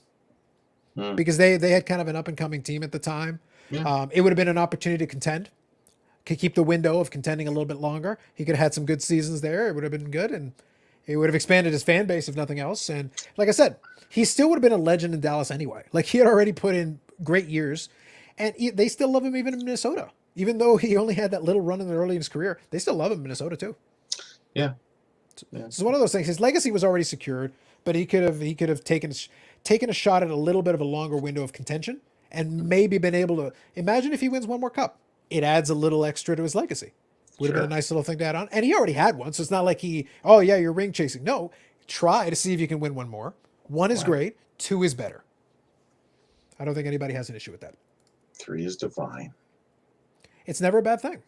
It puts you a little higher up with Pantheon. People look at the Hall of Famers, and if you win a bunch of Stanley Cups, you're just if it's almost a tie, a couple of extra cup rings will boost you a little bit above other great talents. Well, that happens to a lot of dynasty players where they, the sub players who did who rode the the white pony in, along with winning 7 Stanley Cups. It's like he got 7 Stanley Cups. Yeah, but he was kind of a schlub player, but he got him. Yeah. So, yeah. Absolutely. Says it was one of the better rookies from this year. Sounds good. Jason Robertson, yep, from the Stars, absolutely. It just means an empty box, Bobby, just a display box. Okay. They're expensive enough. Full, it would be. You can't find a full box. No, absolutely. Yeah, stuff like that is very, especially some more. You can't find a pack, let alone a full box. My gosh, I love an empty box. The boxes he ripped yesterday were a gift from a hobby friend. Oh, so Jeremy bought a case for himself. So this was separate. Oh, that was from Jason out in Player's Choice out in BC. Not sure. Jason, Player's Choice. Oh, okay. So apparently this documentary was Netflix. Gotcha. Okay, I'll check it out. I thought this was Fedorov autograph. No. I liked Sergei Fedorov at his time, but no. We got my teams. This is a Raleigh Fingers that I got at the show. So I thought Raleigh Fingers. I enjoy Raleigh Fingers like as a history figure.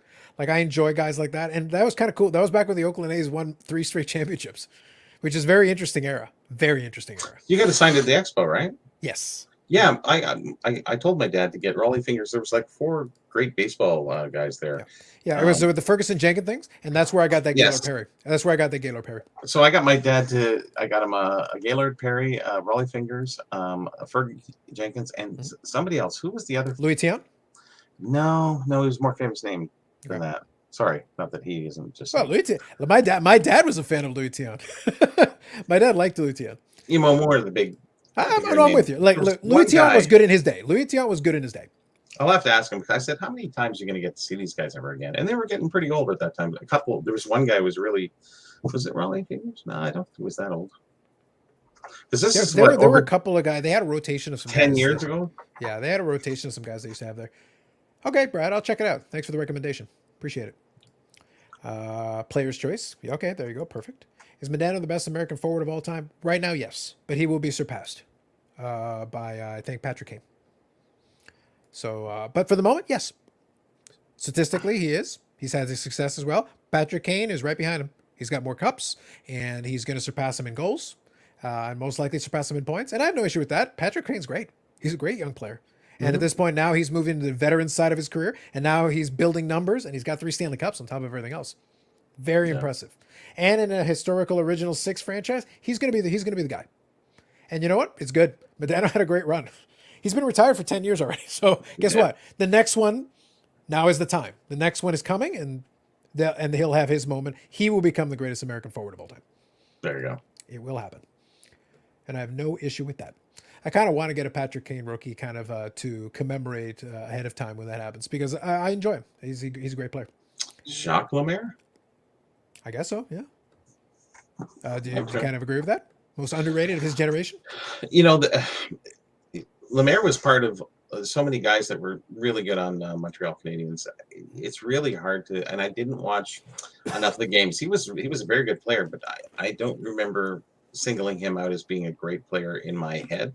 You know, we all remember the big stars, especially if it's your team, you remember all the stars, but the Canadians, not my thing. But I know when I do the price thing, I know Lemaire is just above a common, let's just say. Lemaire, Laperriere, there's so many that are right in there. So Bard, there's like this 10 guys. It's like, wow, you know, they're all just above they're not the regular common guys. So Lemaire is there, but underrated probably. Yeah, it's always great to But they all had like 6, 7, 8 cups. So how do you not say underrated? Yeah, it's one of those things though where like you always will get a bit of a premium if you are a player. You don't have to be the top one, but if you're a player, a legitimate player on a winning franchise, like if you're somebody who's there for it, and it helps. And like I said, that's why I say championships can take a great player and elevate them to yet another tier. Yogi Berra was a great player, no matter what anybody said for that era, especially. But 10 World Series elevate, you know, like it bumps you up another. War for back catcher was. Yeah, but it's one of those things. Like he was a catcher, he was a leader. You know, he was seen as one of the leaders of the team, and he was around for a very long time on that team. And he was there for World Series after World Series. He was there before Mantle, and then he was there with the Mantle era and kind of ushered in with it, because that was at the tail end of the Joe DiMaggio era. So he was there with Joe DiMaggio's Yankees and then Mickey Mantle's Yankees. He was always the public eye too, on top of that. And he was associated to both those eras. So automatically, Yankee, a premium franchise, many World Series, a legend in his own right, tack it all, plus a character, and people have attributing all the little sayings. Like, keep stacking these things. Like, it's just one after another. It brings them up yet another level. All those things are part of it. Thank you, Ozzy Card Dad. Sure. I will make a note here and make sure we've got it. I do have it on my list here, so we will talk about it in a second. We haven't got to that yet. We'll get it up to it. I did like this comment, though. Is Robert Dudek really Charles? And then right here, he said Lemaire, not Pele Lindbergh. That is correct. That's your tip off. Damn. If he had said Pele Lindbergh, then I get suspicious. They both start with L. You would get mixed up. And good evening. Absolutely. Okay, so real quick, I'll touch this one. What's your favorite sports card of all time? 53 Topps Mantle. 53 Topps Mickey Mantle. Love the design, love the picture. Obviously, I do have the card, but that is my favorite image combination with the card and the era and everything. Now, if I say my favorite like card outside of that, then I would go to something in the Medano collection. There's certain ones that I put at the top. But my favorite card, period, end of story, 53 Topps Mickey Mantle for me. Yeah, I'd have to say 65 Joe Namath, one of my favorite cards. That's a great one. That's a great one. Yeah.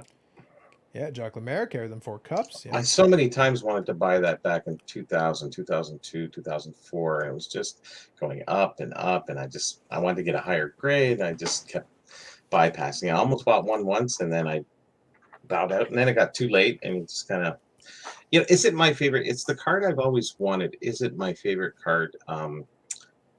You know, I'd have to say some hockey cards are my favorite cards. There's certain ones. So. You got to say, though, we've talked about him a little bit before. He is very much the example, though, of the legend transcending the on-field. Like his legendariness transcends, because in reality, like as a player, he had his moments. If he didn't have Super Bowl III, Would he be like, not so much.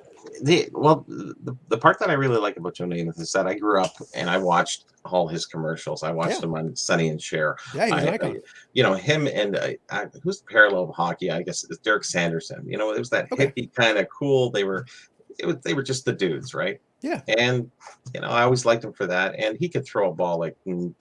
Oh, he did. Amazing. He 100% had talent, but that's one of those things where if we just look at him if I take a vacuum and just look at him statistic, it's like, oh, he's not so good. But then you got to take the time period. You got to. It's like it's a different version, but it's like the Bo Jackson thing. If I take Bo Jackson and just look at his stats, oh, it's okay. You got to understand, Bo was a phenomenon.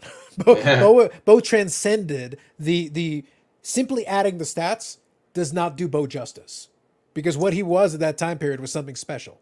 Here's Bo.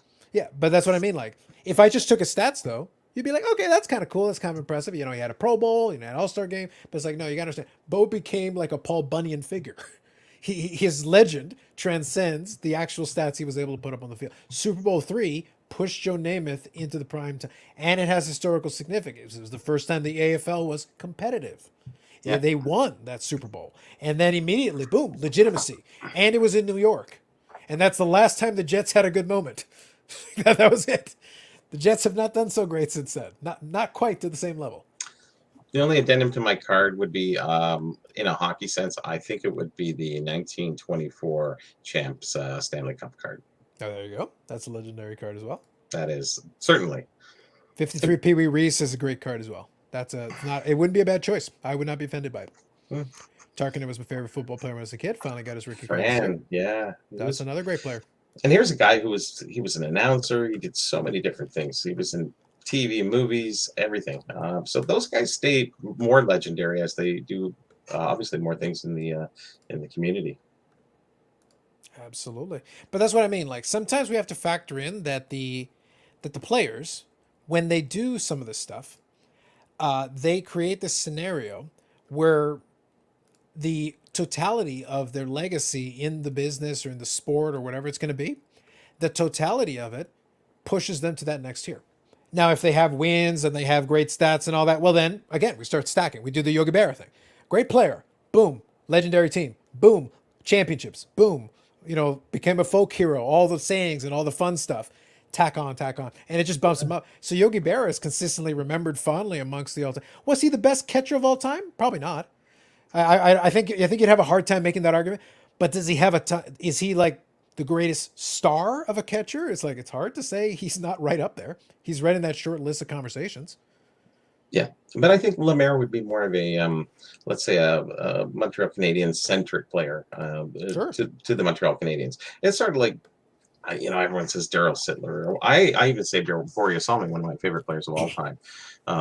A guy who never really got recognized for the talent that he really was, because he was with the Leafs, unfortunately. If he was with a half-decent team, I'll tell you, he would have been a superstar.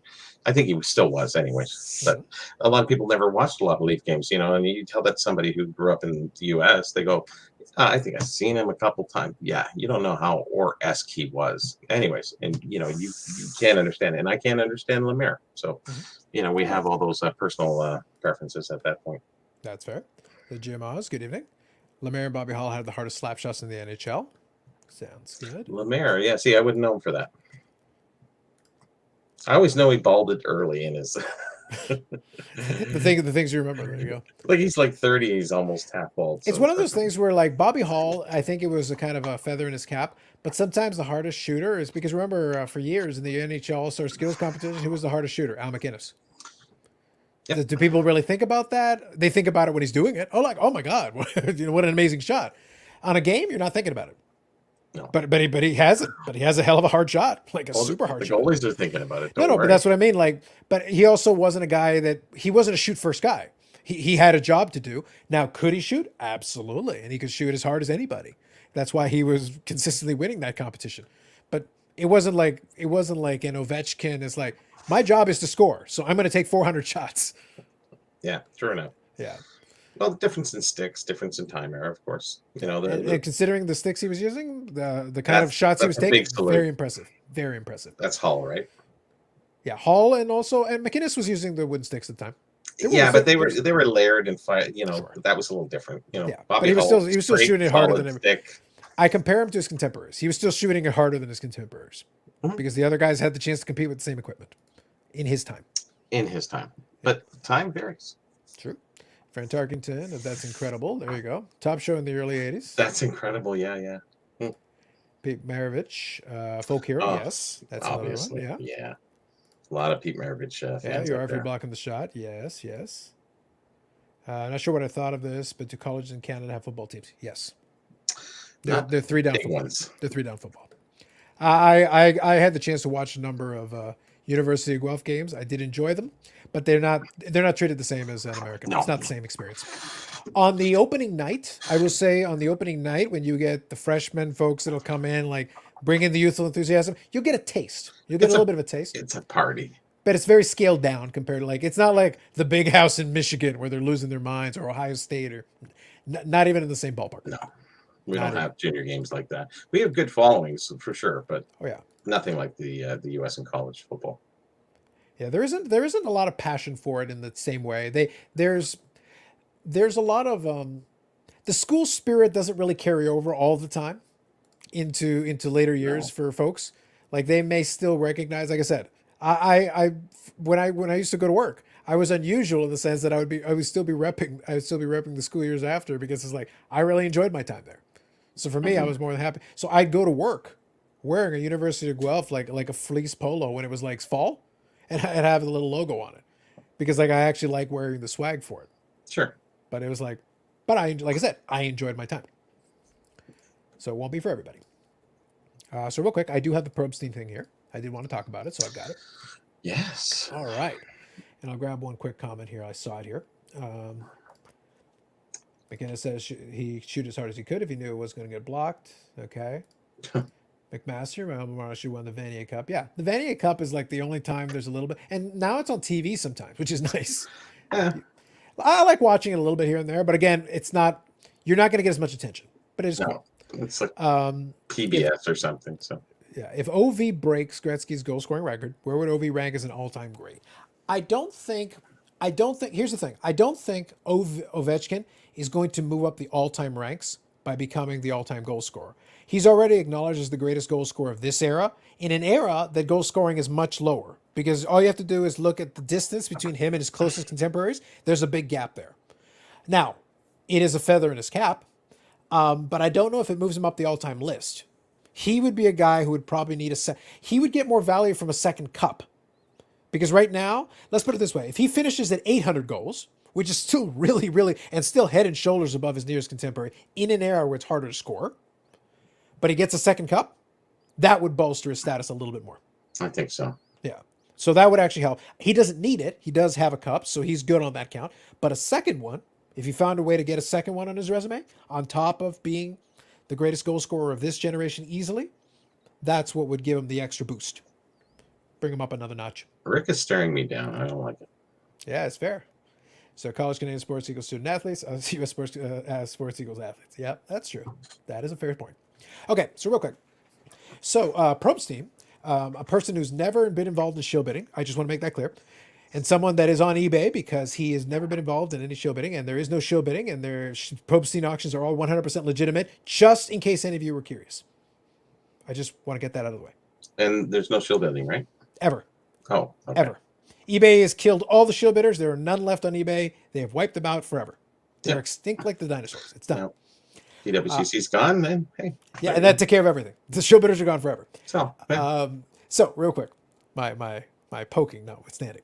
So he ended up doing a little mini interview kind of discussion with the infamous Bill Mastro. Now, really important, Bobby, can you help us out a little bit here? I'm gonna grab a refill, but one thing I'd love for you to do though is I actually saw in the comments a couple of folks didn't understand. Literally, some folks were like, "Who's Bill Mastro?" And it's like, Bobby, in a concise way, could you fill in a couple? I know a lot of folks in the chat here. This is a very smart chat, by the way. I'm complimenting you guys because you have great questions, you have great comments, you are a very smart chat. So I want to give you that credit and respect. But just to fill in the blanks for anybody who catches later, can you give a little synopsis? Who is Bill Mastro? Why do we care about Bill Mastro? Why is he even a thing? Yeah, well, Bill Mastro, he's been around since the '80s doing hockey auction house. Well, actually, he was a big baseball collector. So through the '80s, he was involved in dealing in sports cards. And through the '90s, of course, he started an auction company called Mastro, as you might have probably known. A lot of people in the chat there, they don't have any idea who. Everybody knows who Probstein is, but nobody knows who Bill Mastro is. So you'd have to be in the hobby for at least uh, probably 15 years, 10, 15 years to know the real Bill Mastro story. So he started an auction company. He was the premier. I think Leland's was really one of the top ones at that time, but Bill Mastro surpassed everybody. He was very diligent. He really had quite a personality, so to speak. So he started an auction house, and he was getting all the best consignments. And what had happened? They started investigating him in the mid, what was it, 2007, 2008, where he was caught, and he actually ended up going to jail for shill bidding, for looking at people's bids, and he had to go to jail. Him and three of his other cohorts that worked there, they ended up going to jail for. He went for a year and a half. Another guy went for a year, and I think the other guy did 2 years. And there's a big story behind all that that I can't really remember every finite detail, because I do know one of the guys who did go to jail um, quite well. Well, it was a small community that we all kind of got to know each other. So Bill was, he was guilty of looking at bids and making people bid higher. So he forced a lot of bids going up. So this is your biggest shill bidder of I guess the early times of large auction houses. And Bill was certainly a character. He was a very, I think in this video he says it was more based on ego because he didn't need the money.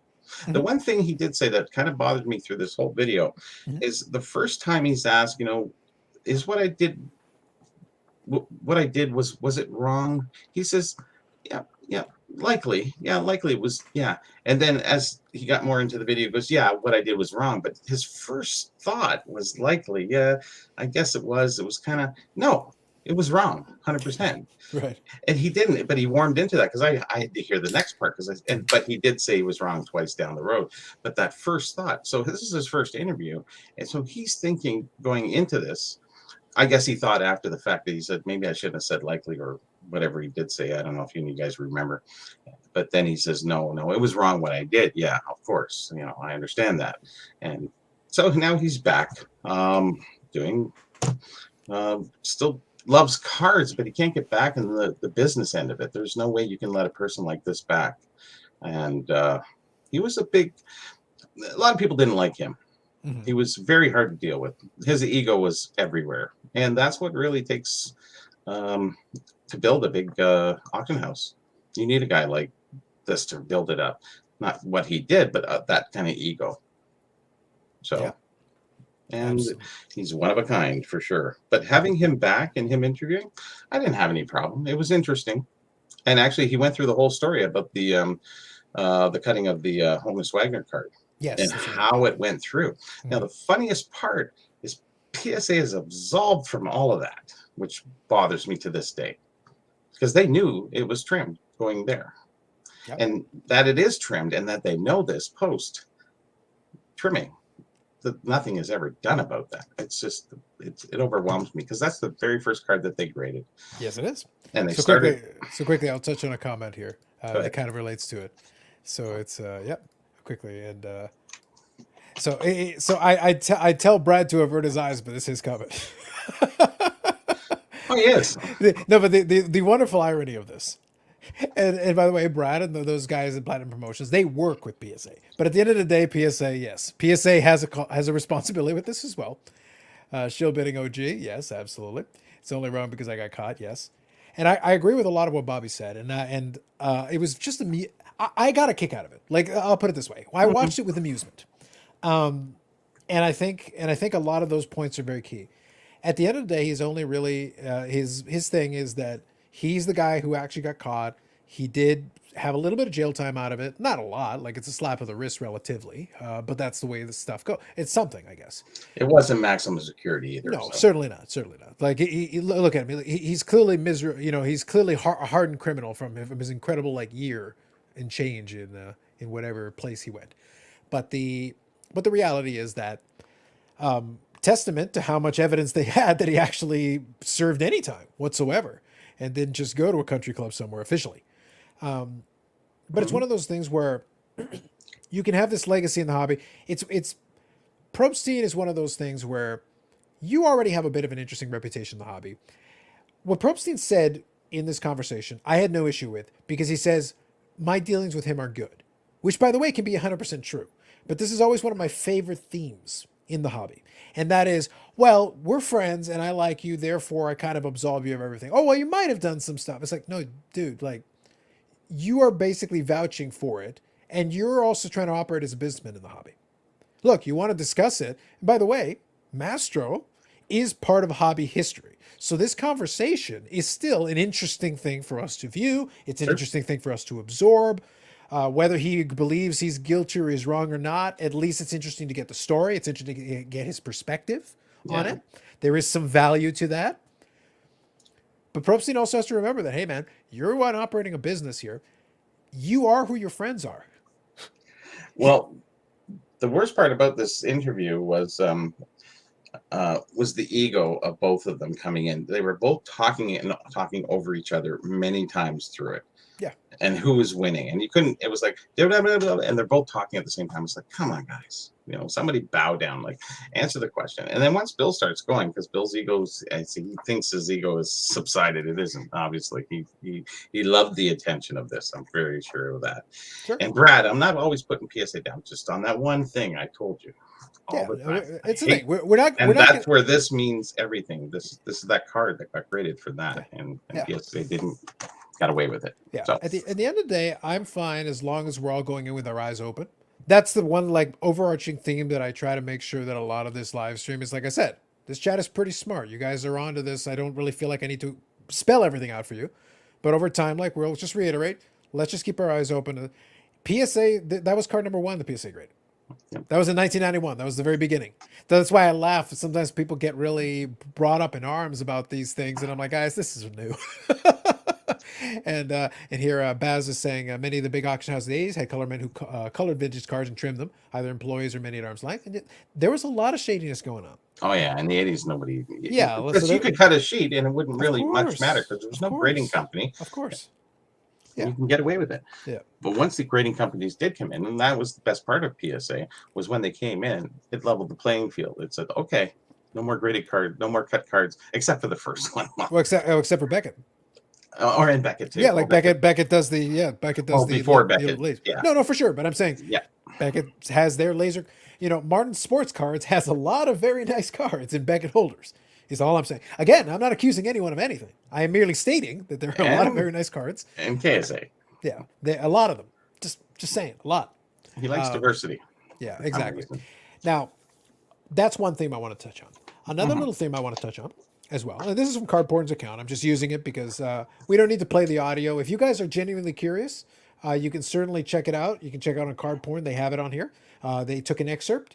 And I think it's on Probstein's where he's got the full version of it. And you can get the full. It is interesting. If you got a little time to sit down and listen to it. I wish they'd put it on YouTube, though. Like, this is annoying. I hate this format. I hate it. It's horrible. But it's still interesting. Like, if you got a little time, you can sit down, grab your popcorn, enjoy. Did Cardporn say something in here? I think he did. Yeah. I'll read it in a second. Okay. But there's something specific I want to key in on here. And I think this is important. Part of the fun, I understand why Probstein takes the angle he takes on it. I understand his position completely. I understand Bill Masters' position, where he decides to take it from his position. I get both of those guys. They're straightforward to me. One of the tricky things is that, to me, there is no question that Bill Mastro doesn't belong in any business in the hobby at this stage. He should stay out of everything. He wants to collect and do whatever. It's a free country. You are allowed. I cannot ban you from buying cards and selling cards. So, by all means, please go. Do whatever you want to do. But one of the most dangerous things is when we have folks that qualify under the influencer category who are always there to defend the unnecessarily defended. It's the same thing situation we had earlier when the CardScore thing. The guy who's on the payroll who says it's fun, cool. I understand why you're doing it. You're on the payroll. All the disclaimers I gave earlier while Andy was on here. I don't have a problem with business in the hobby. I don't have a problem with people making money. If you ask me, Carlos, do you think CardScore is a good idea? No, it's the dumbest thing I ever heard for a variety of reasons that we covered. And I gave reasons why I think it's dumb. I didn't just say it was dumb. I said, no, there's reasons for it. I don't think it helps. I think there's no value there relative to what you're getting from it. I don't think there's not enough qualified people in it. And if you have anybody qualified, they're not doing this shit. They've got other things to do with their time.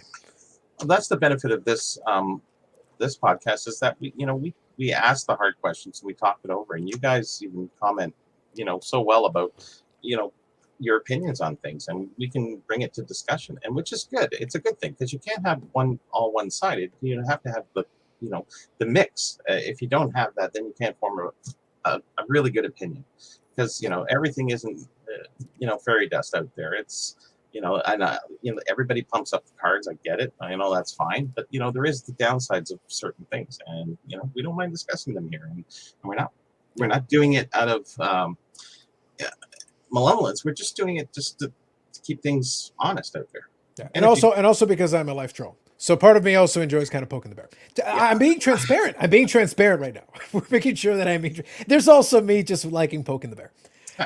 So there's an element of that too, just to be fair.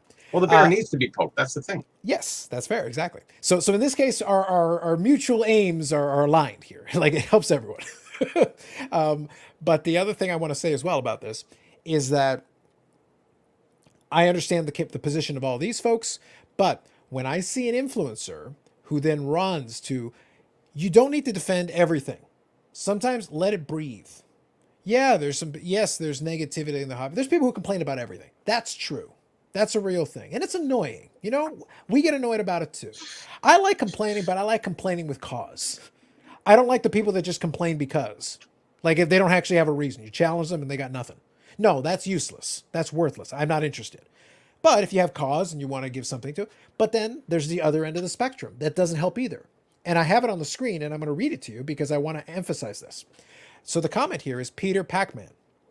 Some of you guys may be familiar with that. And Peter Pac-Man does his thing. I have no issue with Peter Pac-Man. Let him do his thing. He's doing well for himself. He's one of the guys who's out there in the hobby doing his thing.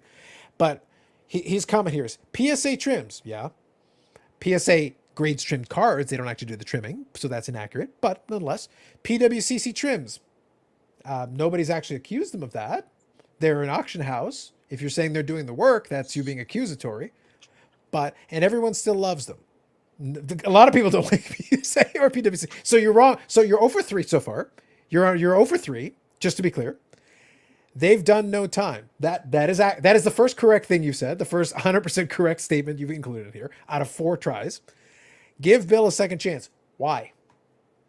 He ain't trying to go back to prison.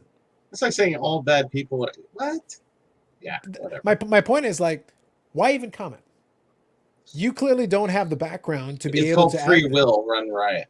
Yeah, but here's the thing: the first 3 sections there, tell me you don't even know what you're talking about because you were wrong on the first 3 to begin with, even before we got to the Bill Master part. That's so right. It's like, at the bare minimum, could you at least have do the Wikipedia search? Let's start there. Let's begin there. Do the base surface line digging. Again, he wants to collect, by all means. He wants to buy and sell cards, please, by all means. No, by the way, I don't think anybody's asking for Bill Master to get back in the business. I don't think anyone asked. Now, is he a hobby legend? He's a bit of an infamous character. A legend is a little strong. His story was really good. I think it was so worth listening to the full story. Yes. I have the book called The Card, which is really about the Honus Wagner and all the things that happened. And I think he said a few things that I never heard about that card, which was very interesting. Because I do know Bill. I know they called me in 2005 before their auction. They had actually GAI had come to grade all the cards that they got, the packs that they got, actually, because I think that was the largest auction he ever had for uncut sheets, unopened wax. It was phenomenal. Yep. Most of it was Gary from OPG, the OPG report. And he called me. They go, which series is the first and second in 65? I said, well, I don't think there's two. I said, look on the back. You might see if there's a different series. There's no two wrappers. There's only one wrapper. There's, anyways. Oh, there was two wrappers. Sorry, one with 5 cent, one no 5 cents. So, anyways, we don't even know that. Yeah, no, that's fair. Now I'm giving you this, giving you guys this, so that when you go forward, when you leave us and you go and seek out these things on your own down the road, always pay attention to little things like this, because it's these little details that should make you go like, why? I read you the Peter Pac-Man thing a second ago. This is a different comment on the same post. It's almost the same, but here. There are criminals in the hobby that serve no time and people willingly support them. Give the man a second chance. Again, why? Like, you haven't given me one compelling reason. You actually haven't told me why I should. Why bother? There's no reason for me to do that. There's no reason for any of us to do that. And what is the second chance? That's what I'm trying to get at. Way Yeah, like we're not banning him from buying or selling cards. There's no way we could enforce that. Like, it's not possible. It was. He did say that. He went to the national. He was really surprised how many people came up to him and liked him, and because he was a big influencing figure through the 80s, through the 90s. He was in the inception of the hobby there, so he had a lot of influence going there. It's just that obviously, power equals corruption at a certain level, and he got to that level, and he was corruption. And like he said, that's the funniest part. I didn't need the money. Why do you do it? Ego. And that's scary. This ego is power, and that's it's also a very powerful motivator. Ego is a very powerful motivator. It is, because once you've got all the money, what do you want? Yeah. What does Bill Gates want with all the farmland? We haven't figured it out. Maybe we'll have to ask Master. Maybe he knows. So basically, towards the end here, so a lot of it was just Cardboard reiterating some of the points. As expected, Rick posting went pretty easy in Mastro. Yep, which is true. He did ask him about bidding on his own items in the infamous trimmed Honus Wagner card. Now this is the question, I guess, that prompted some of the responses. Now that Bill has served time in federal prison, do you think we should be allowed back in the hobby community? That's really up to you as an individual. My answer would be no. From a business perspective, it's a hard no. From a community, you want to invite him to have a chat with your group and talk about some of his history and past in the hobby? By all means. Like, there is value to his history in the because he has history in the hobby. He is part of the history. There's a lot of great stories he's holding. Yeah, so there is so he has value from that perspective. I think so. So I have no issue with any of that. But again, it's weird to me when you've got people who are outside of this conversation like, oh, give him a chance. At what? That's what I mean. Like, if it was just Joe Schmo, if I didn't recognize that name, I would have just glossed over it. But I'm like, I know who you are. I don't understand why you're here, and I don't understand what your purpose is. I'm not citing or concerned about any hidden agenda. My point is, there's some people who like instinctively want to defend stuff, and I've seen them like they'll just defend whatever, and it's like, why?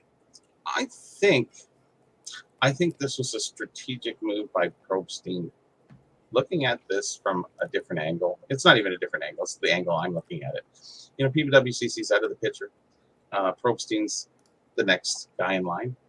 He's just promoting himself. I think this was a posture move for him. Controversy sells. Good or bad news sells. Yeah. Bad news sells better. Mastro's like the good bad news. And I think this puts Probstein in that. Because how many people are going to see that? Any veteran, all the new people, who is this guy? I got to look into this. This trim card, the Honus Wagner, and the lore behind it. I think it's going to get tens of thousands of views, and that only helps Probstein. It doesn't help Mastro in any way. He'll definitely get. He's got 6,500 views right now.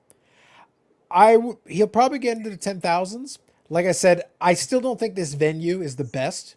I honestly think if he had put this on YouTube and put a couple of tags on there, it would have done way better. Because it's easier to share. Like people can share the link and whatever. Like way easier. So yes, you got some people's attention, and some people are going to share it. But it's like if you had just put it in the other avenue, people could have shared it just as easily. In fact, more easily. Yeah.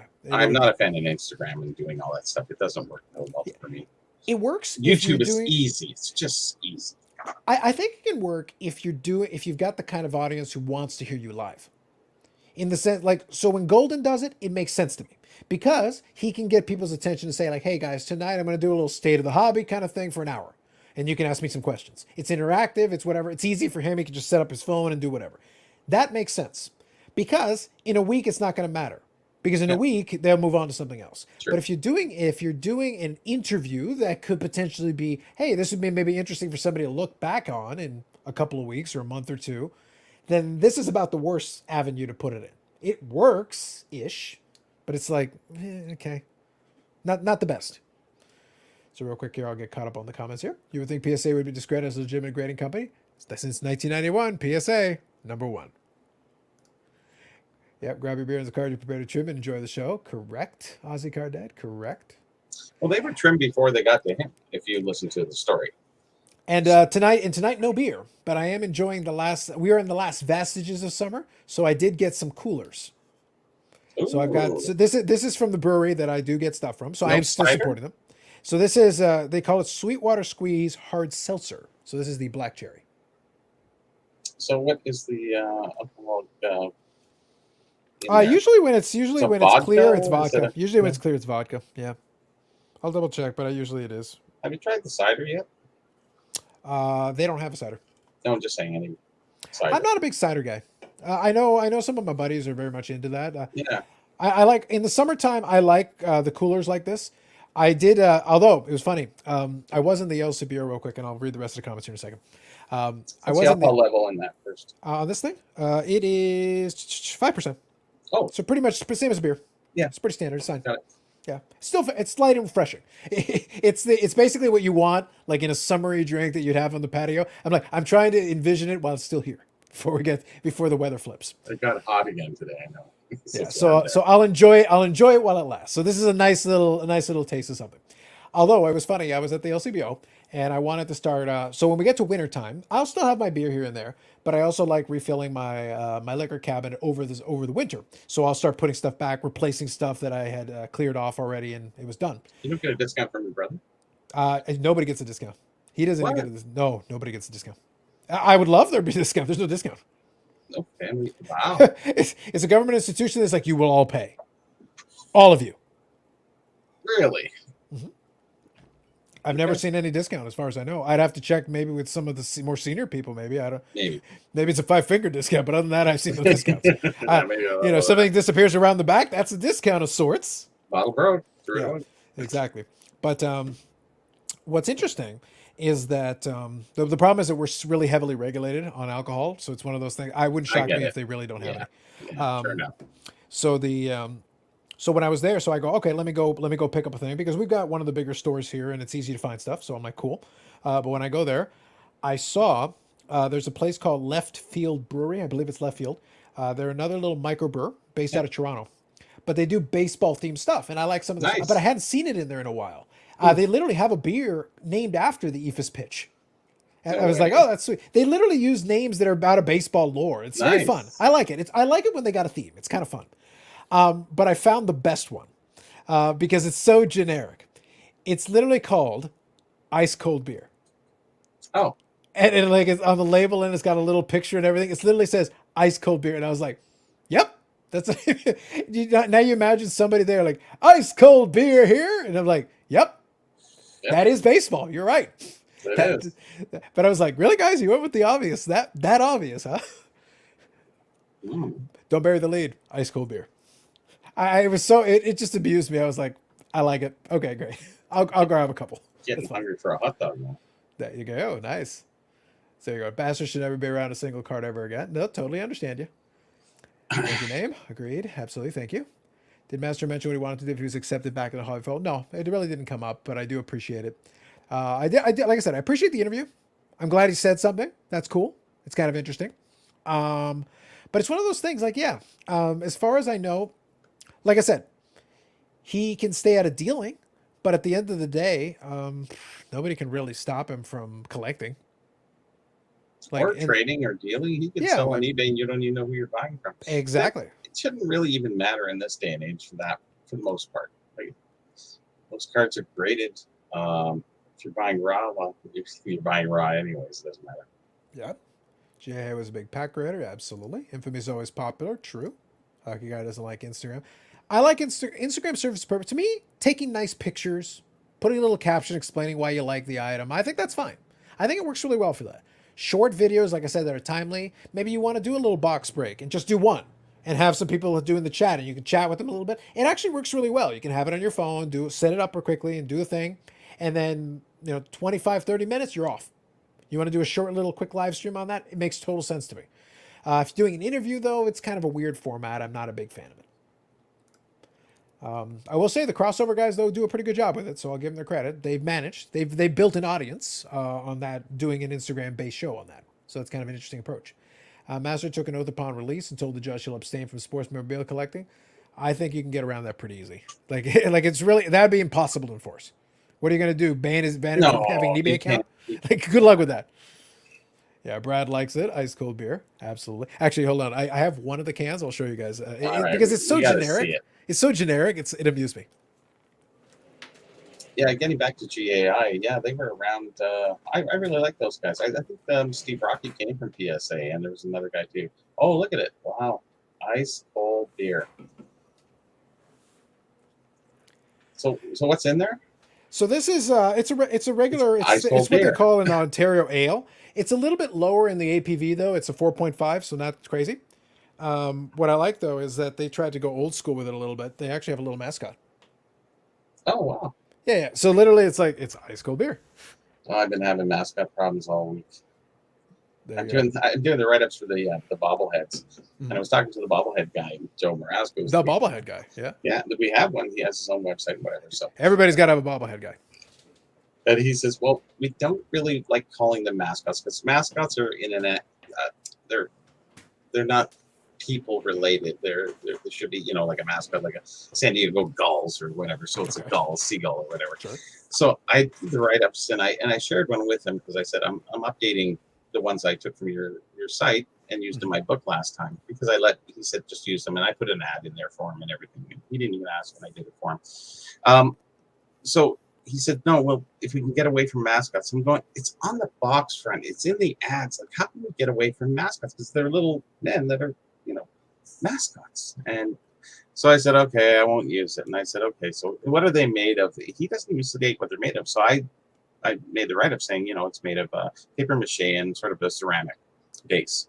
And he goes, no, it's all paper mache. And I went, how can it all be paper mache? We have that understanding of being in school in grade 3 or something, and we all did paper mache. I'm pretty sure everybody did. Yeah. And it's layered pieces of newsprint or paper, and you put it in a mold, and you put it through this, flour or ceramic, ground up, whatever, clay. And he goes, no, it isn't done like that. He says it's all paper mache. And I said, okay, well, I'm doing the write-up. Help me out with this. I said it's got to be a liquid poured into a form. He says it is. He said it's a thing called slip, which is paper mache. I said, so ground up ceramic with paper fiber. So it's called slip, but it's paper mache, but it's not ceramic, as I said. He goes, no, but it is. No, but it's not. It's like, anyways, just when you try to go deep on something and try to get more, he doesn't even tell you what bobblehead, like his write-up is not as good as it could be. Like the write-up is 2 paragraphs for him. And for me, I did about 7 paragraphs for each bobblehead. And I did it, and then I shared one with him. I said, here, you might want to use this. He goes, oh, well, take that out. And I said, I wanted you to use it if you want to do whatever you want to do. So then we got into this little argument back and forth. So I said, okay, I'll agree to take mascots out just to make you happy. I don't care. Bobblehead, doll is fine.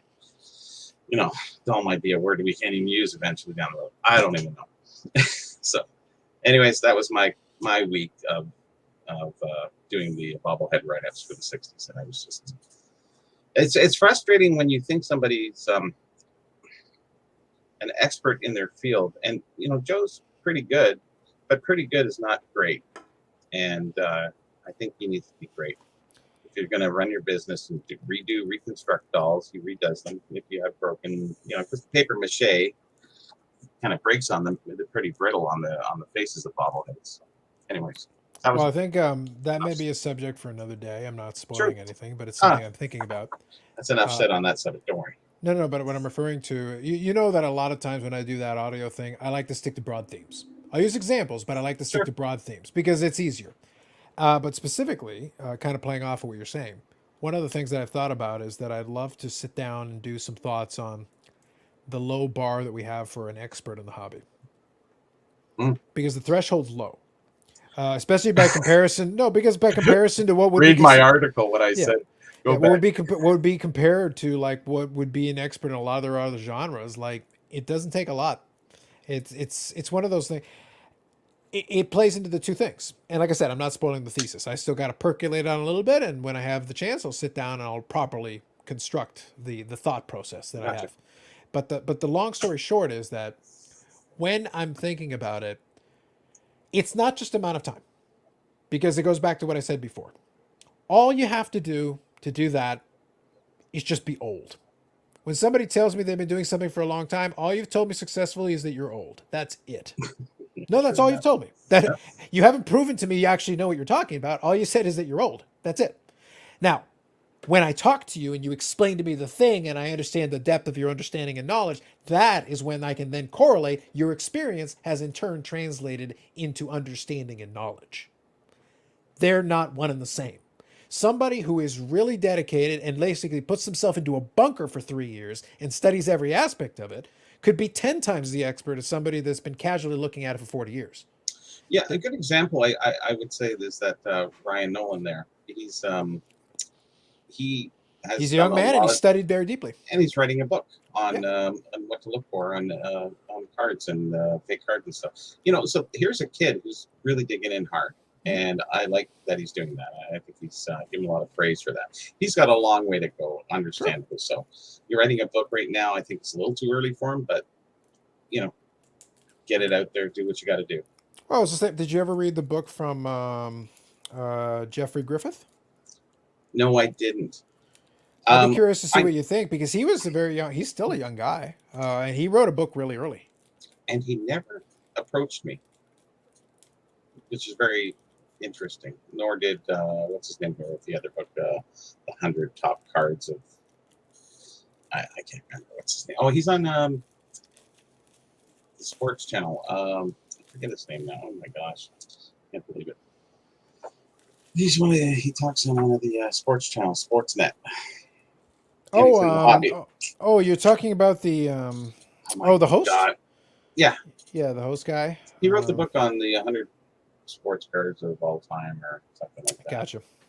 Yeah, I can't remember his name. Anyways, neither one of those two really came to me and talked to me about anything. And they have some of the old cards in there, but there's a little misinformation in there. And I'm sitting there going, I see you at the show all the time, guys. Can read. Thank you. Thank you, I Chad. see them at the Appreciate show it, all the time. That's what they're there for. They're the best. And hockey guys well. Thank you. And anyways, regardless, these guys are there, and I looked at their books. I looked at a little bit of the books. I looked through them, and I just seen a few errors, and I'm sitting there going, I'm right here, guys. You know where I am. And nobody, I don't know why they wouldn't want, I'm free to give information to anybody who wants it. Anybody wants to come over and talk. I've always been friendly. Bobby, shh. Oh. As far as they know, I'm paying you tens of thousands of dollars per show. I think it's yen. Yeah. That would still be something. Not much of something, but yeah. Something. It's more than most of this content is worth in this genre. So take it. All right, I'll take it. But any which way, I'm just saying that's the way it goes. So getting into your theme of what you're talking about, yeah. It's very much the same. It's there are certain experts, and the other guys who are going to work hard, like that Ryan Kit, Nolan Kit. Ryan, sorry. It's Ryan Nolan, not Nolan Ryan. And boy, that screws you up every time you think of his name. He's an up-and-coming guy, and I think he really cares, and he has that passion for the hobby. You can see it. He's going in every different direction. Like I don't think he has too much focus because he's going to shows. He's trying to do this. He's working to pay for all of that stuff and trying to buy cards, and he's doing a lot of stuff, and he's writing a book. Yep. It's just like, wow. Well, that's the perks of energy. Like it's one of those things where that's the thing of youth, right? But I'm okay with it because it also lets you explore what your niche is. Like I think it's good to if you have the luxury of being able to build and develop and understand, because the only way you're going to know what you like is if you try and play around and experiment with a variety of things. Sure.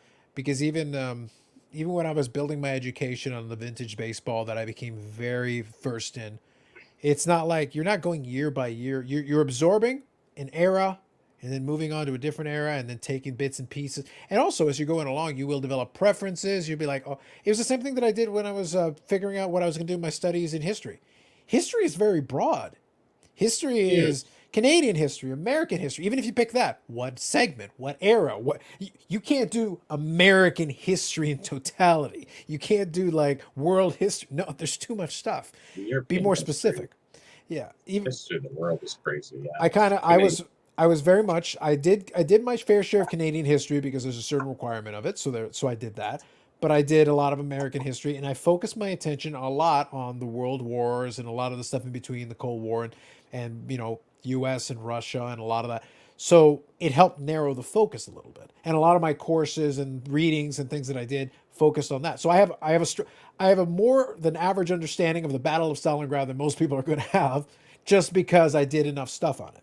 Does that mean I know everything? No, but I have a much greater depth of understanding on it because I did my studies in a lot of that. Sure. So now, if you wanted to go even deeper, you could. Entire books have been written about it. Entire volumes of books about that one battle. Oh yes. So you could go super, super deep if you wished. And if you became a master's student or a doctoral student, that's what you'd have to do. It'd be like, so let me tell you about, Comrade Shmegov on this battalion in the Battle of Stalin. Like you're going into granular. How was his experience compared to blah, blah, blah. And that's the kind of thesis it's not like, oh yeah, let me write you a general overview of the, no, that's not going to fly. No. You do a profile on Field Marshal Paulus, now you're talking. But you got to be real specific. You got to narrow it down to an individual or an era or a platoon or something. Well, like everything becomes a sort of a dissertation to me, where if I'm delving into champs, I'm going to delve into the company, the history. So I got the blinders on and I'm in there. And I'm swooning around I did for weeks. Mm-hmm. If you add it up, I probably did a few weeks worth of work on every issue through the hobby. And that's where, I would get into deep. And then I come out of it.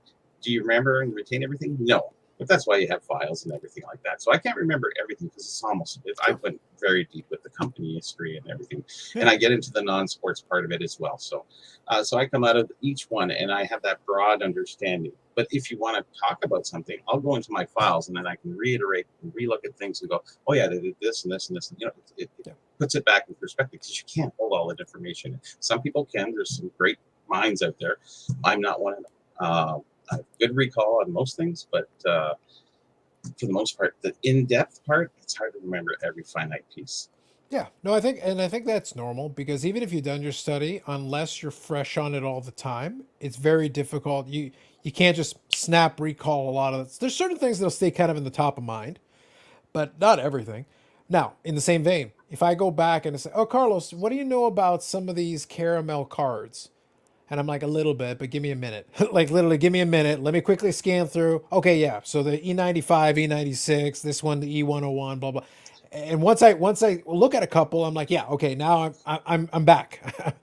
I've done my study, my reading back then, but it's like I need to kind of like give me a couple of things so that I can kind of recall. Okay, now I'm back where we need to be. Now I'm back in my zone here.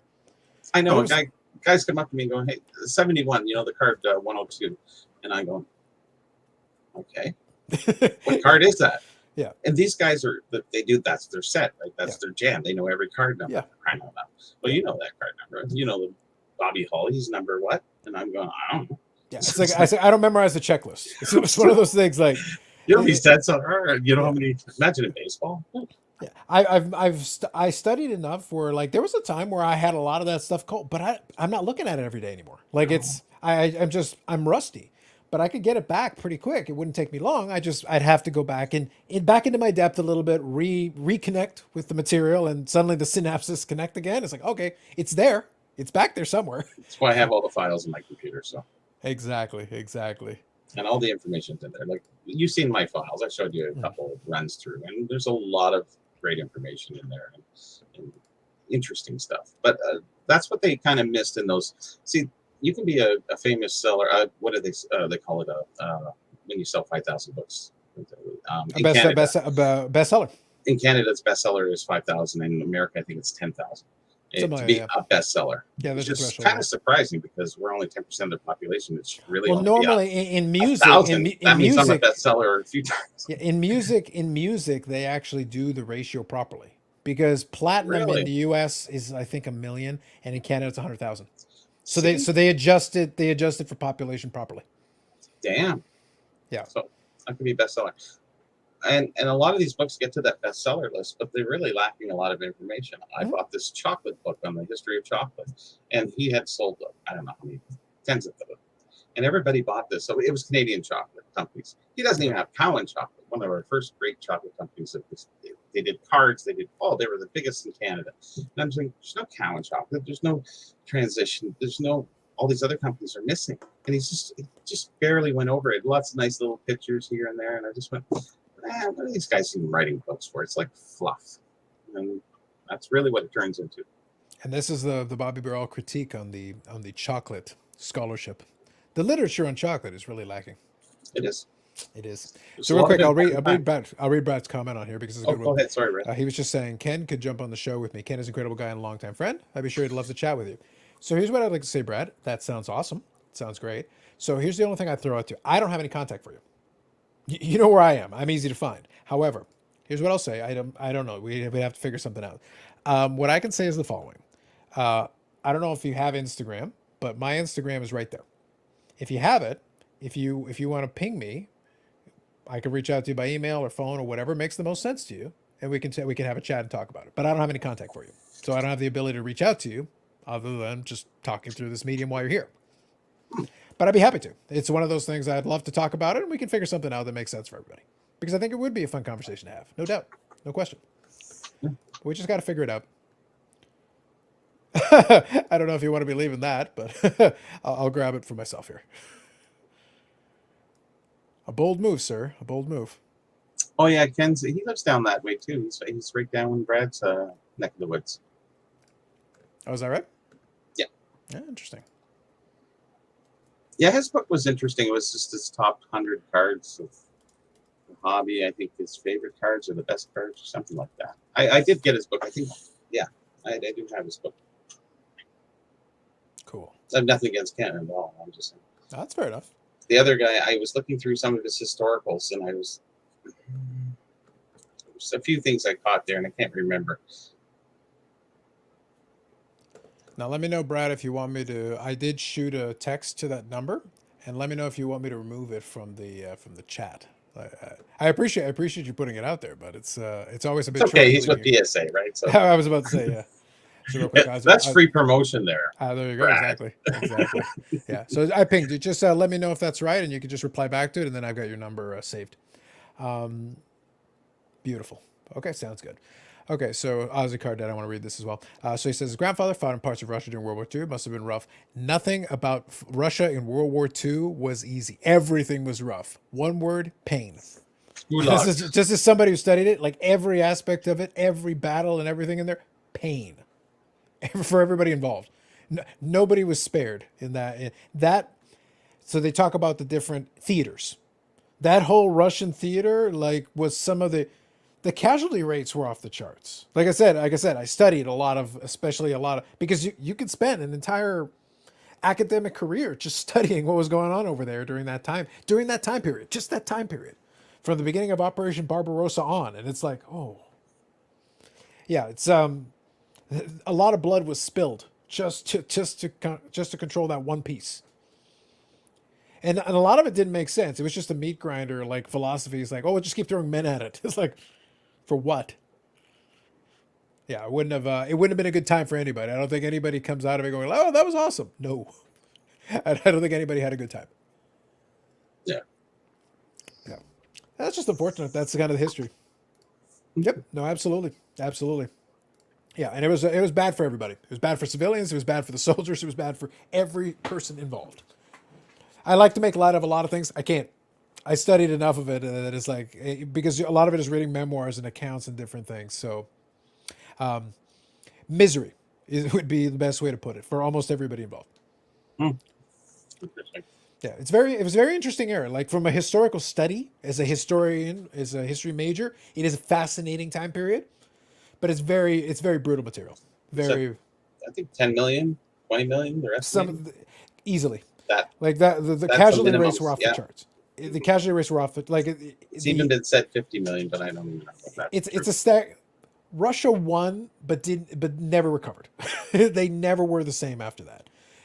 They bled a lot to quote unquote win that war, and it was they never recovered from that.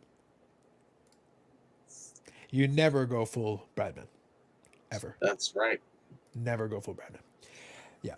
So real quick, so guys, we may. So then I'll get in touch. I'll get in touch with Brad, and then down the road we'll see if there's an opportunity. I think not Bradman, Brad, just Brad. Brad. But Hartlin, not. we'll see. We'll see. I think that'll be a fun conversation to have, and we'll see if we can work it out. Now, Sure. what I'll throw at you guys, we've had a couple of different topics. We had a little fun with a few of them, especially. Yeah. The CardScore thing we talked about a fair bit. If there's something you guys want to touch on that we missed for whatever reason, by all means. If there's something you want to touch on with the Probstein and Bill Mastro thing. And thank you, Bobby, for giving the background while I was getting the refill. I thought it was good though, because a lot of folks, more to it, but there's been enough time that some folks don't have like a context. They may know the name and be like, oh, so who is this guy? He was kind of a big deal for a while, and he caused some issues. There were some ripple effects of his era.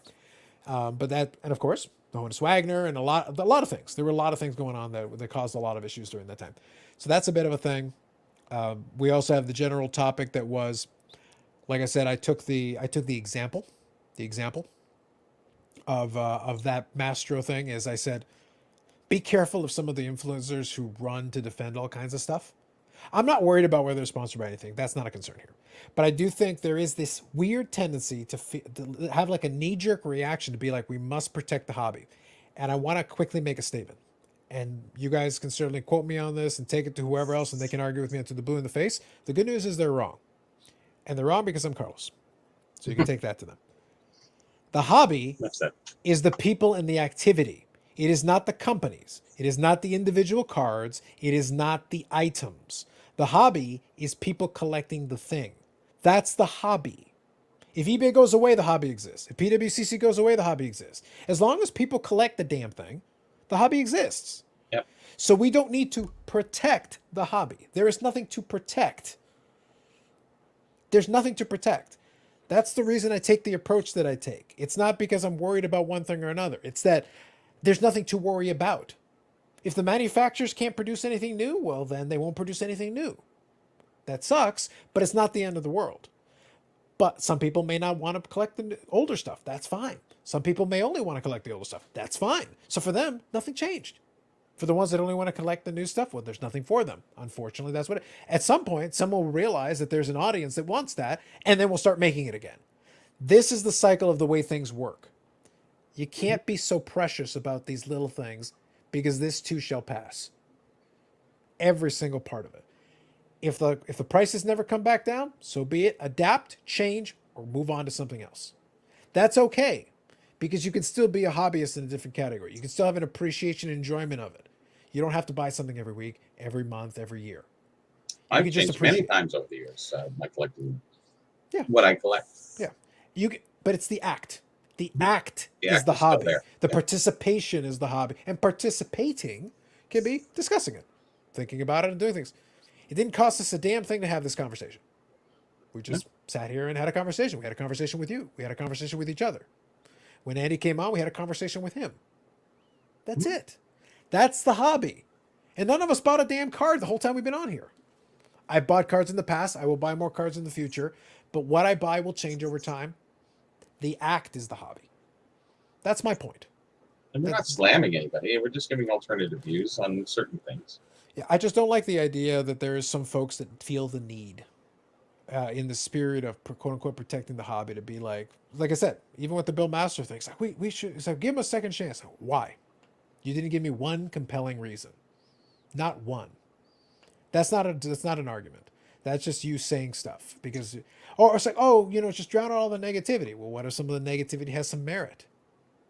If it doesn't, it doesn't. But if it has some merit, well, there's a reason it exists. It exists because there has to be a little bit of an opposition to say like, hey, this is not good. This doesn't make sense. Hey, maybe this isn't great. Hey, maybe CardScore is a waste of money.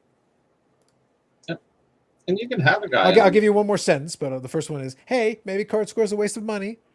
Hey, maybe CardScore is a solution in the need of a problem. There you go. And, you know, maybe Jeremy will have on Bill Master. Who knows? You know, I don't have any problem with Bill personally. And I think that's what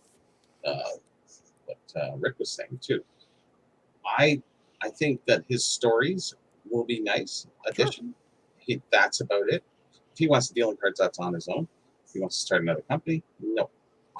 But, you know, that's where we have to draw the line. But we can't, you know, who are we to tell what people can do? I think the judge actually said that he wasn't allowed to do that anyways. But again, you're never going to be able to enforce that. Like, that's not possible. It's tough. Unless you're monitoring 24/7, literally standing there watching every moment of every day. It's like, do you have a smartphone? Do you have the eBay app on the smartphone? Because things take care of themselves. You could send it to the vault and no one has to know. Well, you got the OJs and the Pete Roses and all these other things that happen through, you know, let them back in. They come back. Pete Rose is back. He has his own little thing going on. And OJ was back, and then he got in trouble again because somebody stole his memorabilia, but whatever. Right. Yeah. But that was kind of thing. So I'll quickly grab a couple of comments. So thank you, Ozzy Card Dad. Appreciate that. Brad, you need to pivot. You were 100% right. Thank you very much, Brad. Appreciate that. Ink, paper, wax collector, 100%. The point is that as you go along, you're going to have a multitude of opportunities.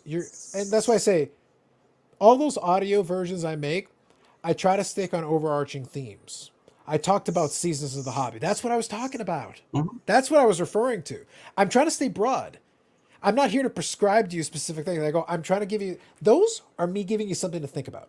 I may use a real example to be, just bring it into the present, be like, let's use an example. I use the SGC thing. I poke a little fun at SGC because it's fun. And it really is fun. I do enjoy it. And I like SGC. And from a collecting standpoint, but it doesn't bother me what you say about them. They're perfectly valid. They're fine. But my point with them was they were getting praise, and now is the opportunity. So here we go. He's not around here at the moment. However, I want to give him his credit. Victor, the rookie card specialist, had a comment on that was perfect. It was a perfect synopsis of my point. It was beautiful. Mm-hmm. And he said, enjoyed your take on this. In my line of work, we would respond to SGC transparency, but PR move by saying, thanks for doing your job. Yeah. Victor is 100% correct. He nailed it on one try, nailed it beautifully. All he did was he said, we're getting busier. It's going to take us longer. So we're adjusting it so the expectations are fair.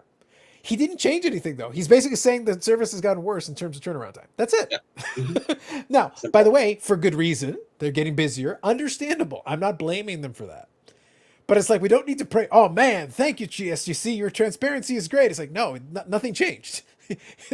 Why? We do not need to. I teased my reply to him was basically like, maybe SGC next time should just put at the bottom of the screen after they say something generic, and they'd be like, praise me. It's like, but you didn't do anything praiseworthy. Praise me. I'm being transparent. It's like, you should be? Oh, but the other guys aren't. I don't care. The fact that they're not being transparent does not make you being transparent special. It's just sad that what should be the standard is special. That's the problem. The problem is it should be standard. All of you should be transparent. You should be, this should be standard operating procedure, not unique in the space. Yes. For that, I am not going to praise you. Well, certain companies are based on, some are private. Actually, that's why PSA went private. I'm very sure of that. But when you're performing for a publicly traded company, it's a different scenario completely. So I can understand that. PSA is no longer that, but I have zero issue with anything that Peter did in that video. Like, to be honest, my objection was not with him. He did what he should do under the circumstances where they are, and they were transparent. They relayed some information. My thing was people sitting there acting like he did something special or praiseworthy. That was literally in the comments. I'm like, I think that's guys trying to kiss up to, maybe they know him, or, I don't know. I can't see anybody. Why would you praise them for that? And then everybody has an opinion, right? We have a low bar. Like, we're at the stage where, like, I don't. Anybody does anything. It's like, oh, great. No, my bar is a lot higher than that. most of the hobbies bar is much lower than that. Anyway, Yeah. good evening, Yannick. Have a good night. Like I said, if you guys want to check me out on Facebook, I posted that article on the as I did the video on the 23 Selkirk's cards. Sure. I gave it to a little bit of everybody in a nice way. Like I said, I think it was my best writing, best article ever for writing. So, Okay. but it just explains, that we become stoic in our research. We haven't, it's just like, what's Google's like? Okay, okay, I know everything. I'm going, and that's it. Nobody goes any further than Google. You don't do the deep dives. You don't go to page 10 of Google, page 20 of Google, and sometimes that's where the gems are, and you don't know that they're there. Trust me, I've hit a few. Are you trying to suggest that there's more beyond the first couple pages of the Google? Well, because those pages are brought forward for certain reasons, and right. if you get that, it's the algorithm, right? The way it works, Yeah. and surprisingly enough, on page 20, when you're at 19, you're clicking and you're scrolling through, and you hit 20, and you go, I'm gonna get it. Oh, and then you hit that piece, and go, oh, that's what I was kind of looking for. So you go in, and you go, oh, okay, this guy's got a site, and it's kind of not, up in front of your face, but it was just hidden information that was deep down and just looking for that key little piece. I did find a few over the years. Was it worth all the searching that I did and the hours and days I spent time-wise? Mm-hmm. Yes, but at that time, no, because it's an arduous journey. No, I get you.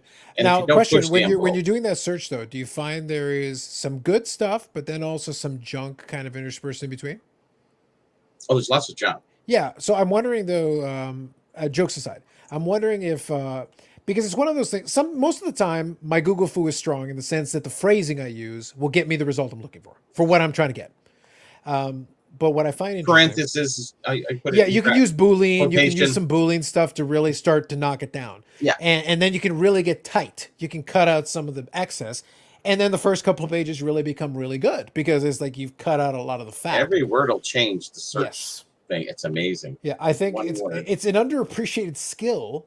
I is. joke about calling it Google Foo, but like, no, there are levels of Google Foo. Sure As you there get better, you can be like, actually, if you phrase it this way, you'll hit the nail on the head within the first couple of links. You get exactly what you're looking for. Mm-hmm.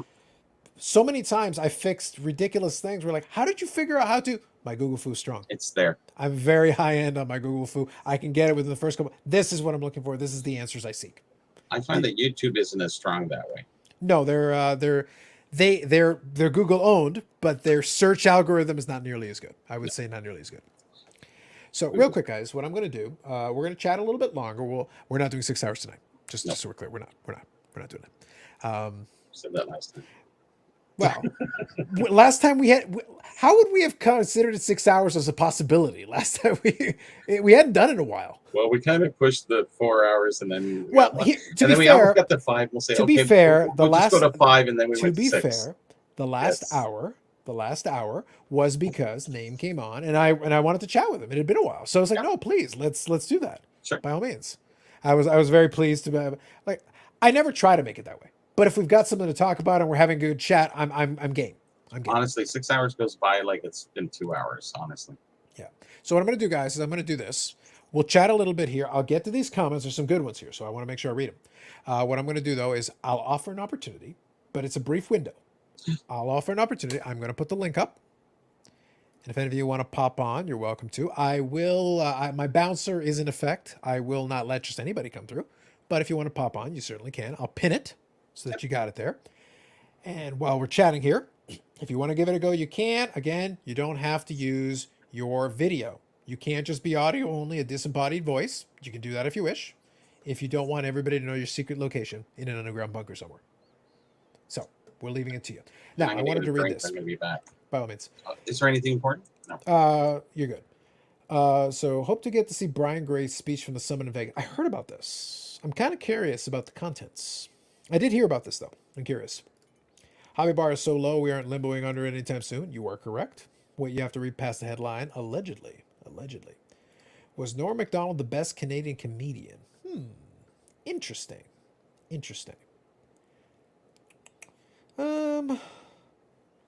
I'd guess so. Here's what's interesting. I like Norm Macdonald. And I like certain things about some of his stand-up. He had some, like, he's a very smart comedian. He was a very smart comedian. And I like that. Comedy with me is very particular. It's very subjective. For me, some of his stuff really good. Some of it is very clever, and I got it, but I didn't find it particularly funny. Not because it wasn't, because for a lot of people it was. But I'm very much, he has to be up there. I think pretty much without a doubt, he has to be. Okay, real quick here. Yep, no problem. Let's scroll through.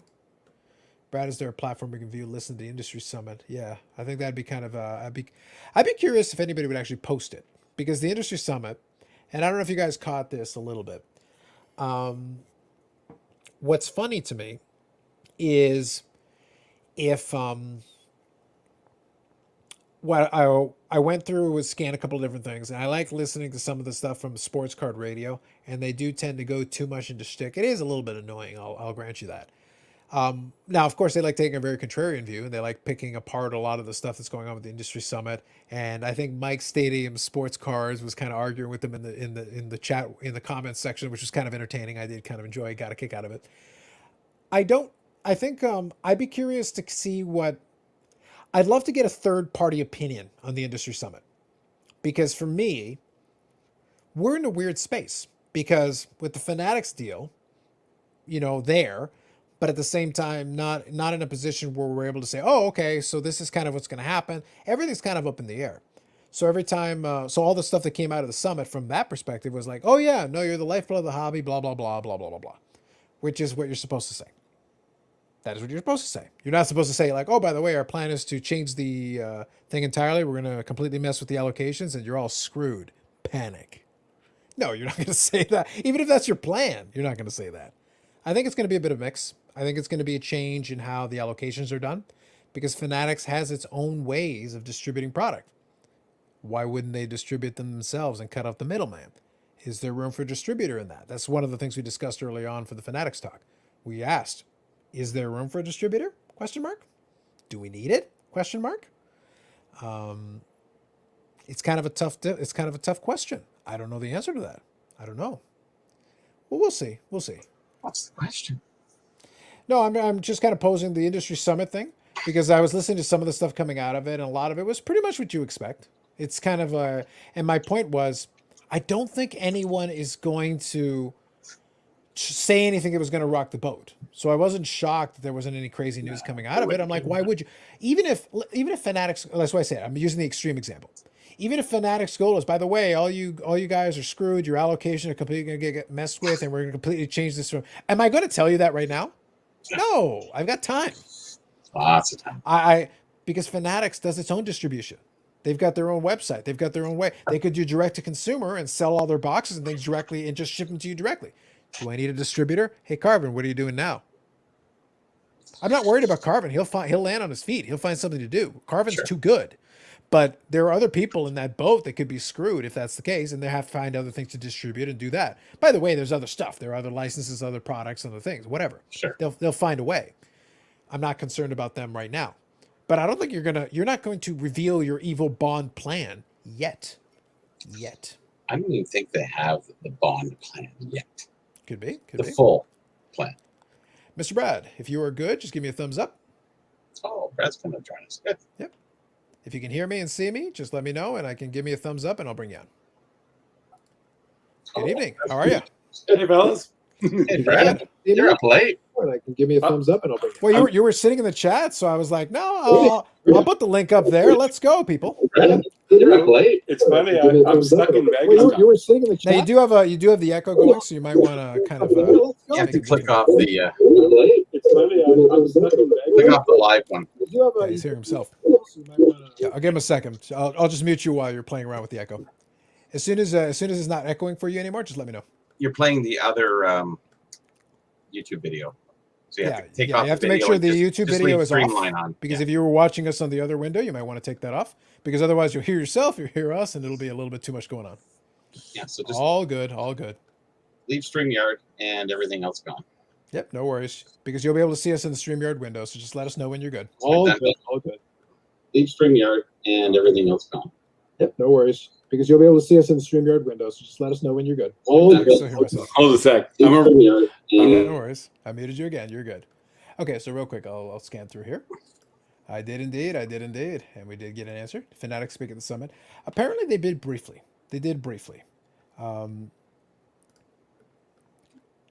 Yep, background noise. Yep. We'll get it fixed. It's always a little tricky at first. He's playing the video, plus he's on StreamYard, so you got to get rid of the video and just leave StreamYard. Yeah. I think, Brad, I'll tell you, most likely, you had the headphones on a second ago. You good now? I think so. Hey. All right, beautiful. Okay, good night, everyone. Thanks for. Sorry about that, guys. I'm technically challenged. No, it's fine. Here's the thing. I am. Don't worry. We're well versed in being able to adjust. Bobby and I always have fun. Bobby will come on a couple of minutes before, and it'll always be like, "So we're getting the chipmunk?" So that's always the first question. Are we getting that first? And then he has to pop off and pop back on. And that's before you guys even see the beginning of the show. Yeah. So we'll usually do that game. So it's fine. And That's why we never see it anymore. Yeah, we've had plenty of practice. We know it happens literally all the time. But it didn't happen today. It's really weird. It's just off and on. I don't know why. Yeah. One of these days, what we'll do is we'll do a video chat and we'll literally go through all the settings and do it all again and get your microphone set up. I paid $170 for that Yeti. I might as well use it because this one is echoey. It's very. I don't really because it's cam and microphone in one, so it's on the top of my computer there. So it picks up every piece of noise, which I don't like. Yeah, no, that's fair. I laugh because it's one of those things where I got out of a day-to-day career where I'm doing tech support. I did that for years. I was a tech support guy for many moons, many years. And it's like, nope, no matter what, I'm always on call. If it's not something going on with a YouTube thing or whatever, I get a ping on the phone, and Carlos Sr. or my mom give me a call and go, hey, can you come? Yeah, okay, fine. It's never really over. No, it has never been over. Not, and my younger brother, who should know how technology works, he doesn't know how crap works either. I'm like, oh dear Lord. So I'm permanent. I'm on permanent tech support as long as I live. So what's new in your world, Brad? Not much. Just got back from Vegas. I am on Vegas time. Normally, I try to stay up on Fridays. Friday's my night to listen with you guys, but I last usually like an hour and I'm out. So I'm sitting there with my earphones in bed and talking to Sherry. And she's like, "You can't sleep." I said, "No, I can't sleep."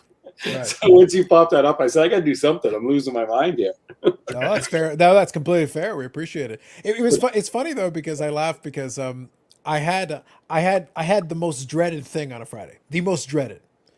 I had the 8:30 a.m. meeting. I'm not a morning person ever. Right. I've never been a morning person. I did it for a little while because my old company needed us to be there for 8:30, and I had to be in the building at 8:30, which is like, and they're up in North York. So I had to hop on the GO train, get to Union, hop on the subway, go all the way up the line to right near the top of the line. I'm like, so what? So I have to go work backwards. If I need to be there for 8:30, and it's going to take me about an hour, if everything goes perfect, work backwards. What train do I need to get? Oh dear God!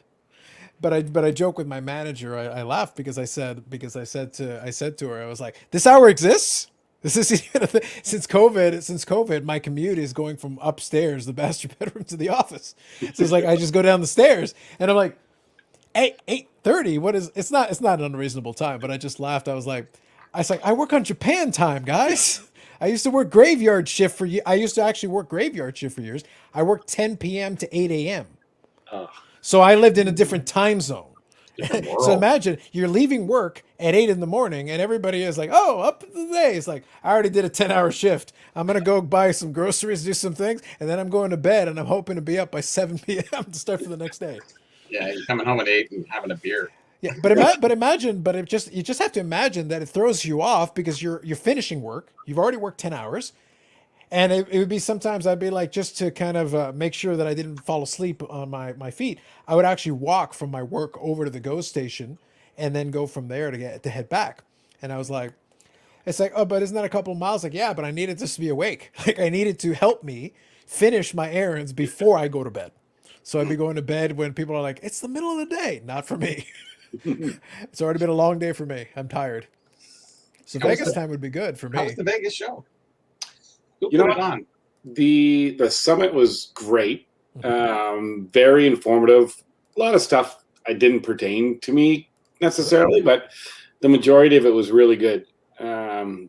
If you guys, Brian Gray's speech to end it was, in Brian Gray fashion, was awesome. I loved it. You know, he was so direct and Well, Brian will hold court. That part we know for sure. oh, We know for he sure. nailed it, and it was very passionate, and it was very good. And every person in that room that was there was just glued in, eyes on him. When he talked, he took some stuff from the whole 3 days prior. He just nailed it. He did a great job, and it was just very realistic, kind of like when you guys are talking. That's why I bring up the industry summit, just telling it how it is. He wasn't sugarcoating anything. Sure. He just laid it all on the table, and you know, and some guys in the room. When you got Panini and you know, you got every players are all in the room, and all of a sudden Brian just is like, I want to talk about everything that you guys never talked about. Brian's the great underdog of that. Oh my God, it was awesome. For him, so to your point, I think you're making a very valid point. Yeah. And I think part of the reason, though, what's funny is that Brian is like us, except he's technically in the industry. Like it's one of the, but he's also unlicensed. So it's one of those things where it's like, all right, I'm already suing Upper Deck anyway. Like I'm already in lawsuits with people, and I'm gonna court danger anyhow. Like it doesn't really matter. I don't really care. I'm gonna do this stuff. So he's in this position to be able to take those risks. So in that sense, we appreciate it because it is fun. It makes it fun, to be honest, for us to kind of have that. Now, Brian is also his old worst enemy sometimes, as far as some of the relationships between courts, and so it's a mixed bag. You're going to take the good with the bad, but people do listen. But people do listen. He does get attention, and he's got some very interesting takes. We'll put it that way. He had a letter. He said publicly, like that, he had a letter of intent signed to sell Leaf very recently. Sure. And he decided when all this, he canceled it. And he came out and said, I'm going all in on the industry. Right. I'm taking all the chances. He goes, I don't have 401ks. I don't have money saved. Everything I have is in the sports card business. Mm-hmm. And he just came out and he's nailed it. Like he just said, I'm going all in on this, right? And he just put all his chips on the table and said, I'm in with you. And then he used the terminology about pivoting. He goes, if you're not pivoting, and making moves now, you'll die, right? And he called everyone out. Panini, if you don't pivot, you're going to die. Topps, if you don't pivot, GTS, Southern Hobby, like it was just, and then he goes, CardScore guys and breaker guys, if you all don't pivot, you're going to die. And he goes, me too. So it was very cool, just very, very genuine and very, very well done. So. It's interesting that Brian did say in one of his, I think it was on Jeremy's show, that he did mention. He's got a show now? Jay Lee, yes, that show. What? I know. When did that start? That's outrageous. I think he's been on 40 times. Anyways, 4 times or something. So he did mention that. Don't break news on like that to me, Bobby. Like it's late. Like I can't. My heart can't take it. Like what is this? Nobody's listening to work.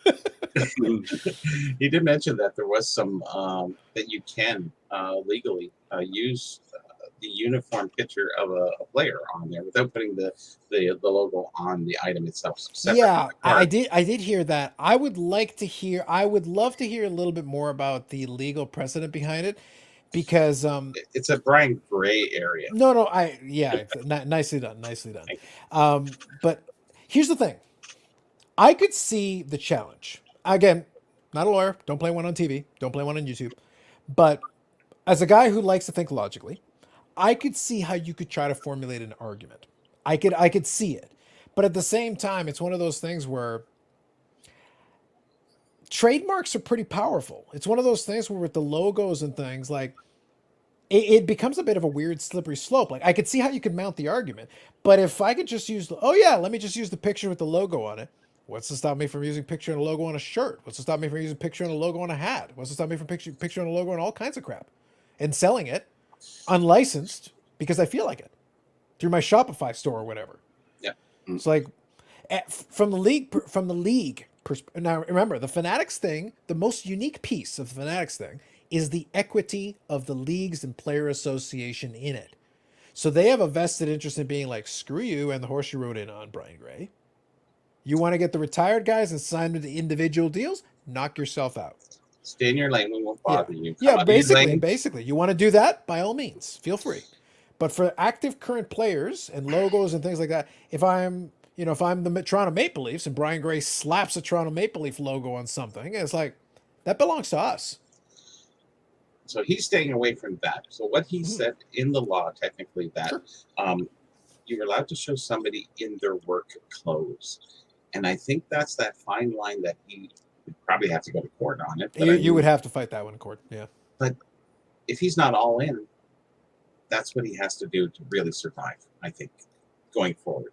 Because he's playing around. Like you said, he doesn't have any investment. That's 401k is the business. Well, he has to really do something with that business. And if he can do that, I think that increases his potential tenfold for sure. Yeah. But it's going to cost him. Yeah, it was good to see. And if you look, then they had the power panel is what it was called. And it was very interesting when you're sitting in a room with, every player that there is out there. So you were on the power panel. Who else? Yeah, me, Ken Golden. Yeah, he's weak. He's weak. No, he's owned by Nat Turner. Like he can get Nat Turner coffee. Like put him in his place. You should set him off. Would you see it too? And then DJ Ski.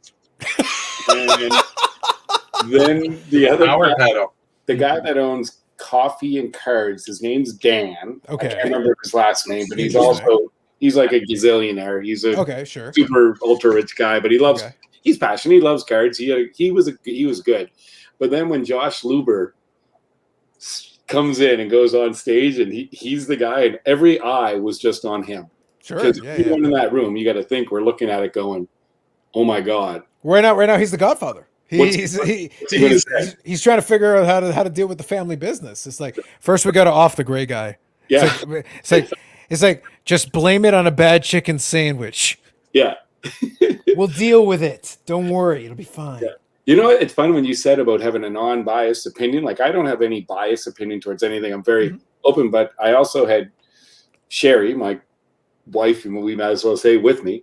Sure. And when Josh Luber rolled in, he had big sneakers, track pants, track jacket, pink nails painted, walked up on stage, and she was like, who is this guy? Mm-hmm. And like that was just her unbiased, like it just one of the things didn't fit in line per se when they're saying this was. Like he's the new Godfather. He's the guy that's going to take us. And then after listening to him speak and his remarks and how she just was like, he is one smart guy. And I said, absolutely. You can't take, and he knows what he's going to do. They know what they have a plan somewhat. There's going to be lots of moves, but me as a lifelong collector, I'm okay. You know what? Yeah. You're going to have to pivot in a million directions, but they're going to make the right moves for the guys like us that are passionate about it. They're going to make the right moves. They're going to make some mistakes along the way, but they're not going to make the big ones. Like they're not going to shut down local card stores or, they might get rid of distributors, but from a collector standpoint. Yeah. Well, that's why I made the point that the distributor is probably the most vulnerable in the chain. Absolutely. Because if they have the distributor, they've got other elements, the things that they do. And, Carvin can speak to that at length, he knows. But one of the things that they provide is the ability, because Topps sucks at logistics. Check Project 2020. Mm-hmm. They suck at logistics. They suck at getting people their stuff. They're not very good at it. But giving it to a distributor and then letting them deal with it, we'll send you the cases and then you figure out how to send it to the shops and then in turn, whatever you need to do. That's part of the thing that made it work. But if you're Fanatics, I went on Fanatics, a couple of weeks ago, and I went and I was on here the last couple of weeks, maybe 2 or 3 weeks ago, with a Washington Nationals jersey on that I was able to get on sale. And it was like a late birthday present to myself. It was on sale for like $50. I bought it directly from Fanatics. That was $60 shipped to Canada.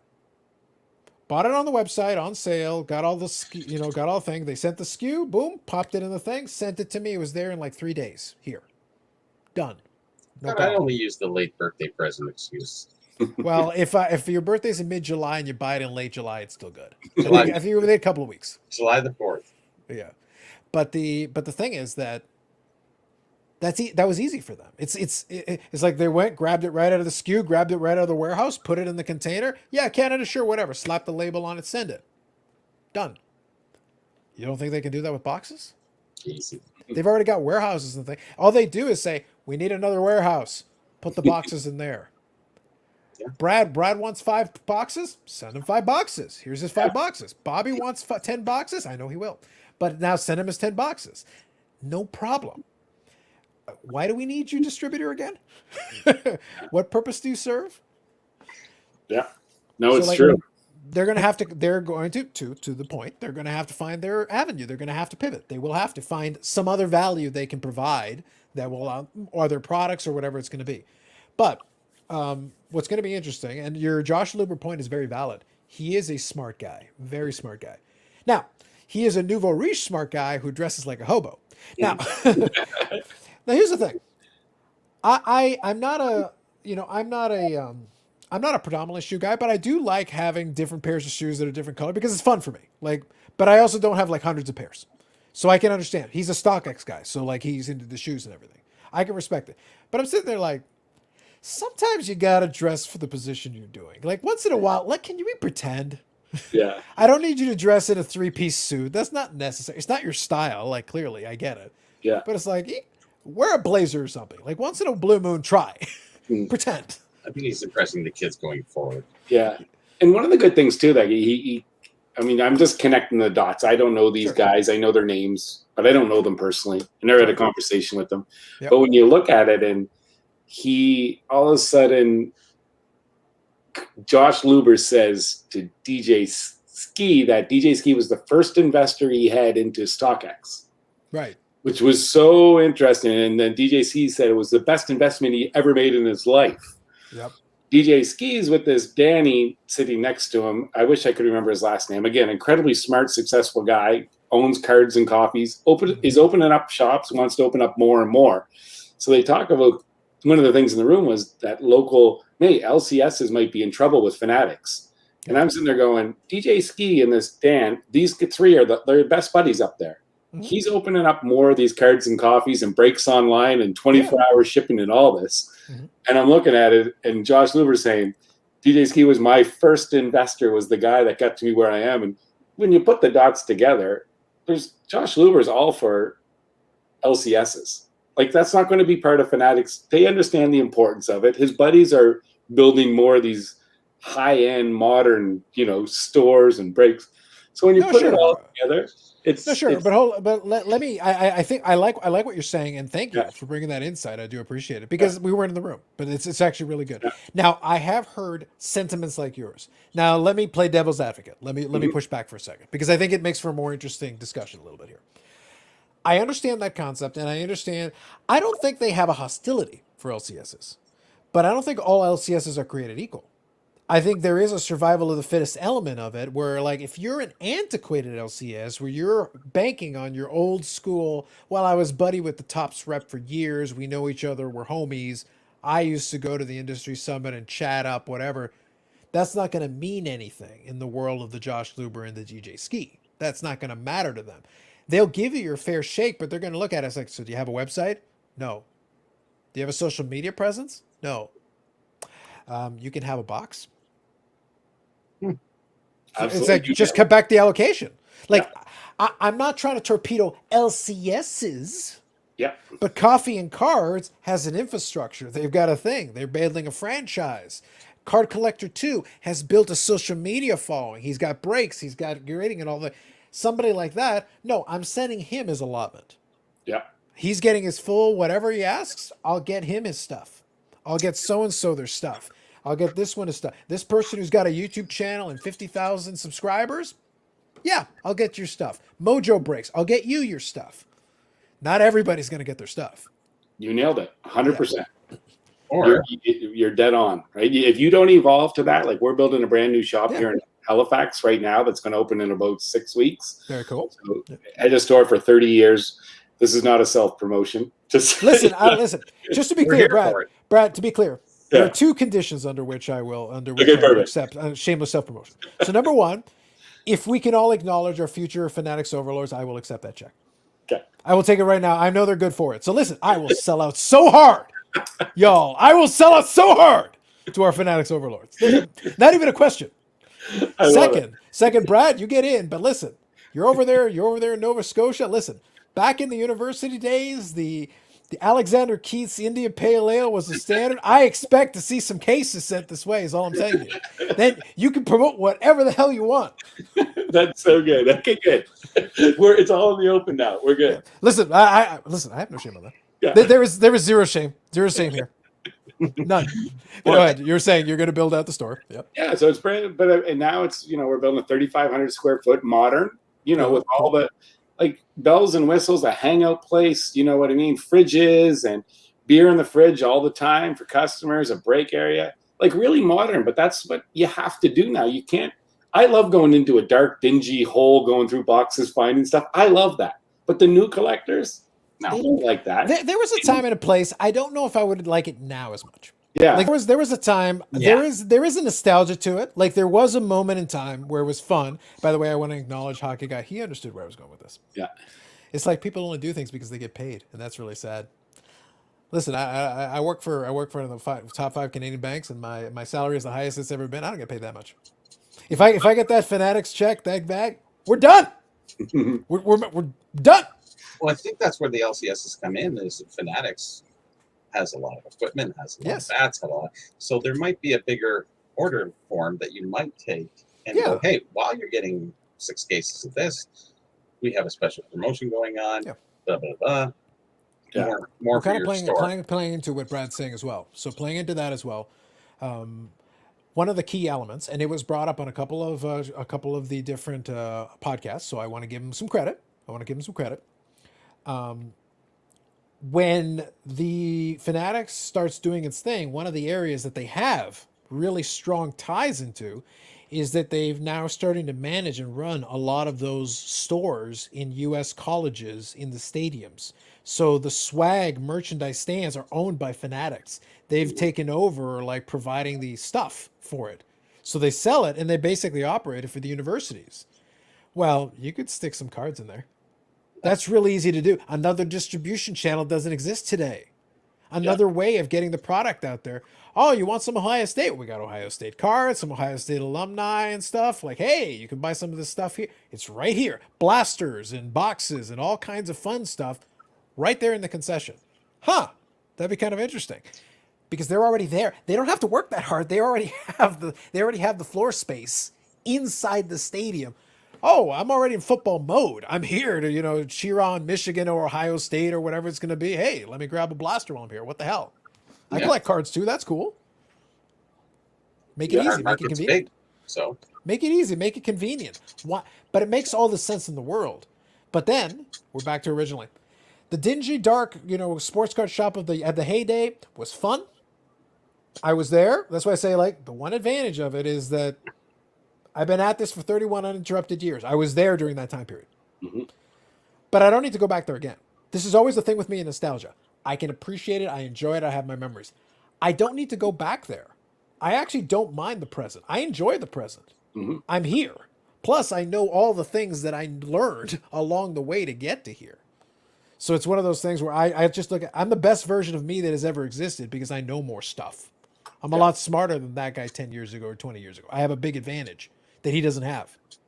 Now, there's a certain point at which the aging guy, I'm good with stopping it right about here. We're good. Yeah, that'd be nice. If I could just carry, I'll keep expanding the knowledge, but we can stop it right here. We're good.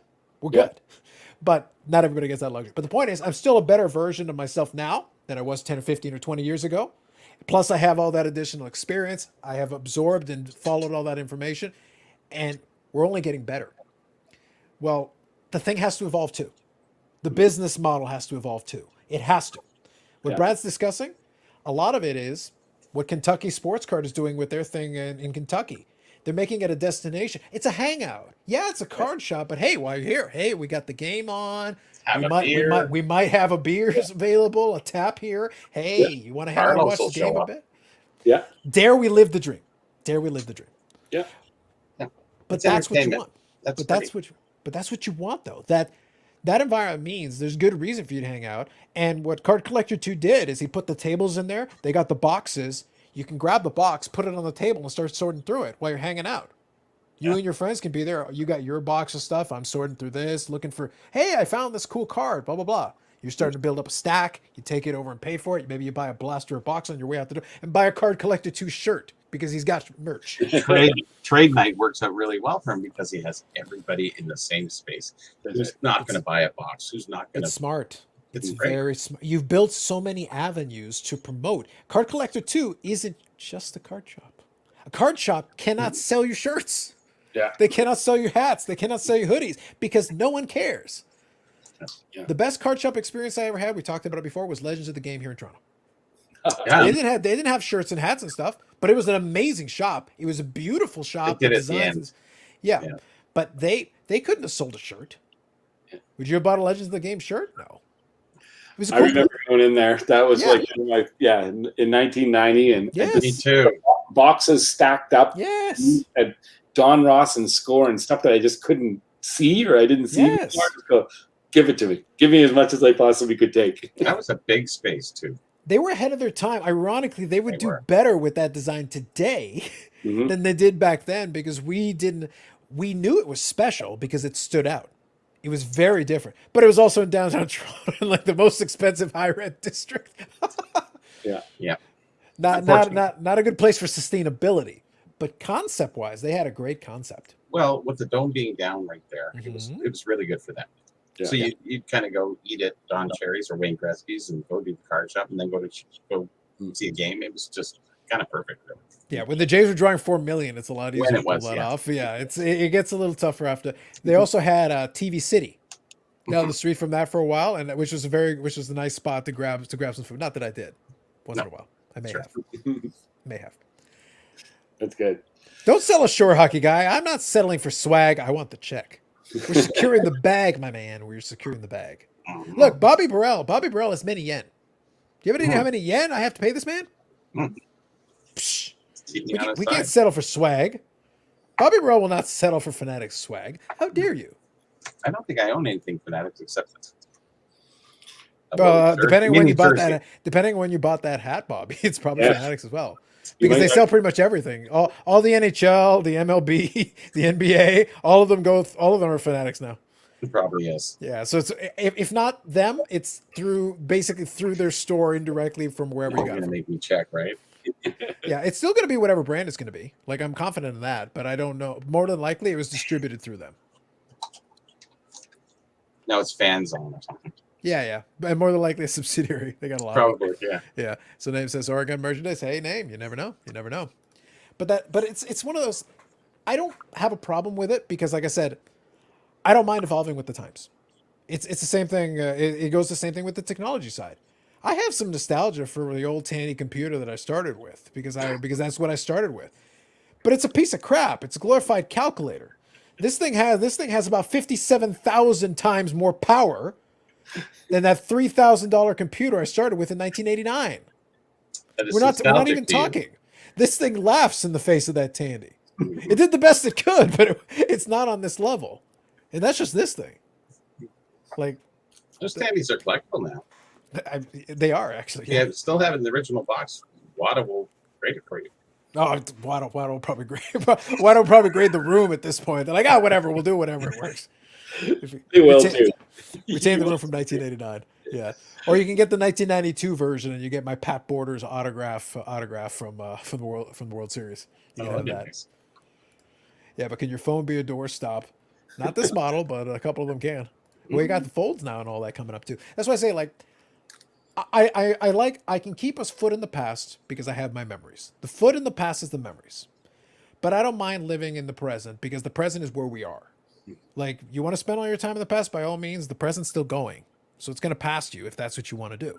For these guys in this business side of it, they need to understand that too. Look, I'm glad you enjoyed 1995 or 1991 or whatever it is. Cool, it's over. Do you want to keep going? Because if you want to keep going, you're going to need to get to 2021. Yeah. That's where you need to be, not 1991. That's done. For the, but for me, with the Fanatics thing, it would just make sense to me. Like it's going to have to be the family business thing. They're basically going to be sitting there like, okay, prove it to us. You're basically going to have you must prove your fealty. Bend the knee. If you bend the knee, then you may have your allocation. Yeah. It's going to be like that. Yeah, I think. Honestly, I think it's going to be good. I really do. I believe that, and it's going to be interesting. But if you're not willing to bend the knee, then you might be in a little bit of trouble. I think you're right. I think it needed a little bit of shakeup, anyways. The way things were going. Well, Like the money being made by people out there, like and friends of mine, distributors, like some of the biggest there is in the world, great friends of mine, great guys, great LCSs, great breaker groups.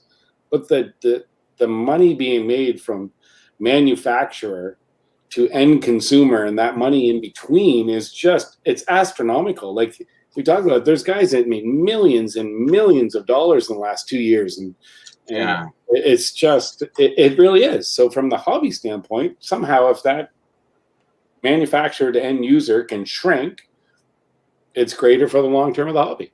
For sure. So, And I'll throw in one quick thing that plays into that as well, like kind of what you're talking about. And this is straightforward. Like I said, the sports car radio guys are kind of entertaining. They're a little bit shticky. They do go off the deep end a little bit. They're entertaining in their own way, but they go off the deep end a little bit. But one point they made that was a valid point, and it is a correct point. Like I said, in the midst of nonsense, they do make a couple of points. But this is a good one. We've been in the hottest hobby that has ever been. This is the hot of the hot. It is nuclear hot. It is lava. It is flowing out of things. It's so hot. Topps got outmaneuvered. It happens. People make mistakes. I'd like to know a little bit more on that. No, for sure. A little bit bigger story that we're kind of missing.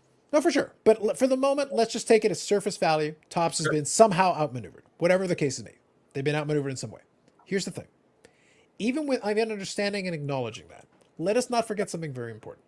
Number one, Topps allowed themselves to be outmaneuvered because they had a certain amount of arrogance where they were basking in their own magnificence. They were about to go public. They were doing all this. It was about to be the glory. The glory was about. But here's an important thing. They left themselves vulnerable to this flank attack, which obviously worked. But they also owe a bunch of money. They have debts in the hundreds of millions of dollars. Why do you have any debt when the hobby is as nuclear as it's ever been? Project 2020 was financially successful. They had logistic issues up the wazoo, but it was financially very... You should not owe anybody a dime on anything. But you took the money, took the profits, enjoyed the profits, and didn't pay back the debt and left it open. Your business was in a vulnerable position because you were banking on the merger. Mm-hmm. You were hoping, you had everything beautifully aligned. Why did you make such a dumb strategic move? Because you were full of yourselves. You were full of your own magnificence. I got comfortable. Yeah. And the Michael Eisner and those guys have had Topps for years. I think they bought Topps in 2007. They paid like $400 million. That company should be worth billions of dollars by now. Because, yes, the last 24 months have been the hottest time the hobby's ever had, but it was on the uptick before that. It was a little bit smoother, a little bit steadier, because I was watching, but it was on the uptick. Business should have been good. It should have been good already leading into it, because there were plenty of products that you were selling. You were doing Topps Now. Yeah, you were doing Topps Now, great rookie classes. All this stuff was going on. You were hitting on also getting new products, getting new licenses. All this stuff is going. You had UFC, like you have all these different licenses that were starting to grow. Yeah. You were starting to think, why do you owe any money? Why were you in a position to be vulnerable where you had to be the low bidder, where you had no shot? Now they were going to outbid you no matter what. Yeah. But you should have been in a position where it's like, okay, well, this sucks, but we're on solid financial footing. We're clean. All right, we'll ride the wave. We'll figure it out. We've got some time. Maybe they thought that they might have known that Fanatics was coming in, but they might have split the licensing. So I don't think they realized that Fanatics was maybe going to take it solely, and they were out and gone. I just like this analogy. Because that's a presumption. Thought, right? Yeah. Topps was a Lindros to the Fanatic Scott Stevens. Scott Stevens, always lining him up. It's a fact. But here's the thing. What it comes down to, again, in the spirit of I just like telling it like it is, Topps was stupid. And one of the things that happens all the time, and this happens on shows that Bobby claims exist. I've never heard of this Sports Card Live. I have no idea what that is. But the point is, allegedly, the show exists. But in this show, and other shows in it, it's not the only one. It's not exclusive. I never mentioned the show. I only mentioned the player in the show. There's a player now? Never heard of him.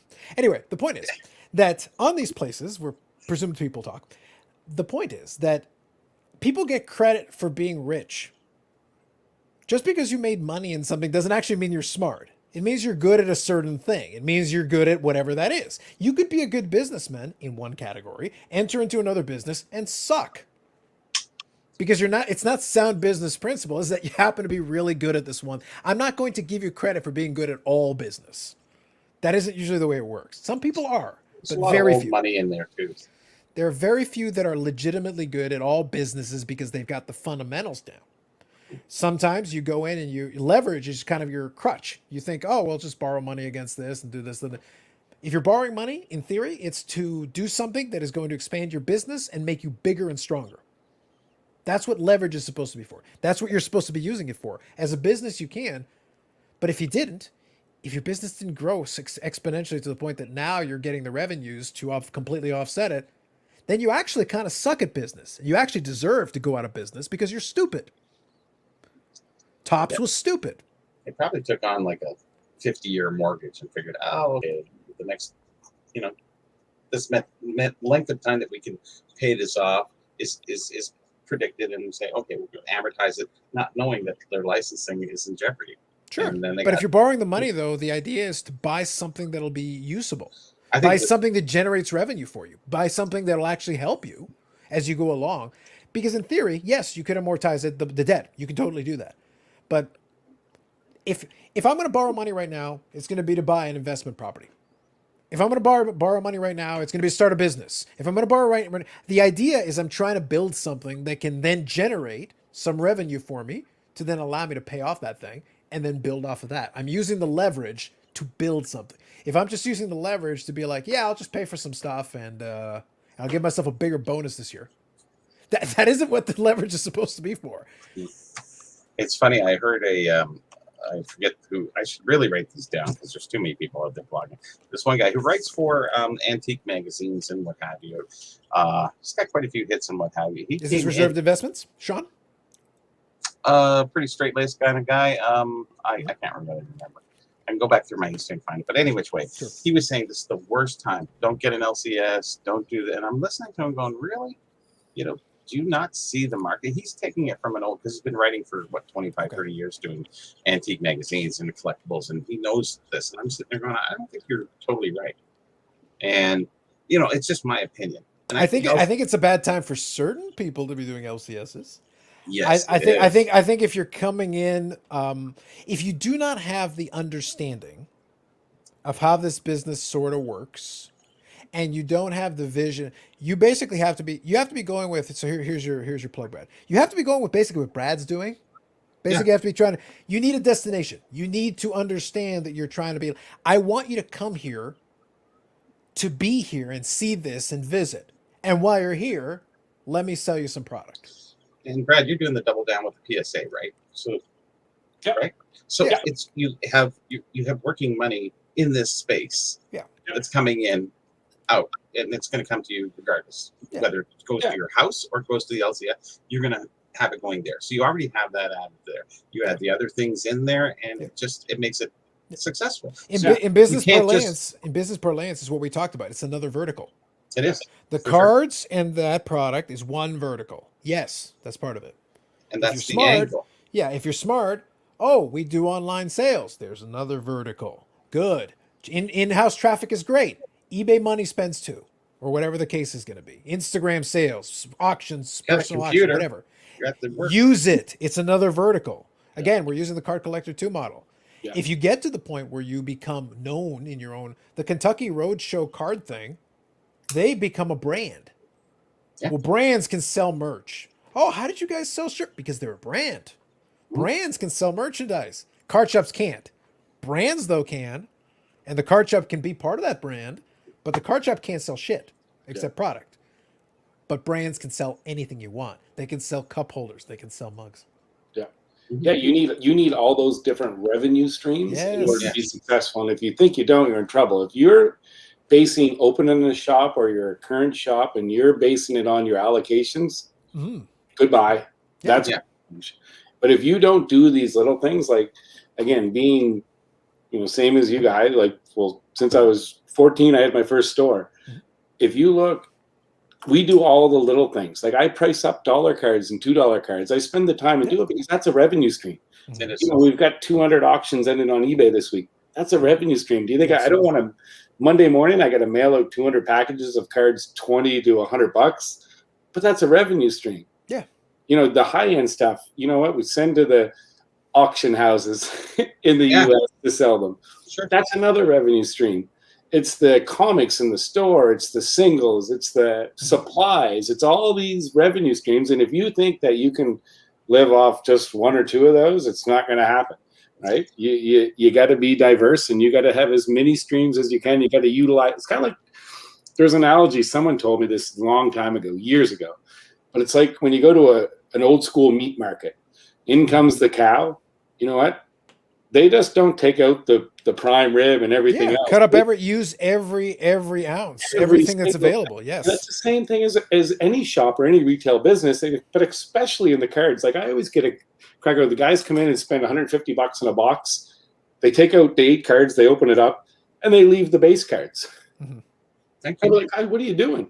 Yeah. They're like, well, I don't want that crap. I'm like, okay, no problem. We'll take it. Yeah, So you I sell it for figure quarter or 50 cents each, and then there's Make a set. runs the vending machines. Wes Yes. Shields, good friend of mine forever. He runs all the vending machines and all the rinks.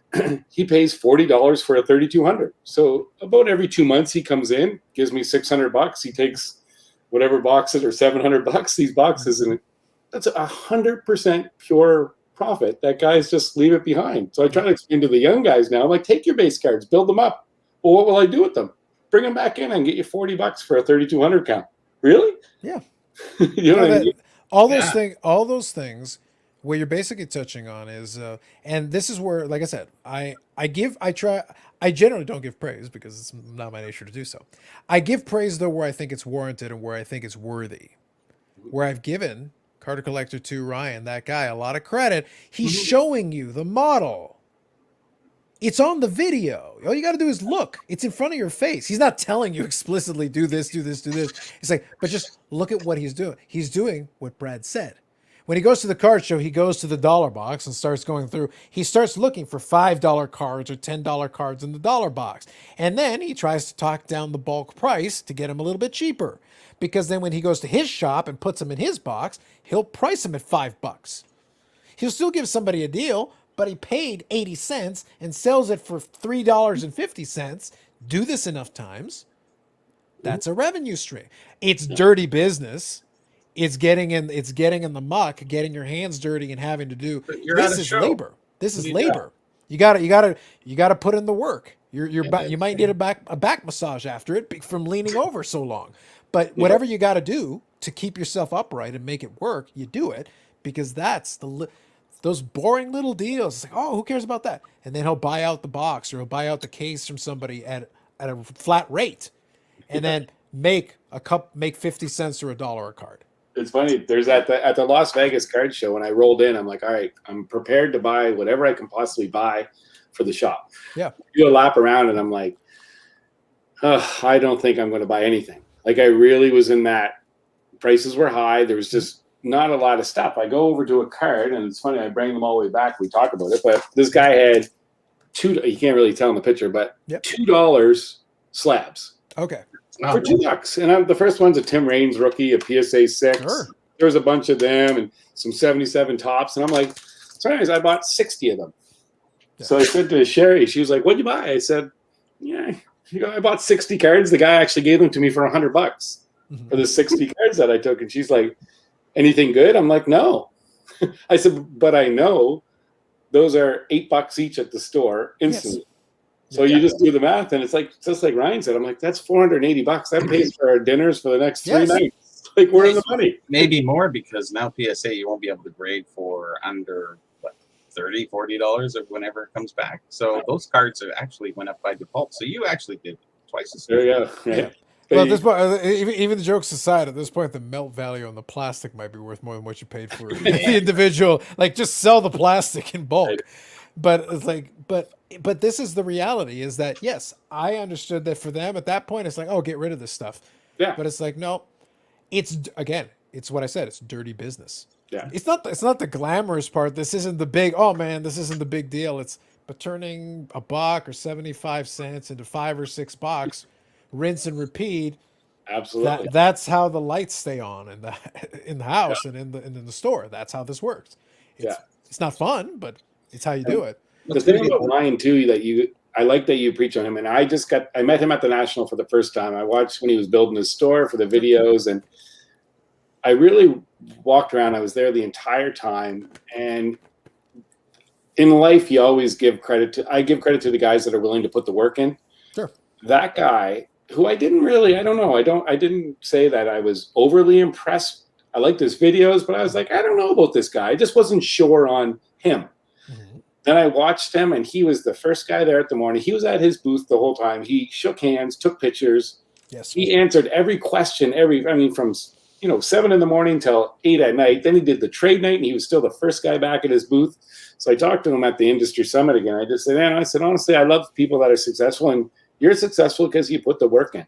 Like, that guy is a workhorse. Like, it's very impressive to see, and I'm glad Carlos when you talk about him. Like, he does all that. He gets in the muck, he gets in the trenches, and he takes the time and does so many little things for people. Right? He's an asset, true asset to the hobby, and I think he's genuine. So Passion, and I think passion drives him a lot too. Yeah. Yeah, there are more. If you're going to put that much work in, there are more lucrative pursuits. If you're willing to put that much work into that, if you wanted to pursue other things, you could make a fortune on that.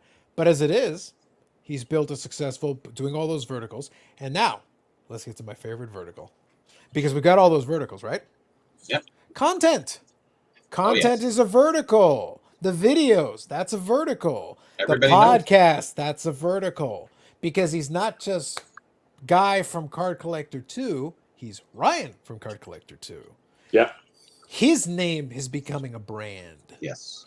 So that's part of it too. That's a hidden, like, secret vertical. That's a power. That's how you build something. Mm-hmm. I tease and laugh. We always joke about it because I love it. It's fun for me. That's why I do. I don't have any ambitions to try to create this big crazy thing, because the type of discussion we're going to have is not going to appear in a lot of places. It's a little different. It's a little uncomfortable for some folks because, they want positivity and everything. I'd rather just, let's lay it out and this is what it is. But I poke fun at it, but it's also reality is that the branding thing is real. Individuals can be branded. A product can be branded. I've made a parody of it to the point that it's like, the logo's me. It's like, the logo's me. The logo's me. Brad, what's your store going to be called? AMG. So we've had that name now. We started with Brad Sports Cards. It morphed into East Coast Cards, and then it went to AMG about 12, 15 years ago. Okay. So. Stand for something? Is that? No, it wasn't Atlantic Management Group. It was another. That was kind of our parent company that is now that looked after all the restaurants and everything else. So that's it. So it's So that's exciting. That's why I said to Carlos. Why I won't talk about PSA. Mm-hmm. I'm so excited to talk to you two guys. When you mentioned it, I just was like, this is awesome, because I am so much like you, both of you, that bring on the questions. Oh, that's going to doom you in the hobby. No, you're done. Stop. Abort. Get out. No. I thought you wanted to be successful in this hobby. Give me the questions and I'll answer them 100% truthfully. Right. And I don't necessarily, I work with them, but I'm more frustrated. I have been more frustrated the last 7-8 months of my life than I ever have been before. For sure. But I put my number out to everyone. Here's my cell number. Give me a call. Of course, there was a point there where I thought it was the stupidest decision I've ever made in my life. I was going to say, that's where you need a burner phone. Right? Yeah. That's the other phone. Leave it in the drawer. But we got through it. So hopefully it can be a long-term thing. And you didn't get any calls in the intern, did you? Oh no.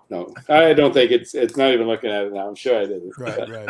It's good. Anyone that wanted to yell at me about PSA or just generally vent, they did that within the last 6 months. So. Right. No, for sure. Oh, It's one of those things. It's a shame. Like, I do feel bad for the group breakers. It's like, it's not your problem. Number one, it's not your problem, and number two, it's not your fault. But you get to be on the front line of it, and Nat gets to kind of parade around. And again, Valley for Nat to doing his thing. But at a certain point, it's like, well, dude, I think Nat will discover at a certain point, and this is just the reality. There's a halo effect you get. That's kind of why I push back. I'm going, look, there are no hobby gods. That's why I like poking consistently at them. And now I like doing it my way. It's like, look, not only are you not hobby gods, look, I'm Carlos. Get out of here. Mhm. You're Dr. Beckett. You need 2 titles. I'm Carlos. That's the Burrell over there. Psh, we don't need multiple honorary. Look, I'm the doctor. Shut the hell up and move. Get out. But that's the thing. There are no sacred cows in this thing for me. Mm. I can respect what people do. That's why I give praise to Card Collector too. That's why I give praise if it's warranted. Just Yeah. because you're here, you don't get praise. Not in my world. That's not how this works. You got to earn. You got to earn the praise. Yeah. And I'm very slow to give it, and I'm very slow to compliments. A lot of my friends and family know about that. I'm very slow to that. So you're gonna have to earn it. If you get it though, then it has some value because you had to earn it. Yeah.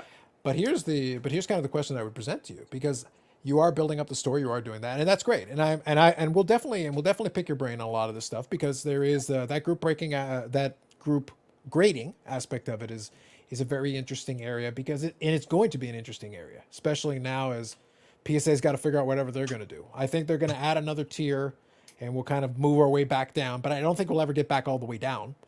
And I'm waiting for the tier where it makes sense, because I've got a small stack of cards, but I'm not waiting for SGC. Bless them, but I don't want an SGC holder. It doesn't make sense for what I'm doing. Some of those cards are PC, but it's like, look, I want consistency. I'm one of those collectors. I want some consistency. I would even consider CSG if they would fix the damn label. I would at least consider it if they would fix the damn label. I actually like the holder. I think the holder's not half bad. I've been impressed with it, and I've had some more time to kind of look at it and compare it to the other ones. It's like, actually not bad.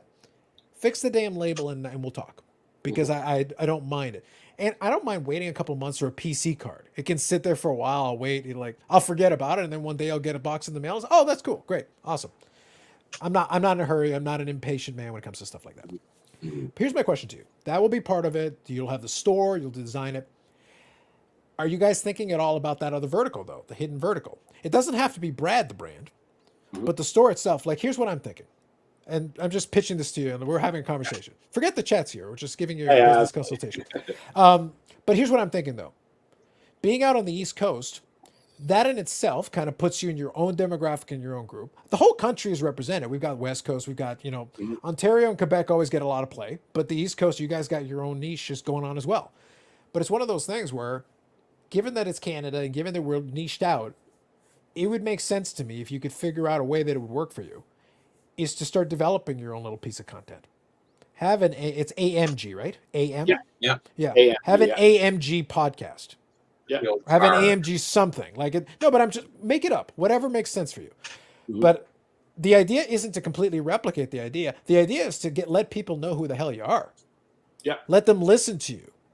Because everything we do here, it's like, this is the hobby discussion chill show that we'll do once a week. I like having it on the consistent day at the consistent time, much as possible, because then people who want to cop by, they know where it is. They know where to find it. It's fine. If they want to watch it in a replay, they know where it is. They know where to find it. But then I'll do the audio ones. There's no picture. It's just me riffing for 15 or 20 minutes or half an hour on a specific thing. Take it or leave it. Take it with you. I put it in the audio version too. Knock yourself out. That's a different thing. Same people can listen to both, but it's 2 different audiences I'm targeting with that. But that's how it is. It's different stuff. If I'm running a store, though, then I'm automatically doing it. Yeah. I don't run a store, and I still do it because I'm like, look, it's about time I tell you idiots how this works. Because I get annoyed after a while. It's like I listen to idiocy all the time and all this content I observe. It's like I have to push back against it because I'm like, no, children, no, that's not how this works. But somebody's got to be the opposition, and I'll take that mantle. But for a store, a business, they should just know who the hell you are. Absolutely. Hey, I'm Brad. This is what I'm doing. This is why I do it. This is what I think. This is how we live out here. Yeah, no, absolutely. And you nailed it 100%, because I realized, one of the things that I've kind of pushed in business in my life and everything else is I always wanted to be hands-on and be in control of things, but there's certain things that you just can't do. Yeah. I can't be the guy to take that and do it. Mm-hmm. So I've reached out to a friend that I mentioned earlier. Yep. We're going to have some good discussions, because there's a guy, hey, if I can give up the time, no problem. I can just jump on and we can do something, and whatever it is, and find your niche and make sure it's very cool. Like, not to do what you guys do is awesome. You know what I mean? It's a free chat and you listen to it. You can disagree, agree, whatever you want to do. It's your People choice. disagree with us? Yeah. We're just full of revelations today. What the hell? What the hell is going on around here? But it's awesome, right? And it's all part of it. It's part of growing that. And the other thing is sometimes you can think that you want to be a little bit of all worlds. Yeah. But you can't, and you can't do that. Like, I'm not going to be a content creator. I want to have a little niche in it to get our brand out there. But what you have is you do have your a storefront. We have a storefront. We have our name. We have our reputation. We have our connections in the hockey world and the baseball world. So you put all that stuff together, and you have it, and you just got to make the best that you possibly can. It's like at the show, I was like, maybe I'm going to start buying. I get in Vegas. I was like, maybe I'll buy soccer cards. Because I was like, everyone seems to be doing it, but I'm like, nope. I think you mentioned it earlier. I'll lose. I will lose money. I don't know that space. There you go. You know, it's just like you gotta. If you don't know it, that's when you do lose. Like if you're in business and you're good at something, and Carlos, you summed up. A good friend of mine, Tommy Hickey, said this all the time. He goes, "I'm super successful in my core business. Every time I branch into something else, I want to because I think it's cool. Mm-hmm. I just lose money." Because I suck at it. I'm good at what I'm good at. You know what I mean? It's so many people should take that advantage. Yeah. Everybody thinks they're successful at one thing, and they're other things they're not. Oh. They think they are. Yeah. So they start looking at the books. Yeah, it's a good general piece of life advice. It really is. But the other piece of it is, I also try to present it to folks because what I really want is I want them to stop giving people too much credit for no reason. Big Unit kind of touched on it indirectly here. No hobby participation trophies. Yeah, I don't believe in participation trophies. When I played Little League, they did the participation trophy, and I literally wanted to throw them in the trash. I'm like, don't waste my time with that garbage. I didn't do that when I was a kid. Yeah, if we win something, then great. Otherwise, it's like this. It's just a waste of my time. It's taking up space. Get rid of it. And I did throw a couple of them in the trash. Like 5 minutes after I got them. Boom. Straight in the garbage can in front of everybody. I'm like, get rid of this shit. I don't need that crap. Kids aren't stupid. Yeah, I was 10, and I was like, why are you wasting my time?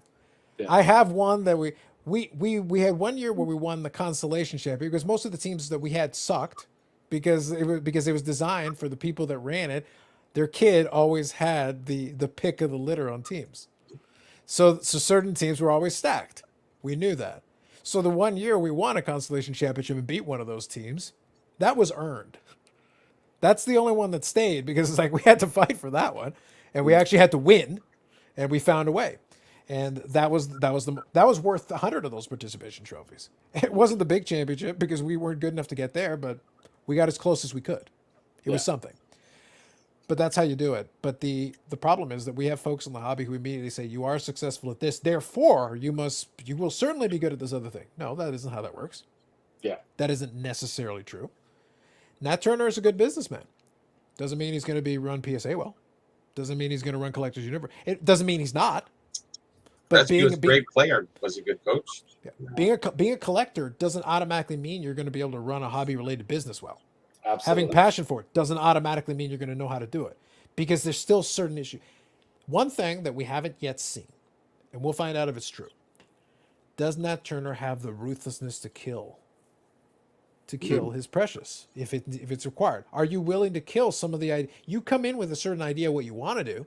If it turns out that's a terrible idea, can you kill him? Mm-hmm. Because I think the terminology is, can you kill your darlings? Mm-hmm. You have this idea in your head. This is what you want to do. It's a wonderful idea. In practice, actually, it sucks. Yeah. Can you kill it? Because you're the one who has to. Can you be ruthless when you have to be ruthless?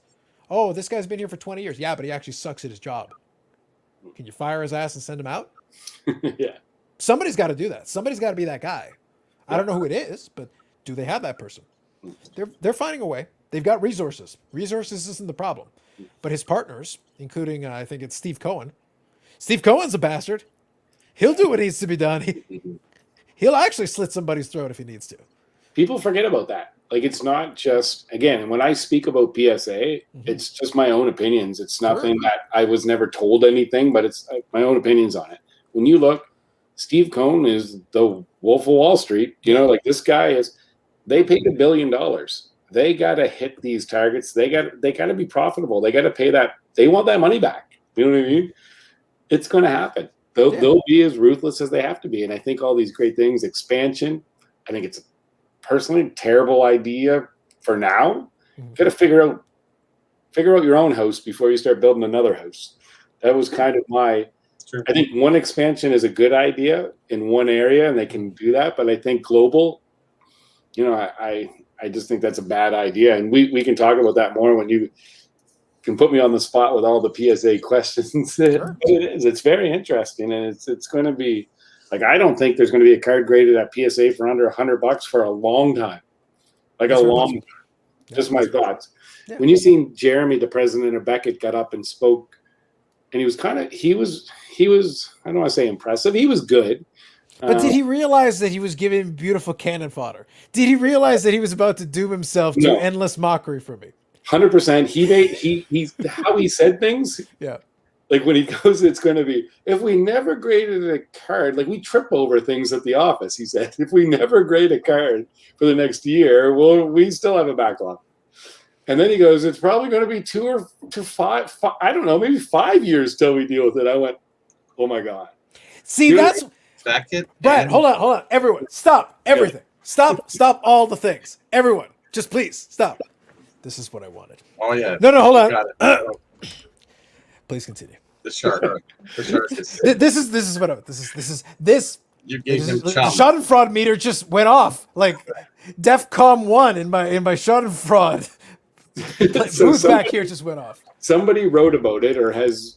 Yeah, that was an article I cited that was an article I cited on Sports Collectors Daily where they took the quote, basically what you're talking about. Yeah. But you were there, so I was like, "Oh yes, please continue." 100%. He said, it's always back. This is one guy that was put on the spot in front of 400 people with a microphone. And he was doing a very good job, and he seems like I don't know him. He seems like a super nice guy. But he was definitely, when he talked about the year, and then he got asked, you could just see him stumbling, right? And he just, when he did say that, he was like, I don't know if it's 2, 3, 4, I don't know, 5 years. And the way it came out, I don't know what he was really referring to. I don't think he was saying our backlog was 5 years, but that's the way people interpreted it. And it came out, and I could just see everyone was like, oh my God. And I'm like, someone's going to run with this. Someone is going to run with this. Right. But back to that too. I am cutting a clip of this so hard. Yeah. Right. What do you do? And then I felt like, I think it'd be good for him to get out. And I'm sure Beckett, he's going to have a statement that's going to come out, and he's going to clarify it because, hey, at the end of the day, he's, like I said, he's one guy. He got a little tongue twisted, I think. But maybe that is maybe they have a 5-year backlog. But here's the thing. Here's the thing. This isn't the first time he's botched this kind of thing. Yeah. When they had the issue with the counterfeit slabs, he went on state-sponsored TV. I mean, Beckett Online.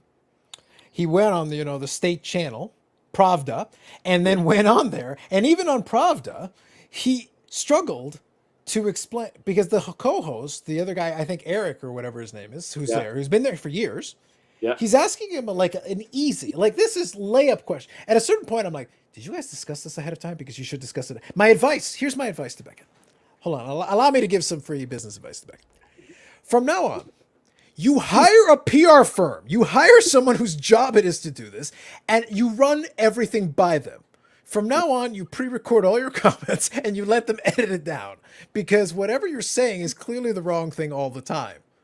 Because he literally was explaining a thing. He goes, oh, so if you take a look at the side thing here, it's like, well, actually, we noticed there are variations on that, so that's not a good indicator. I'm like, why are you correcting him in Pravda? This is your network. This is your channel on your thing, and you are basically telling me you don't know what's going on. You're the Keystone Cops, and you're doing this. This isn't the hard-hitting question somebody else. You are doing this to yourselves. And it took you months to come up with this statement, and it was garbage.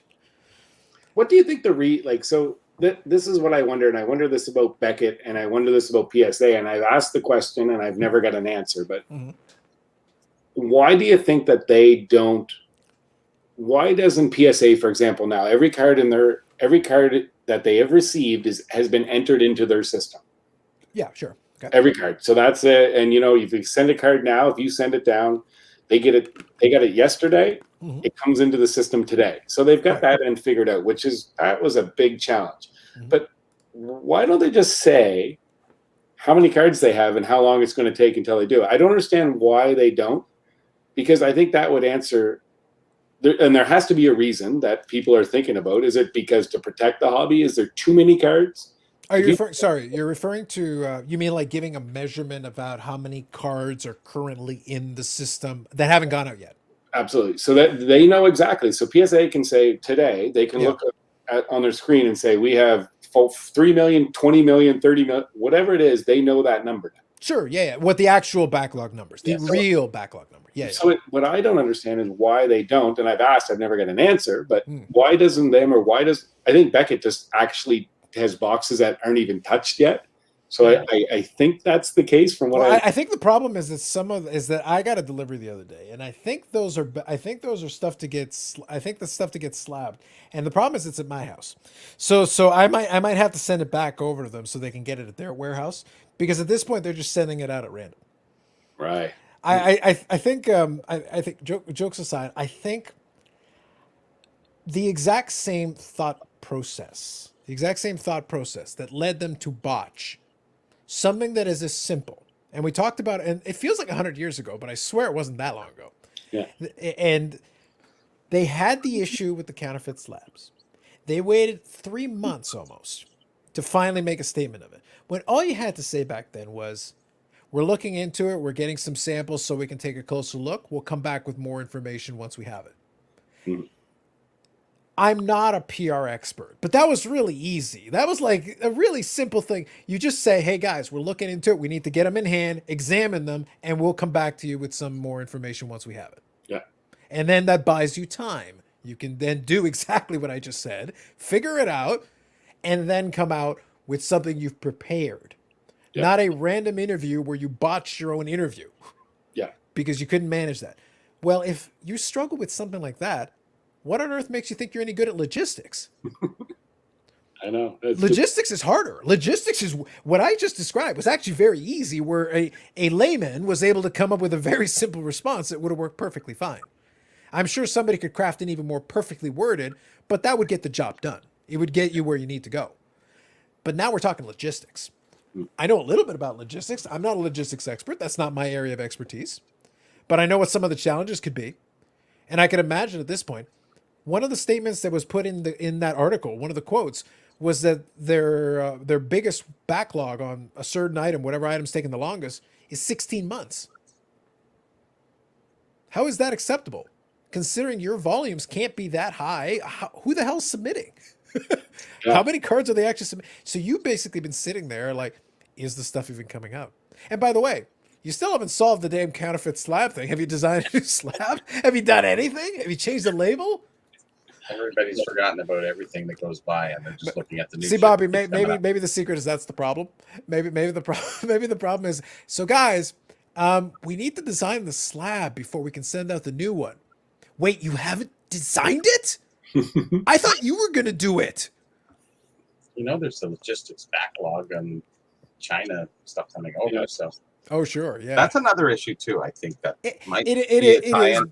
It is, but Beckett's got institutional issues. Their issues are for everybody. For PSA sure. too, probably. For sure, but PSA is getting product out. Like no matter how you want to present it, they're finding a way.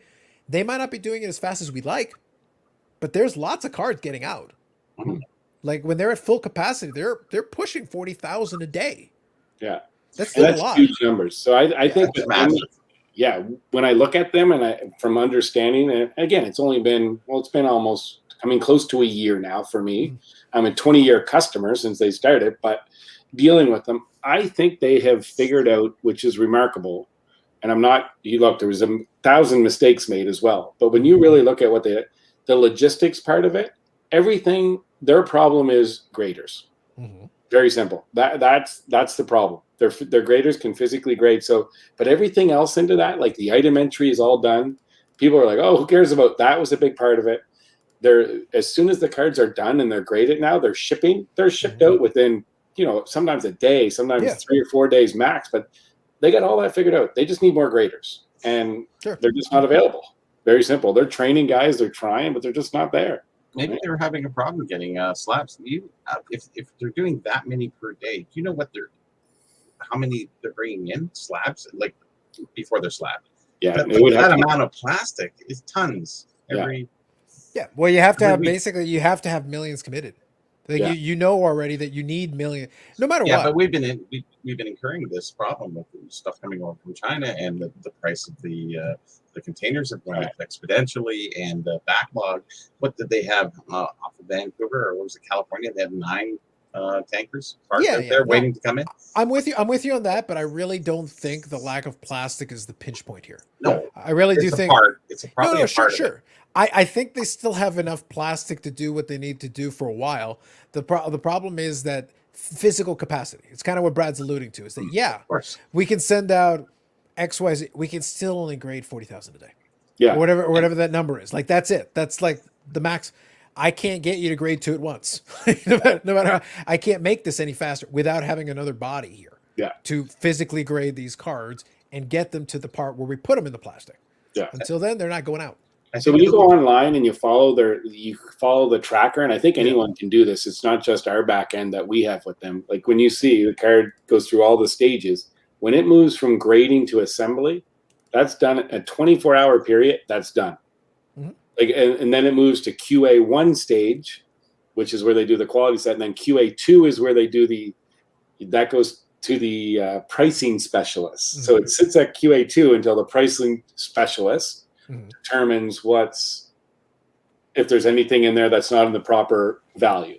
And in fairness, again, agree with what they do in the charges. I think I'm old school on it. I'll say it publicly. I still believe that all cards should be, if you're grading a card, like kind of like Beckett's model on that. If you're paying $50 to grade it, doesn't matter if the card's worth $1,000 or whatever. But there's other reasons which I don't really fully understand. I think Nat talked about them, the insurance and the replacement and all that. But still, you would be amazed at how many people put cards in at completely wrong service levels. Like value is All day. $1 a card that's worth $3,000. But it's not graded yet, so how do you know? But in just base value, you forget about even the grading value. Like I had 1 card damaged this week for the first time. I never dealt with it before, so I kind of was like, "What do I do?" I got a nice email that says, "Look, we're really sorry. During the encapsulation, this card was damaged." And they said the value on that card was $900 Mhm. on the declaration Sure. because it was under $999, so they put the value 900. So I think this was a great response from PSA. They said, we're going to send you a check for the $900 for the full value in US dollars. We apologize for this, and we're going to send you the card back. I was like, okay. I said, what? Can you tell me what the card was graded? The card was graded at 8. They dinged a corner or an edge or something. They didn't say specifics, but now it's in a PSA 6 holder. Mhm. So I said to the client, I just said, look, your card, you're getting your full value back, which I said that's what you're covered for. That's what you're insured for. You didn't send the card back. By the way, that's why it is important. I know we like saving money, That's where you got all those. but that's why it sicknesses. is important to try to really be legit on the number. 100%. Don't try to make up some garbage. Don't try to pretend that I know he's the goat of goats. Don't try to pretend the Ziggy Puffy card is $10,000. Don't try to pretend the Mike Trout is more than $1. Don't lie to people. Don't lie. That's like $1.95 at best. At best, if on a good day, and like a 10, maybe a 10 plus if they get a black label. But you got to put a number that makes sense, because then if something does happen, then that is basically what comes back. Because otherwise you kind of, but I really wanted to stay under that tier. It's like a $1,500 card and you put $990. Yeah. You basically threw away almost $600. Yeah. You did that to yourself. It was nice. We had a guy that I don't mind saying it's kind of fun. People like hearing the good stories, but we had a Jordan 9 that was sent in that came back as a 9 for a guy. And that was a great one. Like I like calling him, hey, you got an upcharge. Mhm. And he put the value at 2,000 on the Jordan, in fairness. And he even wrote a little caption, I think, grade authentic if altered. So he just wanted it in a slab if it wasn't going to be. So he didn't do anything. He did everything right. Mhm. And he got a PSA 9, which is a great score. We had that's the exciting, the collector in me, getting to see all these. It sucks when you get the bad ones. Wait, are you saying that as a collector you get to see cards and you didn't have to go to CardScore? Absolutely. What? There you go. 100%. Damn. Full circle, guys. Full circle. I knew the moment would come. All I needed was just I needed the right prompting. What's the upcharge on that sucker? No, but that's actually what I was going to ask, because the upcharge on a nine is very serious business these days. Yeah, so they upcharge it to the under $24.99 level, Okay, under 25 grand. under 25, yeah. So is that $1,000? I should know that off the top of my head. Yeah, But it's Yeah, 1,000 US. grand. It's something Yeah. like that. Yeah. But he was super excited about it. It was great to see, right? Guys is in that one. But Yeah, I agree with you, Brad. I think there should be tiers, but I think if it's a mantle or a Jordan, the extra time, so there should be a certain tier for those top level tiers. It should be a $200 charge, yeah, I agree. $300, because we're going to take the extra time, and we're not going to screw it up by putting it. Everybody's going to take their time with it. The other cards, less, and get down to a certain level. Yeah, like the $99 and under cards, like, again, how much time should be spent on that card to determine it? Some people say all the same should be. I'm like, no, not a chance. No, Like, what is a perfect Ziggy Palfy? At the end of the day, no matter how many 10s they give out of there, what's it going to be worth? The 10's going to be $100. Yeah. Hey, settle down. That's the go to ghost you're talking about right here. I know. Settle down. Settle down. This isn't like a watched second the show tier. before. This isn't like Gretzky, like a second tier go. No, you're talking go to goats. Okay. Man. This isn't like Tom Brady, who's like a bench player on a good team. No, we're talking a quality top tier player. Yeah. But like, how much time should you spend on that? You can tell, like, I mean, I don't know. But then in saying that, Yeah. I've got an order coming back with a guy I just seen the order. It's 54 cards. It got graded. And I looked at it and I said, oh my God, it's upper deck. Yeah, sorry, I did not mean. Look right here. I'll finish this comments because it's important. How dare you? Damn right, hockey guy. You captured my feelings exactly. Look, I'm trying to be nice, Brad. Brad, we're enjoying your company. We are appreciating you. So I am trying. I have restrained myself here. But this is. I am not a religious man, but this is blasphemy. Is what came out of your mouth. There. Don't say anything about chicken sandwiches either, Brad. Settle down. Settle down, sir. Settle down. We will forgive it. We will forgive your transgression. Okay, You did not know of what you spoke. I've learned my lesson. Yes, I did. very important. Anyways, but 54 cards, all 1990, 91 upper deck. They were sent in at the tier 2 level, which was $25 US per card. Wow. There's not a card that's graded higher than a 7. Okay. So under normal, at that time, we were flooded with literally hundreds of thousands of cards per year. And I couldn't look at everyone's orders, or I would have took a look at that and said, oh man, like, I give the guy a call to say, it's not worth the while to spend your money to grade these cards. Yeah. But so on our small scale, I can see what PSA, and when they talk about it, what they're dealing with. Some of the cards that people are grading, and I don't blame them, because they have that card and all of a sudden they just go on eBay and they see a PSA 10. And they're like, oh, this is what this card's worth. Like an Eric Lindros score rookie. Just, we sent in, 500 of those, right? And I've been sending those in for years. I don't think I've ever in my life got a 10 back on cards that I stared at that I thought were that perfect, right? Yeah, the score, unfortunately, because it does have the chipping, the Super centering. Like there's some real, a lot. People underestimate some of those issues are mass produced, yes, but they're actually very hard to grade high. There's so many ways it can go wrong. Even if you thought you did okay, it's like, no, actually that has a little tick, a little scratch, a little dent. And I think all a kinds of lot of stuff. guys think 10s are, 10's 10,000. So the 9 should be 9,000, the 8 should be 8,000, the 7 should, and they tier it that way. So they figure, hey, I'll send in the 7s. Hey, that's $7 grand. I'll take the $7 grand. Yeah. That only applied in the dawn of coin grading, Yeah. because the Oh, no, original it happens. the There are a lot of new original scale was supposed to be based on dollar amount. Yeah. Because the whole 70 scale is that a 1 is 1/70th the price of an MS-70. There you go. Yeah, That was only at the beginning. That's how he designed it. Yeah. Now Soon we have change. completely detached from that notion in the Reality. century since. That is no longer the case. That's the only grading system that was ever developed with price in mind. That was the idea. Well, I did talk about that when we were talking about rookie card versus rookie year, and the 20%, 10%, 15, 20, whatever it is. So we're changing things. We're trying to. Oh, absolutely. Like I broke 50 factory sets of 90 score, Mhm. and I have 50 Eric Lindrosses that are not gradable. Yeah. Like not one of them I even thought. Like I do that with certain things. It's fun. Plus you're doing it, but not even close. And I try to explain. Only CardScore is fun, Brad. Yeah. I was told multiple times it's fun. Yeah. I have to give these guys such a hard time. It's like no children. No, you do not get $16 to send it to Wikipedia of card images. I know. Why? No. Isn't it crazy? And people send the other thing. When you guys were talking about CardScore and everything else, I'm like, I get the people that might not know anybody in this hobby, but you see it on Facebook all the time. And I tell people, like, especially now with the prices, when we're sending in cards, when it was just at $300, should I grade this? Send me a picture. Here's my phone number. Send me a picture. I have no problem saying, oh, you're a Ray Bork rookie with 3 rounded corners. No, maybe if in a year or two, if grading comes back and you want to hold that card, you know what? Spend $25 and get it graded if you want to. But don't spend 150. Don't spend $200. Like, so you got to preach to people, and people should reach out to somebody, right? Everybody knows somebody. It's not like you should send in blind. It's not hard. Yeah. No.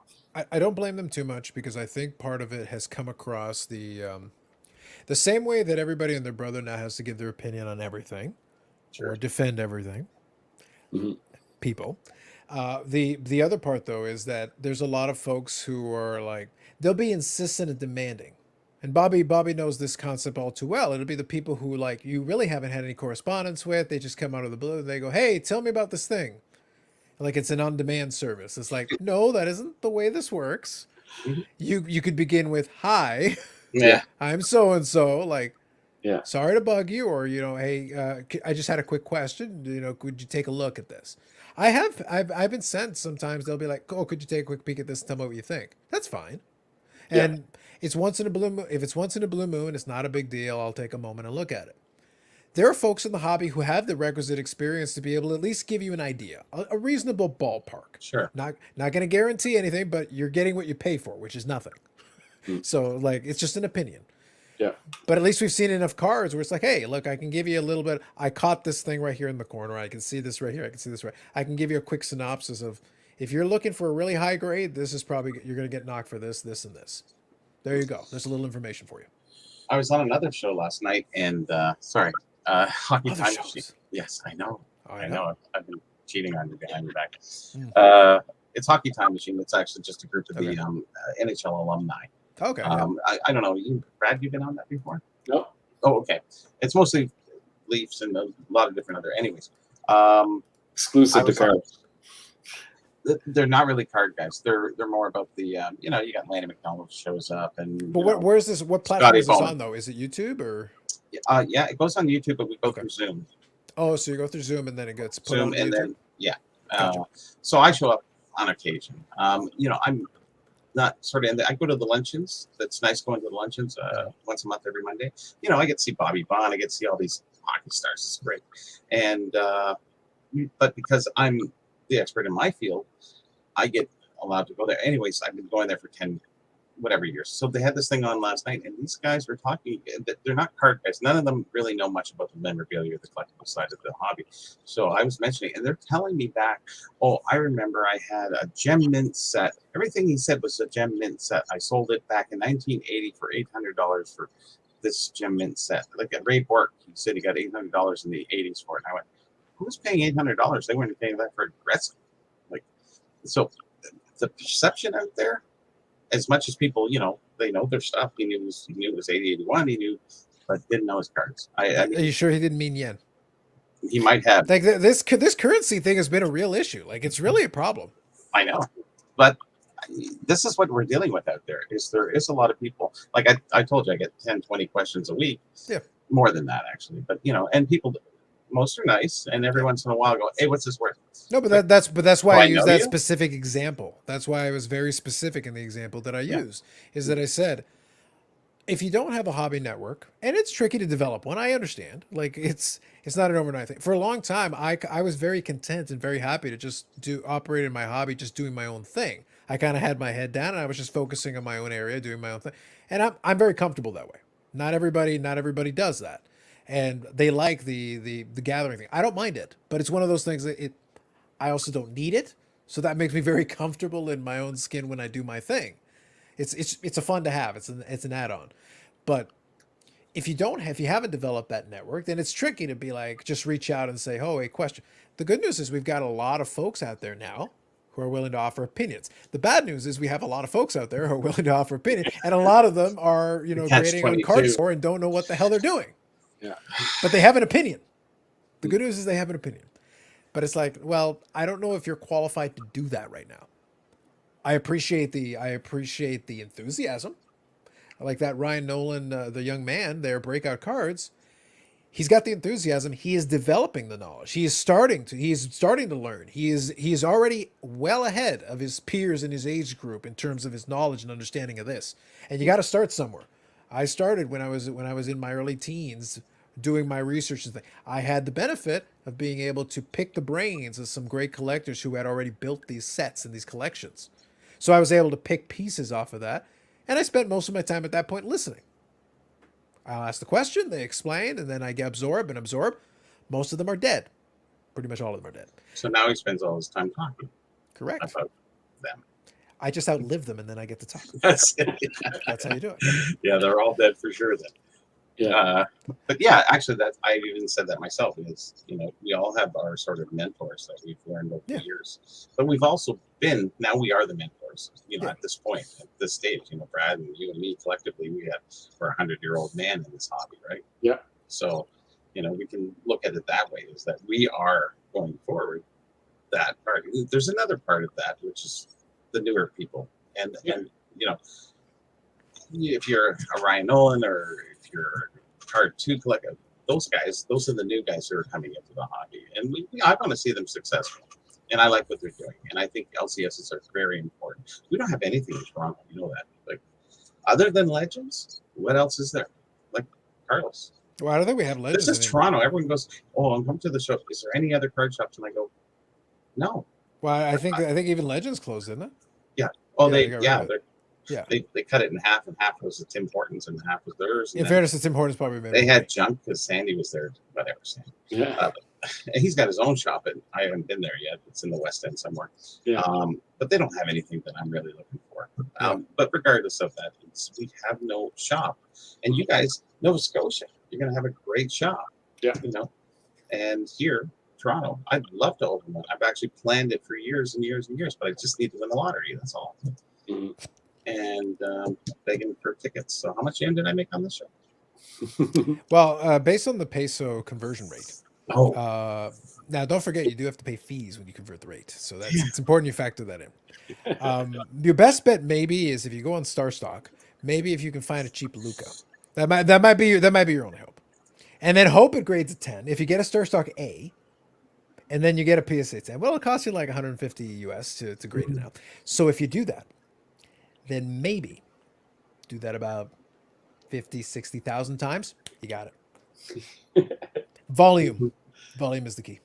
But I think that's been always our dream. And I always wanted to own a building where you'd live upstairs and then you'd have the shop downstairs. It's always been that sort of ideal dream. And I've had that for 20, 30 years. Yeah.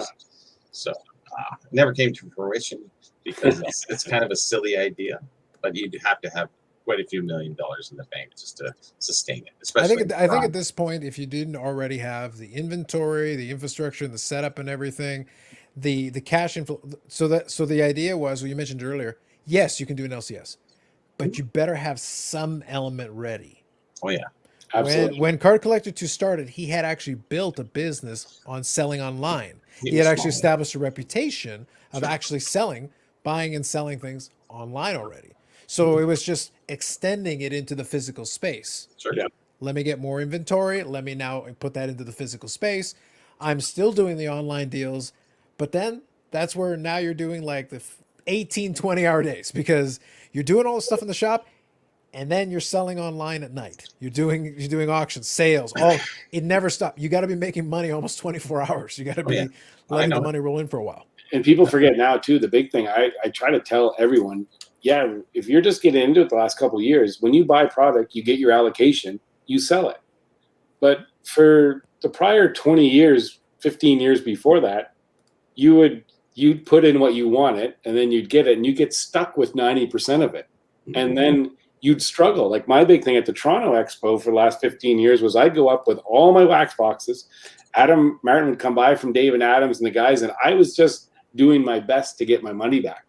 Yeah. And I would lose on stuff, right? So it was very, very difficult. If we take a little turn that way, guys are buying, putting out $30,000, $40,000 for stock. They're turning it over, and then they're using that money, and they just keep rotating. But if you hit a wall where a bad rookie class in hockey, Upper Deck Extended, what a terrible product out there, right? Like people are going to sit on a lot of that product. Oh, you're going to make Billy Celio cry. Uh-oh. Yeah, so It's very sad. You know what? Terrible selling product. I think it was I guess I'm allowed, being a diamond dealer, I'm allowed to still critique their product. I think it was terrible.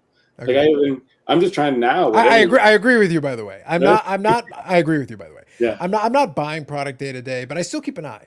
It's one of those things where I'm still interested because for me, it's looking at it from an academic perspective. It's like, what's the value proposition? Does this make sense to me? Yeah. When I looked at that, I was like, even if I was in that world, like, would I even bother? Answer, no. I know. It's not the money thing. It's like, even if the money isn't an issue, it's like, is that still worth, like, out of the hobby dollars that I could spend? Yeah. Is this worth it? It's the same thing I said with the CardScore. I go, do whatever you want. I was looking for $16 worth of value and couldn't find it. Right. I extend this now to a box. Whatever my aims are out of this box, can I find whatever the box price is in terms of value? Answer, no. Yeah. So, the cards are kind of neat. That's cool, but that's not that. That means I go on eBay and buy singles. That doesn't mean you sell me the box.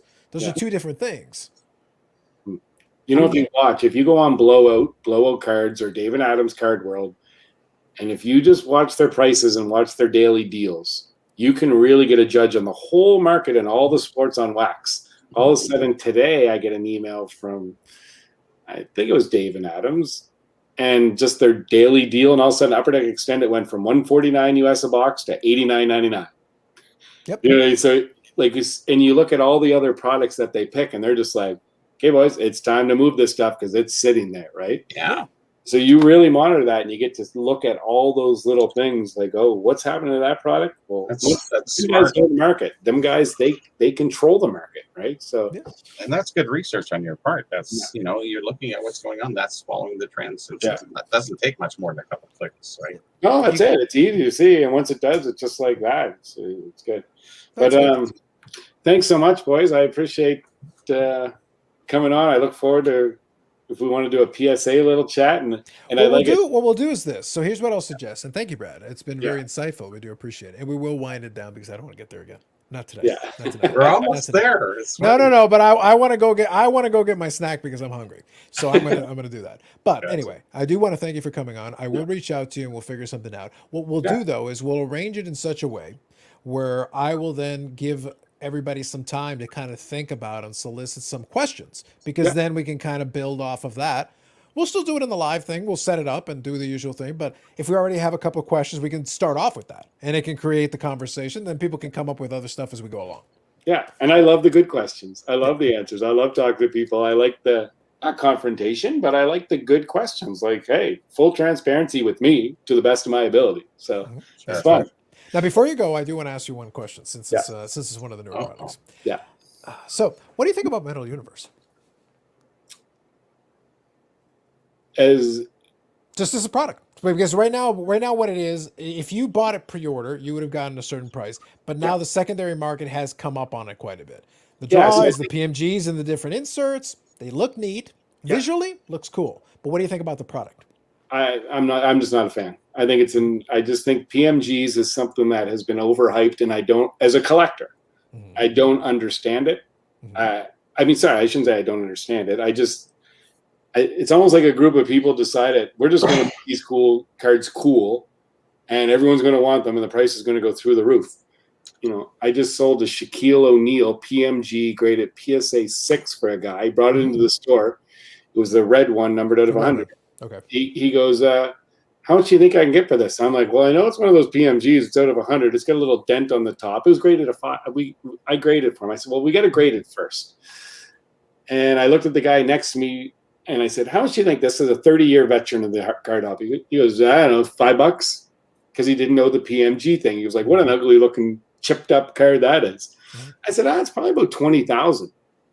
And the guy that brought it in looked at me, he's like, you can't be serious. And I'm like, no, let's just check it out. We sold it through PWCC for him. We got it graded. He sold it. He got 18,000 US for this chipped up Shaq card that he paid nothing for. It was great. Yeah. But Wow. I think we're selling the boxes at $350 Canadian. Yeah, that's kind of what I was hearing. That's why that's the reason why I was asking is that bottom line, I wanted to get your take on it. For me, at $350, I watched a bunch of box breaks because I was genuinely curious. I was kind of, here's the thing, I don't have an issue with the PMGs. They are parallel at the end of the day. They're an interesting idea. I have no issue with them. They do have a legacy in terms of, because they are interesting. Because I remember even at the time, some people liked them, but the masses didn't. So this is important.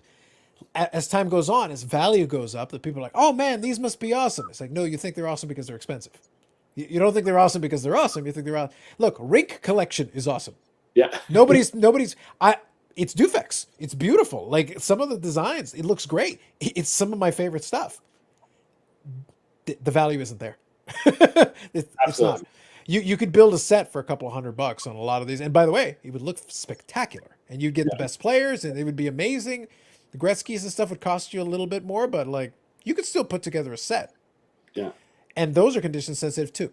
Yeah. But the PMGs have that. But now you open these boxes, and if you're lucky, you get a PMG, and you may get a good player. You may not. Look, if you get the Connor McDavids or the Crosbys or Ovechkin, something, you did fine. I think the PMGs are 1 in 600 packs. I think somebody posted. The PMGs are one. Wow. I feel like it's every couple of boxes because they've got 2 different colors of You got to remember. So the way they do it, the reds out of 100, but it's the last 90. The greens are the first 10. So it's out of 100, but it's between the 2 colors. So you get 10 and 90. So that's how you come to 100. Now you've got the regular version, and then you've got the 1997 Heritage version. So you've actually got 2 sets of PMGs, 2 sets of greens, 2 sets of reds. Right. And then a 200 card checklist. So that's 400 of them. So $100 card print run. So you got about, what is that, 20,000 PMGs? So between all the different versions. And considering how many boxes you got, you don't get them every box, but I think you get them approximately every other box or so, maybe every 1 in 3 boxes. And like if you're doing badly, but I saw them like every other box, give or take, on a lot of the breaks I saw. Yeah, so that's not good. Like when people come into the store and if I'm there and they ask me my opinion on opening up a box of cards, and I was like, honestly, I said, do you want to gamble and have some fun and enjoy yourself? Yeah. We'll open up a box of cards because you're gambling. Are you doing it? Well, no, I want to see if I can make some hits and make some money. Don't buy a box. It's not like it's rocket science, but just in the long run, you're not going to make money. Right? It's a form of gambling. Like I get caught up in the hype, but I love Braden Point. He's my guy. So the previous years aren't so bad, and that's the green out of 10, right? Green out of 10. So arguably one of the best hockey players on the planet right now, top 10, top 15. Anyways, I picked that up for $800 back like maybe 2 or 3 months ago. So I'm like, when you look at that, if you bought 2 boxes, more close to 2 boxes of this year's Metal Universe, or you can just go out and buy this PMG out of 10. Like I picked up a Christian the day of his trade. I went on eBay and you can see it. Christian Dvorak, PMG out of 10. I just was like, I wonder what cool cards of him are out there just to see, right? But again, it's some of that stuff. It's just,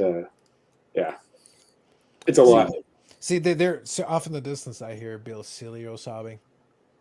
I hear individuals who may have opened boxes on their channel sobbing. Yeah, I can't imagine who, but I'm just saying, hypothetically, if someone was to have done that, they're sobbing right now. Nobody hits a home run every time they're at that. So, sometimes something are beat past the point that they shouldn't be produced again. The Metal Universe, there's nothing wrong with the Metal Universe concept. The one point I'll make, and I'll kind of take us off on this, and this is maybe a good last point to make on a lot of this stuff. You got to understand, nostalgia is cool. Nostalgia is the foundation of a lot of this. It is. But part of the reason it was special is because it was back then. Trying to recreate it, you can pull it off. Topps learned this lesson. How many times did they bring back 52 Topps? It was cool the first couple of times. There's a reason 52 Tops, though, is 52 Tops. 52 Tops is iconic. But if you bring it out every couple of years, it becomes less iconic every single time. It becomes less special every single time. And if you keep going back to that well, eventually there's no water left in the damn well. You got to stop. So when you did this product, I could have told you. By the way, some of those inserts are going to do great. Guaranteed. Oh yeah. Because the technology on some of that stuff is very cool. The problem is it's the same thing we already did. Some of it is a little bit newer. They borrowed it from the basketball side of things. Like there's the one that it's like the face is punched out on it. I do enjoy those, and Mine they're is like studio one a portrait. case. Yeah, but they're like one a case, and I think the card is like metallic. Right. So like it's a little bit of work. And I did listen to one of the, and this reminds me as well. So when you guys do, if you do go down the path of creating that content, then you can extend to something like Centerized Cardcast, because those guys have been doing very well with it, and that would be a very logical thing. It's just something I'm throwing at you. Yeah, because yeah, I yeah. think logically it would make a lot of sense, because they definitely support Canadian content as well, for sure. Yeah.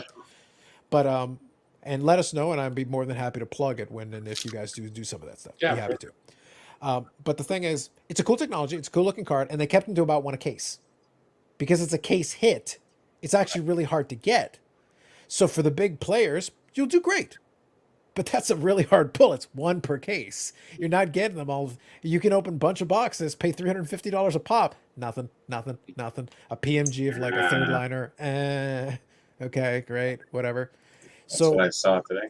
I would feel bad for those folks. It's like, that's a very expensive lottery ticket. It's one thing if you buy a $2 lottery ticket. It's another thing a $350 lottery ticket. You lose real fast. But you can say too, when you look at it from Upper Deck, like if there was someone from Upper Deck listening right now, Upper Deck sold the product at a great price point. They created a product. They had to pay for licensing, manufacturing, distribution, advertising, all that. And they sold it at a really good price point. Us as collectors, or the secondary market, or however you want to say, we dictate what we're willing to pay for it. Yeah. So the price of Universe now is double or triple, double and a bit. Yeah. That from what it was Upper Deck sold it. So Upper Deck, again, it kind of hats off to them for creating a product and putting it out there that it should have been sold for this. They can't control that it's double the price now. No, that's completely true. Right? So you kind of look from that standpoint. If boxes were half that price, or maybe a little more, if you could buy boxes for $200 a box, seems a lot more than $350, $400 a box, right? It's like, well, this is great. It's kind of like you look at F1 Topps Formula, Topps Chrome F1 was probably the biggest score. The boxes were $89 from the distributor. I think they came out at 89, and they sold that day for 800. Like, when do you ever get a ratio in the world on that stuff? It's like, it's Never. crazy when you look at it. Right? I don't blame, like, that's why I said earlier, I don't blame Upper Deck for this, but since we're always going to be upfront about this, on the same Centerized Cardcast, their episode this week was about Metal Universe. That's why I kind of wanted to get my little fun and my digs in at the end. Right. And Billy Cilio was on that episode. Yeah. And Billy said on the podcast, he goes, oh, no, because they knew the price had gone up on the secondary market. And he goes, no, I'm really happy that the feedback is then that people feel like you're getting value even at the $350. I'm like, who are these people? Do they know how to do math? Yeah. Billy, look, just because they said that to you doesn't mean you need to repeat it. Let them believe these lies. Let them believe these lies. Do you know the other thing that's very maybe it's just irony, could be, but you have a product that didn't do so well as Extended. Metal Universe is delayed. Right. All of a sudden, Metal Universe comes over. So guys say, oh, look, you know what? Yeah, I'm sitting on 5,000 or 10,000, whatever that number is. It's irrelevant, but I'm sitting on this product Extended. It's not really selling right now. Ooh, it's okay because Metal Universe just came out. I'm going to make some good money on that. That's going to cover me for it. And that's the cycle. It's like you can even see Topps does it. They put out their risky product. Bowman comes out, and then they'll put out a risky product. Then Bowman Chrome comes out. Then they'll take a chance and put out another product. They kind of mix it up, so they're always given. Upper Deck did it forever with the cup. At the end of the year, it was kind of like, here, guys, we put cup out at the very end of the year. Depends how much of all the other product you ordered, but this is what you're going to get of the cup of all the other stuff you ordered, and you're going to make up a whole bunch of money because some of those products that you had, we know they didn't do quite so well, so we're going to let you make up some revenue on this one, right? So it's always behind. It's when you really dig into it, you get to see all that. And again, that's a smart business. It's nothing wrong with it, right? It's great to see, but yeah, we'll see what happens in the future with all these prices. I think once we get past the first wave, the part of the reason why I poked fun at it, like I said, I have fun with it. Part of the reason that I poked fun of it though is that I listened to all the individual. The first inclination, oh my god, this is awesome! This is the best thing ever. The best thing. It's like, look, I understand you like the inserts, and some of them are very attractive. Like Ozzy Cardet mentioned, Intimidation Nation, nice looking set. You like your goaltenders? It looks cool. Yeah. I'm not denying the cards look cool. I'm asking the CardScore question.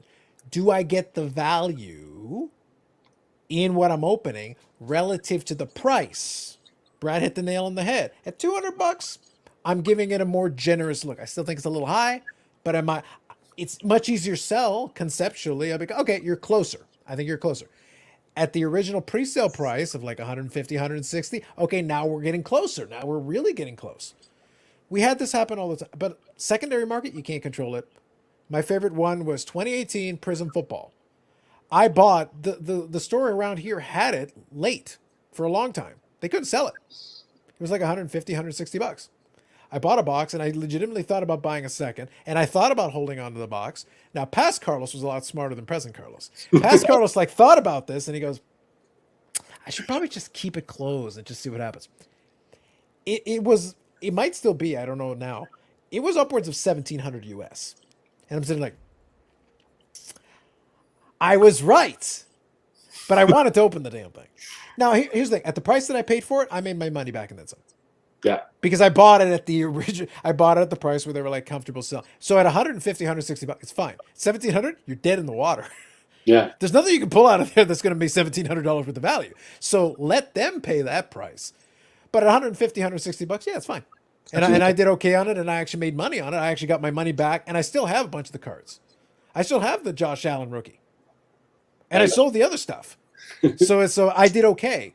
But 1,700 US for the box is even better. Yeah. I was like, ooh, okay.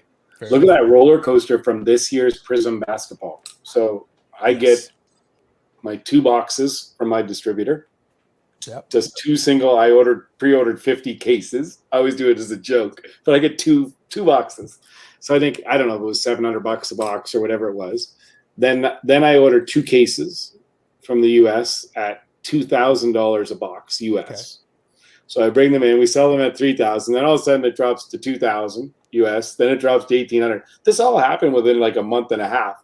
Okay. Now, I think I just seen at the show, I actually physically watched, I think they're around $1,300 US a box. But you see these roller coasters on these products for the box prices and the money that is being made initially in that first 2 weeks. It's just astronomical, right? But Brad, while you were in Vegas, yeah, did you tell Josh Sluber that his shoes were awesome? Oh man, love your fit. The shoes are. You better start learning. You better get up on the shoe game. I will send you some links to some podcasts. You better be up on your shoe game because when the time comes and the Emperor comes in, you better tell him his freaking Nikes are awesome. And then you'll get your 50 cases. Exactly. You'll get them for the bro price. But you better know what the hell you better understand the heat that this man is wearing on his feet right now. You better know. I guarantee you, I'll tell you right now, and there's a lot of, we talked about the old school owners of card shops, successful guys, but when they're sitting in that room and they watched him walk up on that stage, you know, I'm 45, but I still feel like I'm got enough young generation in me that I get things. Their initial reaction had to be, oh my God, like this is the guy, just like I said, Sherry's sitting right next to me. And then at the end of it, Sherry's like, I just think that guy's super cool. And I think he's incredibly smart. And I was like, so do I. I said, I don't want the guy that's 70 years old to go up there and take us into the new generation. Like you got to have, this is what we need. And I believe in it. And just watching his presence and everything else. And it was pretty cool to see. I'll tell you that. That was that and Brian's speech, but that was the highlight for the whole summit for me. Definitely way better than golfing in 42-degree weather, which was the biggest mistake you could ever make to do. Go golfing in Las Vegas when it's 42 or 115 degrees Celsius, whatever it was, or sorry, Fahrenheit. It was crazy. Nice. But it was awesome. And I do say that his sneakers, I did not even like the sneakers though. But that I don't care what you like or don't like, Brad. I gotta do it. You will learn to love them. Whatever they are. It's like, doesn't matter if they're the most hideous thing you've ever seen. They are awesome, Brad. Yeah. Which part of trying to secure the bag here, my man? Get with the times, get with the vernacular. We are trying to secure the bag, my man, and we will do that by that is heat, my friend. He is wearing heat. Absolutely. You like it? It is the best. As soon as we get all head to toe Fanatics swag, I for one welcome our Fanatics overlords. Oh yeah. That's what we need. Did someone post a video on that, Brad? I still want to know. It's based on what you've been saying about this. I kind of secretly. Someone must have paid. I believe Brad because he has been very solid and accurate. Yes. Important, telling us the important things about Beckett's speech. Well, that was written in the digest too. So it was beautiful. No, we just needed to corroborate. The important thing is you helped us to corroborate. It was very what critical. they said was 100% the truth. Now the thing is that I kind of would hope that that when he went up there is when Brian Gray went up there, I was kind of hoping he would like rip off Braveheart. It's like they can take our licenses, but they cannot take our freedom. And everybody's like, did he just quote Braveheart? Yeah. Like, seriously? And why is half his face painted? What the hell is this man doing? You know what? It was almost like that. I'm telling you. But he did the Friends video with them. The first clip was the Friends video, which I was like, what's this going on? And it was Chandler and the three of them anyways. We're all sitting there. Chandler's like, I'm not paying $250 for delivery of this couch. And they didn't pay it. So then they all get it and they get stuck in the corner going up the stairs, right? And they couldn't get the thing up. And Chandler kept yelling, pivot, pivot, pivot. And they're like, we can't pivot. We can't do it. And there's a big argument. So then the clip stops and I'm like, and Brian was like, do you understand what that video is? Because if you don't pivot, you will die. And the next clip was the girl from Queen's Gambit. Oh, yeah. And she's lying there and she's looking up. Remember, she was lying in bed and she was doing all the chess moves. Yeah. And Brian was like, this is what you have to do right now. You have to lie in your bed tonight. I'm not saying you have to make the moves right away, but you have to figure out what your moves are going to be. You got to be prepared for it. So you got to be like her. And they played the clip of her watching the chess pieces move around. And I could see people looking around. And I'm like, I'm just drawn into this. I'm just staring. I'm like, hook, line, and sinker. When he was on a roll, I just was like, it was awesome. Right. And he just was. And he went through and he picked. And he said, Panini in the back of the room, don't think you're safe. We know you're not safe. GTS, don't think we know you're not safe. And then so everyone was, the other people, you could see kind of a silence. Oh, it's the distributors, it's the manufacturers. And anyway, LCSs, you think you're safe? You might not be safe. You could be dead in the water. And then you seen the breakers kind of sigh, just be like, oh, and then he's like, and breakers, let's go to you guys now. You guys will be dead in the water if you don't pivot and make the moves now. Right? Brian Gray, how to make friends and influence people. This is important. Yes. But what I want now that you've said all this, here's what I want. So what you're saying is Brian Gray to take over Beckett confirmed. Then it can at least get through a damn presentation. This is I didn't even know I wanted this in my life, and now I do. Yeah. Bobby, this is not what I want. It's like y'all, if you need to get me a person, I need to get Brian Gray into that office at Beckett. I need him to be like, you just go over here and do whatever. Do a thing. I don't care what it is. It'll be entertaining. I'll be amused. Doesn't matter. He was the closing of last year's summit too, but last year was all virtual. So he did the closing. And it's kind of, it's funny when you look and you take things from people, but I just respect the guy, because he says what he feels and he has good advice. A lot of the time, it's really good advice. And when he left the show last year, he's like, guys, if you think that you're going to have in your local card store, we're in the boom right now. He goes, but if you don't think you have to change, we've got to take it to another level. We got to modernize our stores. We have new collectors that want to come in, like going into a jewelry store. They don't want to have the dark, dingy places. And he went over all the things that I said, and I thought about it, and I'm like, and I said to Sherry, like, we should really build a new store. I said, because we got to adapt now and we got to make these changes to have it to the next level. I want the wife to come in, instead of me giving her a card and she puts it in her purse, I want it to be in the box. I want to be able to take it to the next level. I think we have to do our part. And all the things that I'm saying, I got from Brian's speech last year. So all those things he said, now you see all kinds of people doing it. So he nailed it right on the head. So when he said this year, I'm lying in bed, sitting there last night, Queen's Gambit running all through my head. What move am I going to make? Because you know what? We got to be prepared to make a move. I'm going to make one wrong pivot, that's for sure, which we always do. But then I'm going to pivot back and make a right one. But if you don't do it, you will be dead. It was passionate and it was good. I hope it gets out there at some point. I don't know. That's the thing that puts me to sleep is the Queen's Gambit thing, and I do it at night, every night. What I'm going to do next, what I'm going to list, what I'm going to do, what I'm going to work on. It's just, and that puts me to sleep. I agree. Nice, And I've been doing that for, at least 10 years. Yeah. So. Do you think, Carlos, I'm sure you could, it has to be out there somewhere. Someone must have videoed or. I'm sure, yeah. Well, in the world of social media, now I kind of want to see if I can locate it. Now it's one of those things where it's like, I don't know. I'll kind of do my digging. Maybe we'll see if the Google Foo can string it up from somewhere and pull it, because, like I said, I sense it might just be in a basic search. I do my Queen's Gambit thing, but no matter what, I find all I see are moves to mock things, and it's like the hobby just keeps providing me. It's like, checkmate, checkmate, checkmate. Can you checkmate 14 straight moves? Like, what is this? I started it from checkmate and just continued from there. Yeah, I think, and they talked about Panini. I think in the article, Sports Card Daily, or someone else that I heard in the last 24 hours. Anyways, yeah. But it was Panini they advertised it. Breaking news at 10:30 today. Panini's presentation is going to be big.